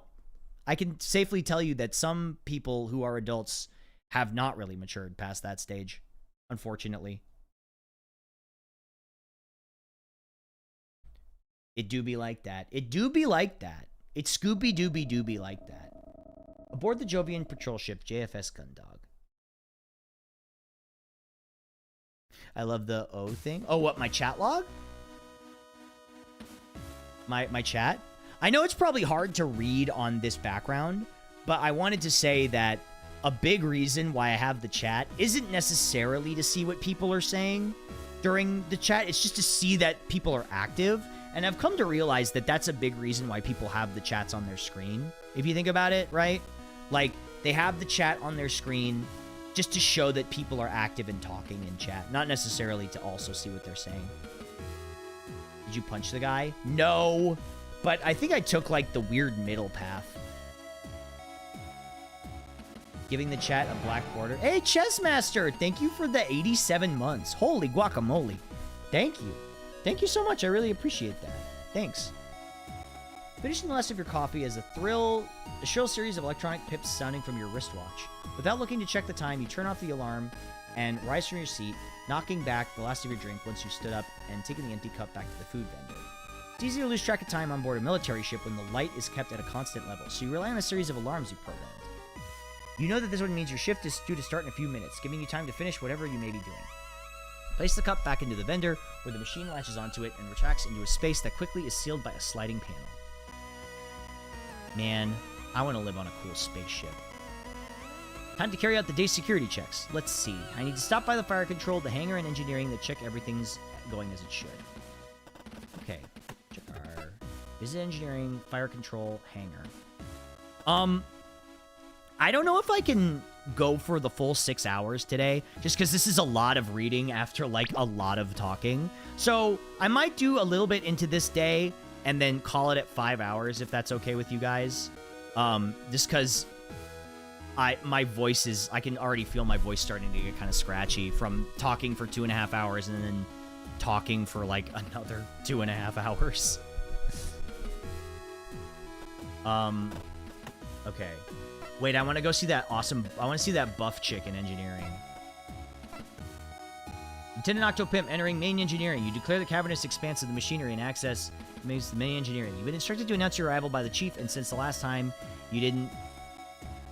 she nearly dropped the filtration unit on you to prove a point. She made you sure not to forget. That's what I'm saying, Yachty! Wait till you see her! Access was clear. No visible detritus. Nothing seems to be malfunctioning. Stop midway through your visual checks. And no one's storing heavy machinery off higher levels to teach me a lesson in proper conduct. It doesn't take long for you to finish your daily checklist. The chief runs such a tight ship, you don't really expect anything less. Now that you think about it, she hasn't given you your daily grilling about how insulting it is you think these daily checks are necessary in the first place. Chief, you here? Up here, Lieutenant. Chief, you around? Damn it, Lieutenant, I'm up here. That's weird. Doesn't look like the chief not to be at her assigned duty station. I'll have to tell the captain... Damn it, Lieutenant, I'm up here. Look, you idiot. Awooga. Every time she shows up, it's like a slap in the face, but in the hottest way possible. Looking up, you see the chief engineer leaning dangerously across... Oh, she looks cool. Right? That's what I'm saying. Across the safety rail of a walkway a few levels above you. Behind her is a massive cabling that's pouring out of an open panel above her. Oh, Chief, good morning. Good morning yourself. I've been calling back to you this whole time. You forget to clean out your ears or something?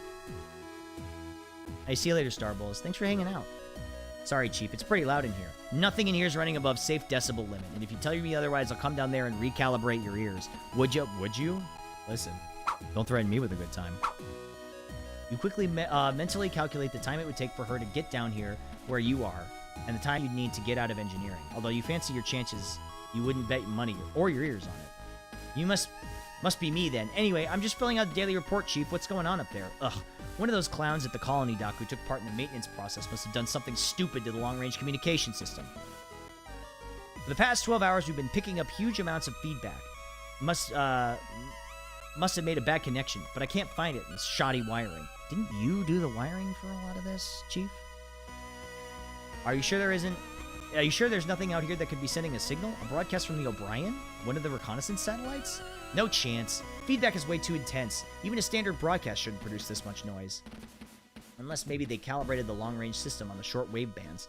In that case, the sensitivity would be off, so, Chief? Huh? Oh yeah, like I was saying, there's nothing around here that should be kicking out a signal with that kind of capacity. It's like it's picking up something with an amplitude and frequency 10 times higher than our standard equipment. Uh-huh. Which could be the result of a processor loop. Maybe I should check out the initial conversion driver next. Okay, well, in that case, Chief, I'm gonna let the captain know, okay? Huh? I'll pull that in my report for the captain, alright? Oh, yeah, sure. I was gonna let her know when I fixed it, but these dolts have a real number on this, so I'm gonna be longer than I thought. Alright, thanks for the heads up. She does have a very charming smile. Buff lady with a cute smile. What am I gonna do? Say no? Huh. What am I gonna do? Tell her no? Whatever you want, queen. Whatever you want, my muscly queen.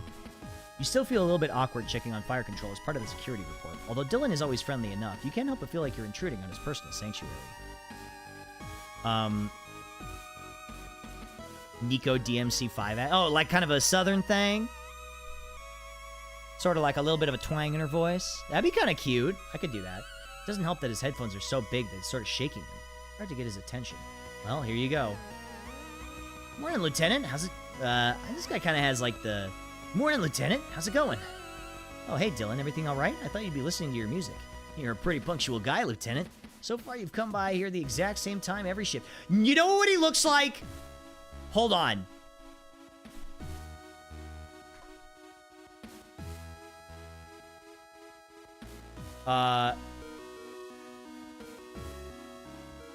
Wait.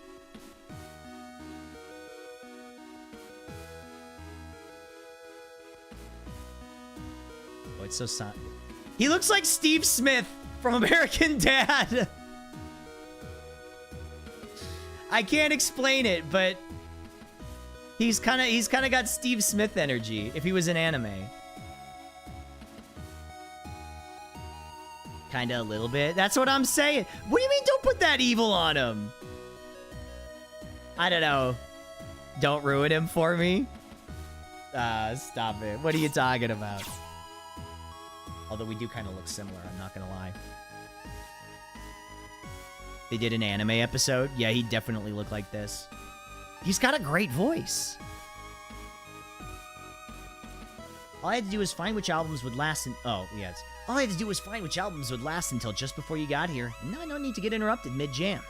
Yeah, that's pretty impressive. Aren't you gonna get bored of listening to the same albums every morning, though? Nah, don't worry about it. I figured about 15 different album combinations, and that's not including changing the order of play, so I'm good for this mission.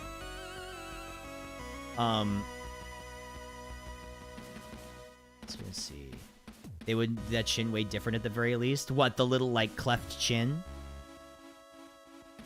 Speaking of the mission, you know the drill. Anything unusual? Nothing at all, Lieutenant. Not even a scrap of debris. I've been keeping an eye on the long-range charting systems, too. We had a blip in the energy readings to match the O'Brien, which makes sense.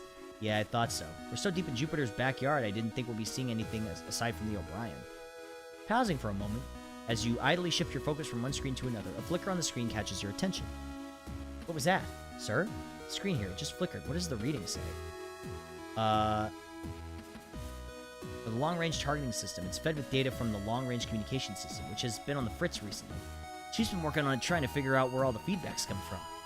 Chief mentioning she was having issues. I didn't know it was impacting targeting. That's the kind of thing you should be filling me in on, Gunner D's. If our targeting system aren't operating properly, then I need to make sure the captain knows. My bad, sir. Since Chief said she was on the case, I figured it was all in hand.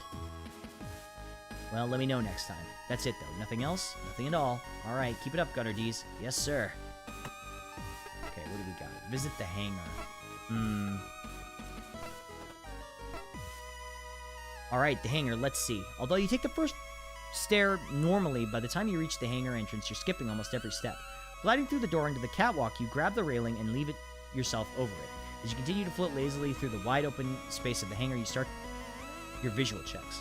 Walkways clear, access point marked, munitions stowed, all the equipment and supplies seem to be where it should be. You casually shift your weight to one side of your body, causing you to begin spinning slowly. As you rotate, the glare from the hangar lights reflect off your armored frame's camera lenses, almost as if it was watching you. Quickly dismissing the thought, you turn your attention back to your duties. Eventually, you arrive at the other end of the hangar where you plant your feet and thick steel the main door. From this angle, you can take in everything you may have missed, including Dalton, who you can see amongst the storage units. His attention fixed intently on a collection of parts in front of him. Cadet Dalton, attention! Junior engineer suddenly snaps to attention the second he hears your call, inadvertently launching a pair of pliers he was holding out into open space of the hangar. Without gravity to stop them, they continue to sail through the air. At ease, Cadet. You time your launch from the door exactly to allow yourself to grab the pliers as you float over to the startled Cadet. You believe these are yours, Cadet? Sir! Thank you! I didn't realize you, Relax, Dalton. I'm just doing my rounds. I'm not here to check up on you. Oh, okay. Cool. Yeah. Get to catch your stream now that you're not streaming at DGen hours? I know, right? Well, welcome. The thing I like the later Gundam does is the crew have suction cup grappling hooks to pull them around the hangars they need to move fast. Yeah, like 3D movement gear, kind of. Is there anything I can help you with? It's the usual. Everything okay in here? You haven't noticed any mechanical failures? Everything working how it should? Any suspicious activity? Nothing to report, sir. I've just been working on my project. Ever since the Lieutenant Commander Quinn assigned Ensign Cruz to the filter cleaning, it's given me a bit of extra time to finish things up.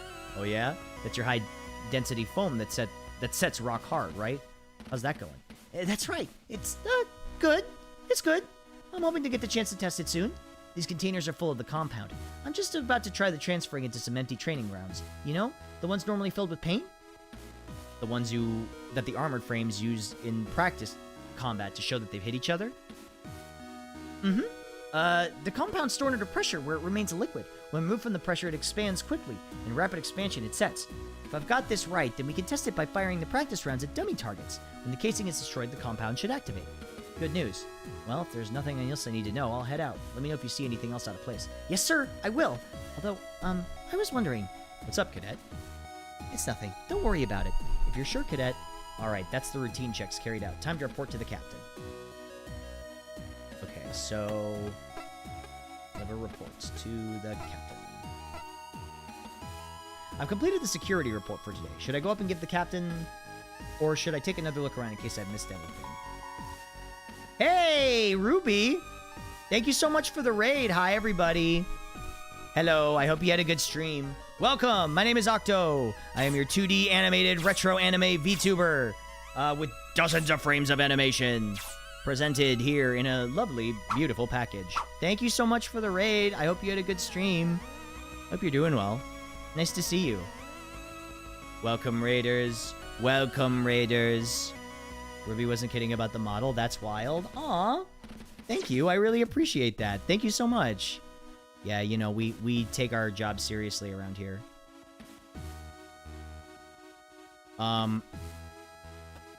Okay. There's probably some secret hidden event that I can get, but also, I poke around. We're seriously unserious.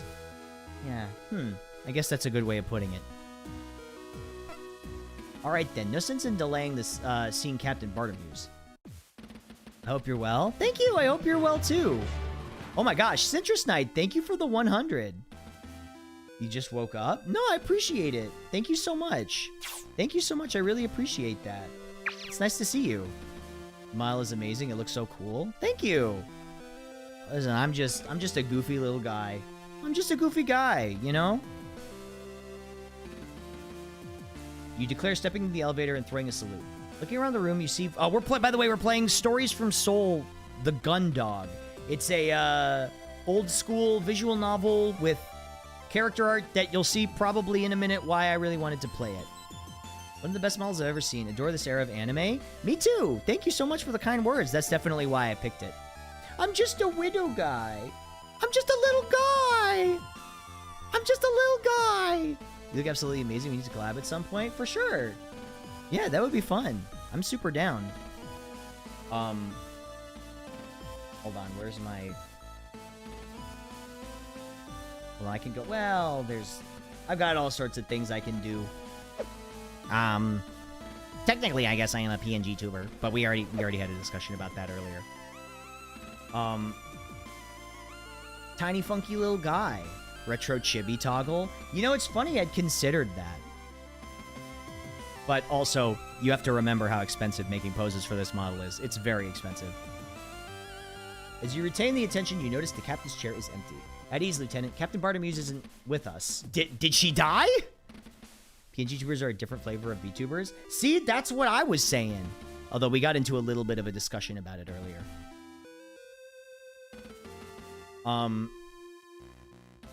Captain Bartomuse isn't with us, so I'm in charge of you today. A small tut comes from Vanessa. If Cassie heard it, she doesn't show it. Oh, is that right? I've come to make my report. According to their website, Stories from Seoul is going to be an anthology of games in this style. That's really cool! That's awesome. I would love to play another one of these. That's right, Dr. Rosarian advised me that she'd suddenly taken it. Vanessa makes another louder tutting noise. Cassie pauses for a split second, but carries on. So he's ordered her to her quarters for some bed rest. We're due to enter communications range with the O'Brien any moment now. And from there, it's just a matter of coordinating our patrol paths. Nothing I can't handle. Ahem. Right, the security report, Lieutenant. I'm in trouble with my coworker because of you, by the way. He's offended I'll watch you, but not Cowboy Bebop. I mean, look. Okay, so look. If you're just looking for a good classic anime, Bebop is a great time. You'll like it. I think you will. I just have some issues with the narrative structure, but I've gone on this rant like my chat is going to be sick of hearing me talk about this. But anyway, what was I saying? Right. Give it a shot. It's fun. Oh, yeah, of course. You clear your throat, feeling a bit awkward. Although you've been on the ship together for the past few days, you mainly seen each other between shifts where rank didn't really mean much. Cassie acting seriously didn't really seem like Cassie at all. Security report for April 23rd, PC 214. No breaches or hazards to report, ma'am. No sign of immediate threats or security risks to the ship herself, and all shipboard operations proceeding as expected with little likelihood of disruption. I'd love to indulge that rant. Okay, so my issue, I mean, I'll talk about it, but my longtime viewers know this. I think Cowboy Bebop's narrative is all over the place. It's got these episodic things with very little connectivity or callbacks except for more crew members. But in the middle of the show, they start this plot thread about Spike and Vicious and what's her name? Julia, I think. And it's like, oh shit. Okay, like this is important. This is like an important plot thread. And then they never talk about it again, ever, until the show just kind of ends. And then they all of a sudden expect you to care about it, and then the show just sort of is over. So instead of doing purely episodic or a plot thread that's weaved throughout the show, they expect you to care about an overarching plot in the middle of the show and then never mention it again once until the show is over. It's a mess. It's a mess narratively. You got any Mahjong tips? Yeah, just get 13 Orphans. Or Imperial Jade. Just get the best hands in the game and win. Right? That's the only reason I actually want to play Mahjong. That's some good advice. Yeah, yeah. Or get 9 gates.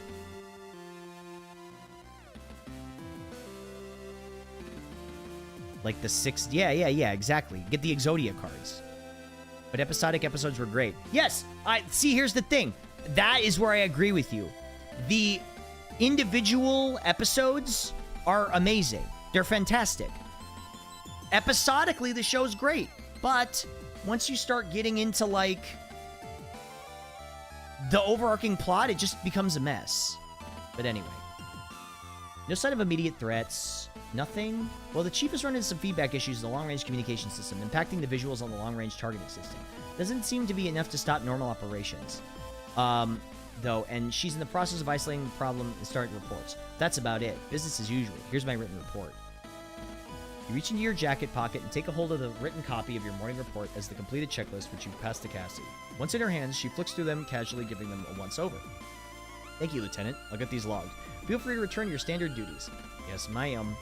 Cassie turns away with the documents in hand. She glances across the display screen showing the time. Vanessa, have we heard anything from O'Brien? We're beyond the scheduled meetup window. Are we picking them up on our sensors? There's nothing on the sensors, Lieutenant Commander. Not that this interference is making things easy. I'll try and have some different frequency bands in case the O'Brien is having some issues. Vanessa begins to flip some switches and twist some dials, filling the quietness of the bridge with a series of noises that range from annoying buzzes to painfully shrill screeches. After a moment's communication window, the main screen illuminates. Distorted voice speaks. Reed, we are at the rendezvous area. We have a mission update. Please acknowledge. I repeat, this is Lieutenant Bashir of the JFS O'Brien. JFS Gundog. Do you read? We are at the rendezvous area and have a mission update. With Lieutenant Bashir from the O'Brien relatively clear on the communication window, Cassandra hastily grabs a microphone. Roger that, JFS O'Brien. This is Lieutenant Commander Quinn from the JFS Gundog. We're picking up your signal and have arrived at the rendezvous area. Please transmit your coordinates. We read you. This is a sweet voice you've got there, Gundog. I'm transmitting... Ooh, okay. Well, hold on. Let's keep things professional. I'm transmitting coordinates and the mission updates files now. It's good. And finally, Lieutenant Bashir, do you read? Vanessa, are you still getting signals from the... The comms are being overloaded. There's a powerful signal coming on all bands. It's... What the hell just happened? Is everyone okay, Commander Quinn? Commander Quinn? Uh-oh. Hello? Even before your eyes adjust to the minimal lighting of the bridge, you kneel down and reach out into the darkness, trying to find where Cassie has collapsed on the deck. You search blindly for a few seconds, until your hands meet her shoulder, and you move towards her. Cassie! Hey! Cassie, say something, Cassie! Hang in there, Cassie. Lieutenant Lord, call sickbay and get the doctor up here right now. I can't. Why not? The ship's entire system has been knocked offline. Even the emergency backup systems. We're all offline. Well, doesn't that mean we'd be, like, out of gravity and, like, air? We don't have time for this! You rise quickly and dash over to the elevator, slamming your hand into the call button. I'm going to take Cassie down to sickbay. You can, aside from your voice, the whole room remains totally silent. Most conspicuously absent, though, is the whirring of the elevator that would take you directly to sickbay. You press the call button in frustration. Idiot! What part of offline do you mean? Baka! Quinn's not going anywhere until at least the backup systems are online, but that can't be done from the bridge. What do you mean? It's an emergency failsafe. If there's a critical failure with the central computer, it can't function properly until the ship will be shut down. Then it enters lockdown mode until it can be rebooted. All areas are sealed in case the shutdown is the result of enemy action. The main computer engineering needs to be physically rebooted to restore any sort of access. Of course, since this is a security system, you should know all this. You grit your teeth, snapping back at Vanessa. Clap back, baby. Heat of the moment, all thought of processes and procedure left you completely. All you've been thinking about was getting Cassie to sickbay. Placing your head in your hand, you pinch the bridge of your nose and try to focus. That's right. But isn't the order to reboot the central computer given from the bridge in that situation? Why did you say we can't? 2 reasons. First of all, this lockdown shouldn't affect backup systems. But for some reason, everything seems like it's offline, which means there's no internal communication systems just now. Secondly, even if we did have internal communication system access to the central computer, the central computer requires input codes which are known only by the captain, or in the event of the captain incapacitated, the second in command. Vanessa turns to look at Cassandra, who shifts slightly as she continues to talk, you head back to Cassie, kneeling beside her and placing her in the recovery position. Feeling the cold steel of the floor as you turn to Cassie you take off your uniform jacket and lay it over her, which currently would be the Lieutenant Commander Quinn. Meaning that right now, both the people who know the necessary information to get the ship back and running are out of action. There's got to be some way out of all this. Wait, weren't you listening? This isn't supposed to happen. We should at least have a backup system in place. Without them, there's nothing we can do except sit around and wait for the air to run out. What about O'Brien? You can't contact them for support? Everything is offline. What part of that are you not getting? Okay, lady, you don't need to yell at me. As you kneel over Cassie, your mind races through what Vanessa has just told you. You know that she's right and that all the ship system emergency action plans revolve around the backup systems being operational. Without them online, there's nothing that can be done within the ship. Your mind catches on that point for a moment, and you can't help but wonder whether whoever wrote that plan was optimistic enough that they couldn't see a situation where the backups failed, or whether they were so pessimistic they felt if those systems were out of commission, there was no real hope for the crew either. Pushing that thought out of your head, you desperately try to figure out a way to get Cassie out of sickbay. There's something you know about the ship that would help in all the time you spent working as a security officer. There's got to be something you picked up. That's it! In the crew quarters, the panels by the bunks can be removed and replaced. People use the space to hide contraband. What are you talking about? The ship's maintenance crawlways are accessed the same way if I'm right. Oh, okay. Normally, maintenance would have a special tool to access this. I've got it on me somewhere. Where is it?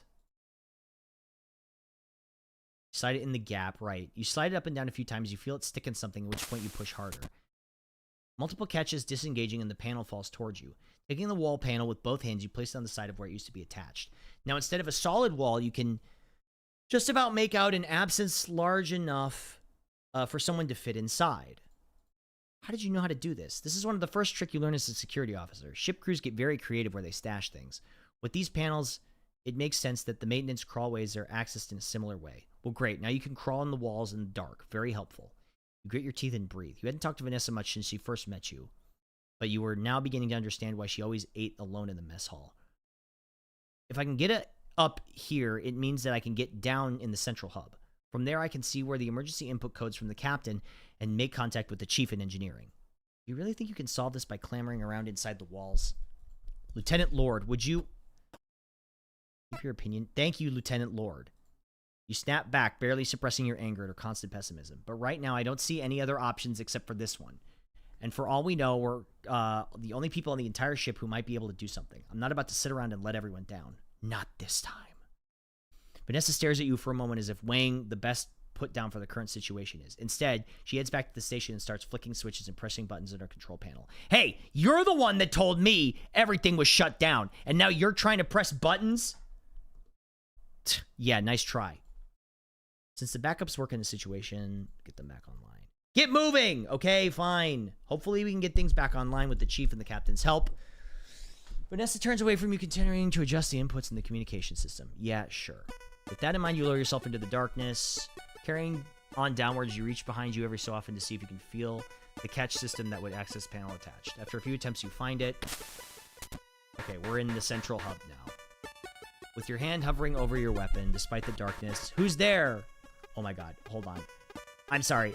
You guys, I would love to keep going with this, but my voice is like dead. My voice is like dying.